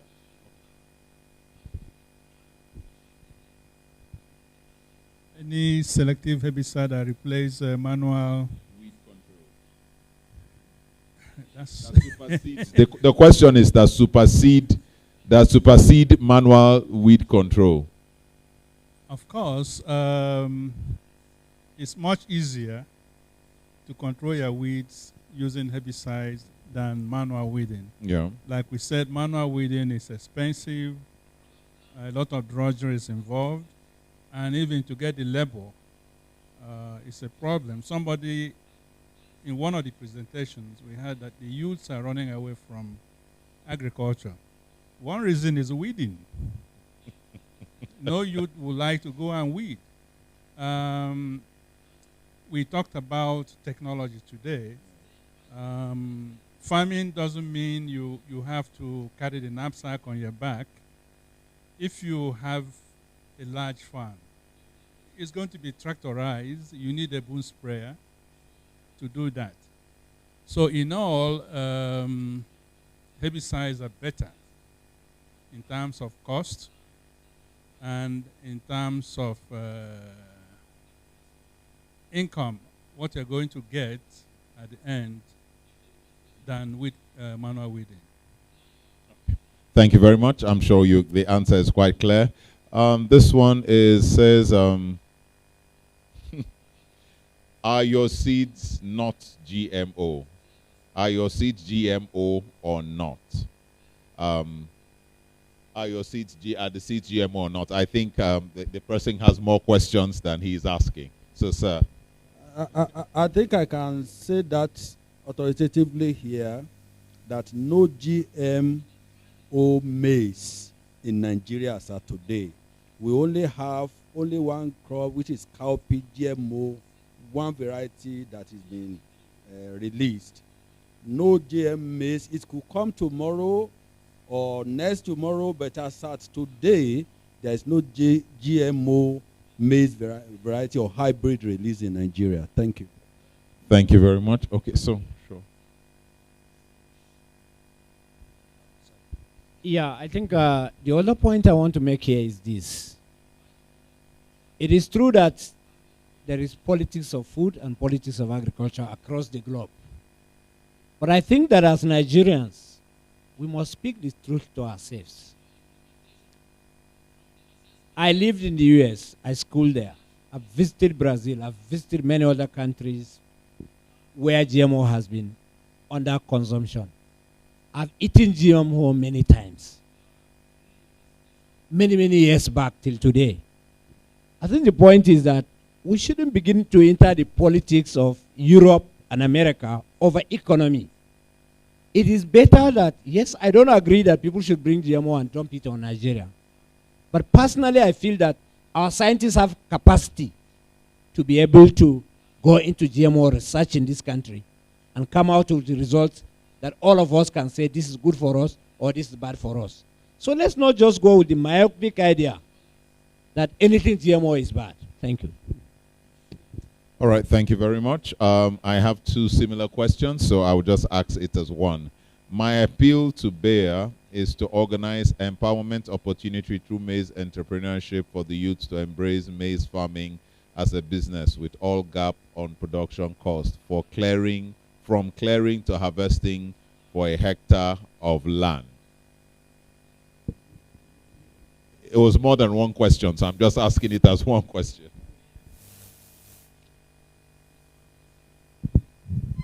It's noted. We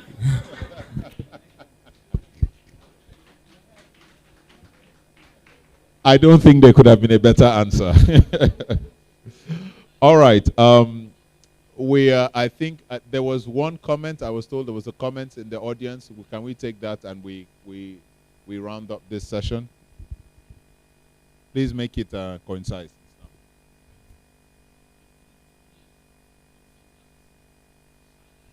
Thank you. My name is Dr. Adeleke Mufta from Federal Ministry of Agric. I think from the people that sit down that we are watching, the only person that stands out of them all is extension agent. That's our doctor. The rest are almost in the same class, researchers, or as I class them. And it is that extension agent issue that we have problem in Nigeria. And I'm not too comfortable with his presentation in respect of what he has given us. I was expecting something that has to do with how do we solve the problem of extension agent recruitment in Nigeria. For the fact that ADP was established, became a project in Nigeria in 1972, and it was accepted throughout the states in 1984. Right now, we don't have young extension agents in the states. Don't let them tell you lies. I was a national project coordinator for Fall Army Worm, FAO, FMAD project, 2018 to 2019. And I discovered that the list of age in terms of extension agent that we have was somebody that was 31 years. Most of them are aged people, directors, deputy directors. So before we finished our project, most of them have retired. And it's still the same thing that's happening now. The states, we know that Agric is in concurrent list of our constitution. So the state can practice agriculture as well as the federal government. Whatever federal government wants to do, definitely without the state government, because federal government doesn't have land. Land resides in the hands of our governors. So they are the ones that are cultivating. And development project was successful because the states participated fully. But those who were recruited then as extension agents are almost all retired. Or if they are not, they are about to go. But our state governments are not recruiting at all. The only people they are recruiting is political office holders. That is the truth. Or, to a larger extent, they recruit teachers, but not extension agents. And that is where the problem is. How do we solve this problem? That is exactly what I was expecting my doctor to expatiate on, so that I will take it back to the ministry, that we have a solution. Somebody gave us a solution that if we have private extension agents, they will solve the problem. But for me, as a senior officer in the ministry, we discovered that some of these people who are anchoring private extension agents, their companies or whatever, they also come to the ministry for assistance. Are you getting what I'm saying? So instead of being a private something, it is now looking as if what they want is a BPP approach, private partnership system. How do we solve this problem? Because all the results from research, if it is not carried to the farmers who are on the field, like we are talking of lagoon. I have lagoon in my office. I demonstrated. The Bayer representative knows. You always see it there, because that is where farmers who are enlightened always come to get information about it. But how many can come? And this thing is supposed to go to the farm. It's the best in terms of starting with cultivation. But it's not getting to them. Thank you.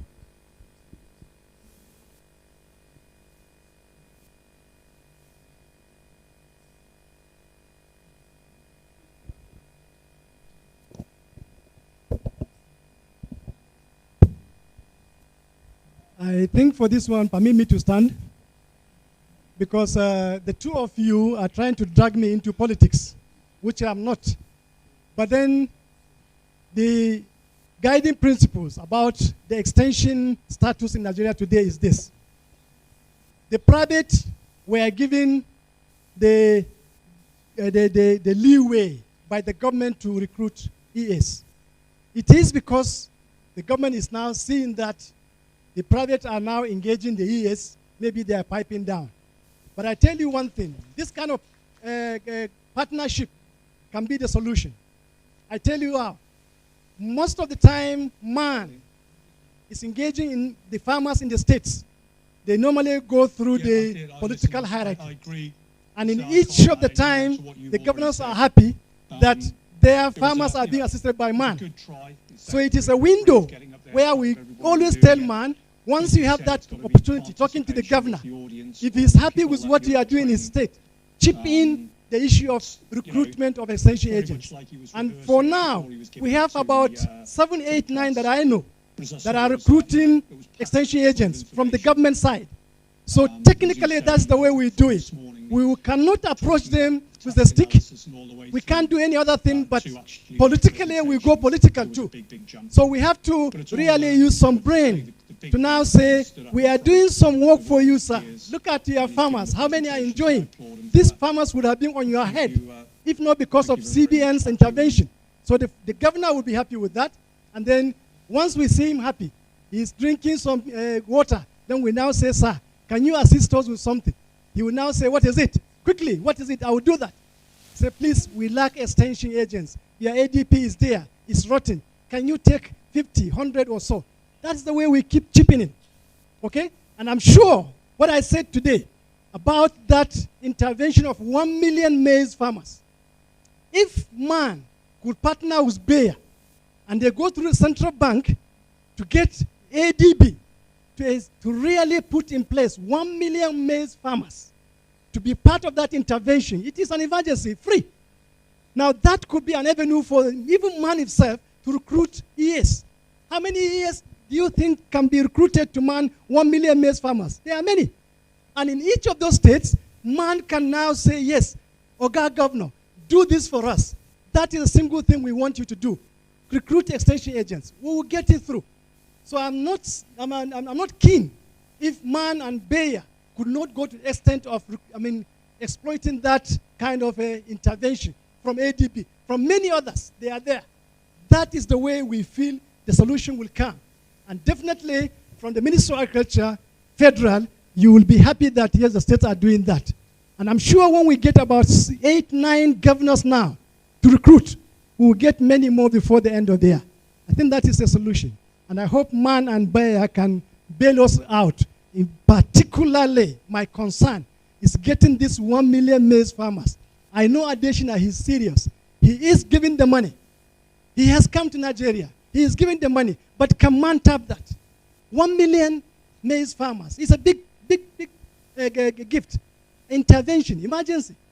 We can do a lot of that, a lot from there, between Bayer and man. Thank you. Thank you very much. And I'm sure as a way of round, also in his vote of thanks, Engineer Sunday Bamidele would touch some of those areas. Bayer is here also. So we'll just take one more question before we bring it to an answer so we can round up and catch up with time. Mine is not a question per se. It has to do with what he's saying. Governors recruiting extension agents. Well, this is not a political forum. I would have asked, are they willing to pay their salaries? I work with Agricultural Extension and Advisory Services. It's a project funded by USAID. It's Feed the Future project. What we are doing is the private extension approach. And I'll tell you what we are doing briefly. I may tell, if you want the details, you can meet me later on. What we are doing is to use the micro and small, medium, and enterprises, MSMEs, as these extension agents. These MSMEs are more like agro dealers. What we are doing with them is to empower them, train them on how to deliver these extension services. And the idea is that the moment you take, for instance, if it's seed, like we're talking about seed, or even the lagoon we're talking about, the moment you let the farmers know that, look, this works very well, and you are a dealer, that's an incentive for you, because in the coming years, farmers will patronize you, buy more of these products, and you make more sales. So I don't think in this country now we should be relying on, I was told the ratio is even 1 to about 10,000 farmers. One extension agent to 10,000 farmers. For me, it's 0 to so many farmers. None. So the best way to go is private extension driven services. Otherwise, everything we're talking about is centered around extension services. Everything we're talking about here. All right. Sir. So the best way to go is private extension driven services. Thank you very much, sir. Thank you. So, Bayer, would you want to respond before we call on to some of the things that were said earlier on? Or should we proceed? No, when the question he was about your willingness to collaborate and partner to get more extension services and to explore more funding opportunities with man. Yes, we are open to partnership. In fact, Bayer is a technology, it's a solution company. So what we give you, I just wanted to correct this thing. What Bayer provides for you is a technological solution. So definitely we must support you and train you on how to use the technology. In terms of partnership, we are open to every positive partnership that is available. More importantly, smallholder farmers, that will empower the smallholder farmers. That's what we are driven by. That's what our mandate is, and that's what we are here for. Thank you. Thank you very much. I think at this point in time, the only thing we can do now as a way of putting all this together is to call upon the representative of the President of Man. He is ably here. Ladies and gentlemen, let's to put all of this vote of thanks, Engineer Sunday Bamidele, as he comes to tie all this together into one beautiful bowl. Where's the other microphone? It's better. This one keeps seizing.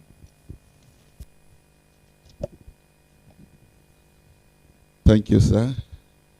It has been a wonderful day. It has been educative. And I'm sure none of us regret coming here today. And I'm happy we have met with our elders, those who were there before us, and those of us who are even in engineering who are now trying to cross into crops. As a retired civil servant from Federal Ministry of Agric, yes, I was in silo, so you can see how. We give God the glory for the success so far about this 4th edition of Maize Conference.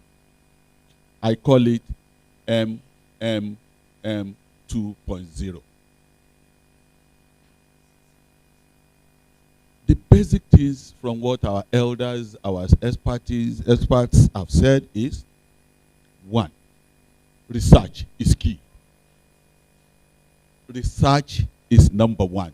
You cannot build something on nothing. If the foundation is faulty, the house collapses. And second is, those works being done by the experts, are they available? We should make them available. That is availability. It should be affordable. You know, when somebody says seed are too expensive, it's just like the doctors. If you say the health is expensive, try sickness now. If you want to be a successful farmer, you will sacrifice your time and money. Just use the bad seed. I'm sure Dr. Dauda will tell you what he has seen in the field from those farmers who use the unrecommended seeds, what they experience on the field. And secondly, furthermore, high quality seeds. High quality seeds. They've told us these things are very, very, very important. If you have bad seed and you carry the best fertilizer, you put on you are just wasting your money. You are wasting your money. So, that is one of the things I've been able to grab. Maize is available. I was just seated there and somebody, Lagos State Poultry Association, that is market. He was begging to take 3,000 metric tons. And I'm sure Mr. Vijay is here and CBN are here. All they want to hear is Bagam. We have just given the approval. The maize is in Kaduna. In fact, if you bring the cash now, I will just plead with Unity Bank and even CBN will just call them, I beg, market day now. They are begging us to the maize is available. And they know the quality of our maize based on the input we use, the product of Bayer. In storage, there are things they look for. Foreign matters. The foreign matters. The major thing is the chaffs, the breakage, all this. But because the farm is neat, when we use our combined harvester, all you take is the grains. The chemical works for us. One other thing we notice is the seed codex has helped us. Seed codex. Yesterday, National Seed Council invited us. We don't take any seed that is not codexed. The seed codex, for those other people who are here, if you don't know, I think it's one of the systems to identify quality seed. You just scratch it, you send it to 1393, and it tells you, okay, or this. These are what the experts are telling us, to make sure you have the right thing on ground. You have the right inputs. Yes, Dr. Dauda said we have to collaborate. Let's upgrade our collaboration with Bayer so that we can get something out of the grants. Yes, we will key into that. I know I can see them reacting, body language. When you say body language, they say, okay, we will signal to ourselves. We try to key into that to upgrade our farmers' data. We do have. Without that, you will not participate in Ankobora. We have our data, but we want it upgraded. We can upgrade it more because when we have foreign people coming in, they ask for our data, the farmer data, that at the tip of your finger, you can get the farmer done. And to cap the whole thing is garbage in, garbage out. If you don't do the right thing, you cannot get the right quantity. And extension is the father of them all. How does this information get down to the grassroots? The demonstration that they have done, and I want to sincerely appreciate all of you for being patient. On behalf of the President of Maize Association of Nigeria, Alhaji Bello Abubakar Jagaban Azara, this is a wonderful conference. And please, Beya, I have said it, that we will continue to collaborate. Please let us step up and key into what they have said. We want to thank you for your patience. We want to thank those who could not make it here, but they were on the virtual visual responses.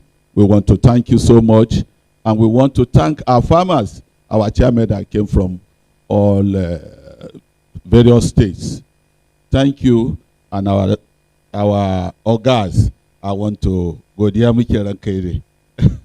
Thank you so much. Dalusa, I appreciate on behalf of the president. We say, see you next year at the 5th Maize conference. Much more maize. Point 3. I'll put it that. Thank you, sir. All right, so we're going to do the photographs now. I'm going to call on Ayoni Jimo. Please come over to handle, to handle this. Oh, is it you? Who's handling? She.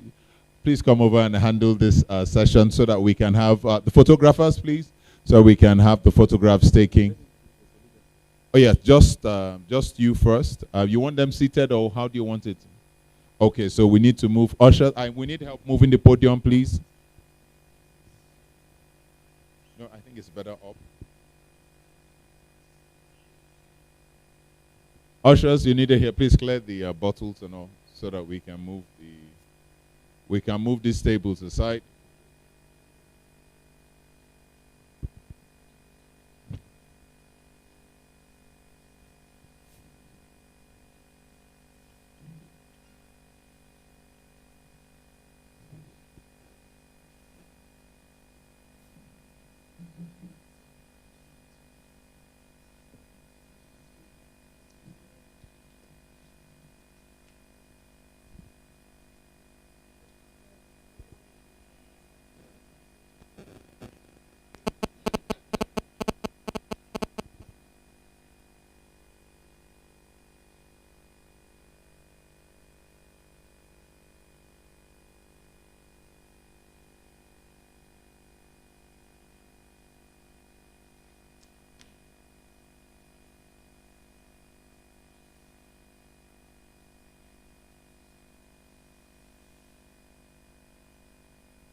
Is that okay? All the what are the other pictures we're taking? All the participants, please. We would like to have all the participants and the panelists, please. All the participants and the speakers and panelists. All the participants, the speakers and panelists, please.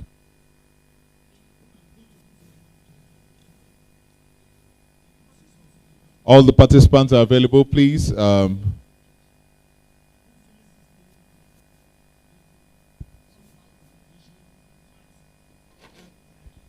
All the participants, please come out so we can have a general.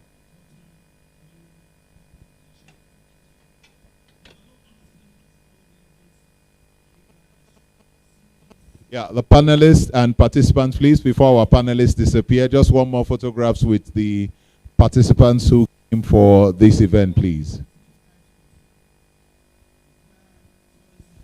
Please, can we make it snappy so that, can we make it snappy? All the panelists and the, yes, the panelists can stay in front, the others can. No, yeah.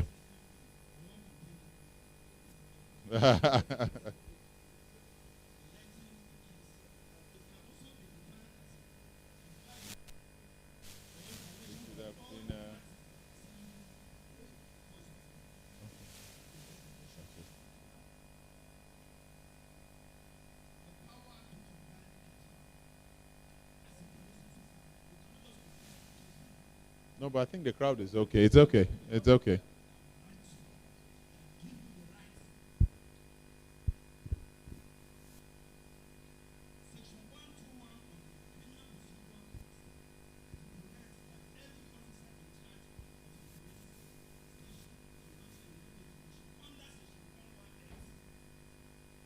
All right, thank you very much. Remember the refreshments. Thank you. Any other information?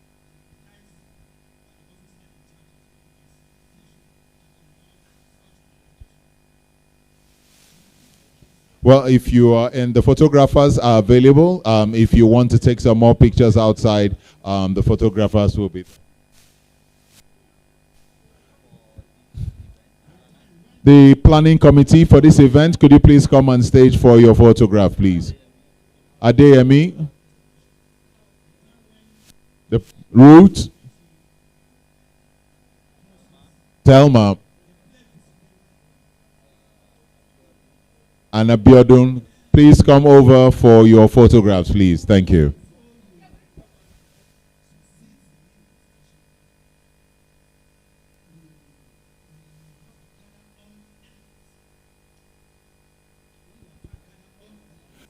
All right, the ushers should be doing the gifts now. The ushers can be doing the gifts. Adeyemi,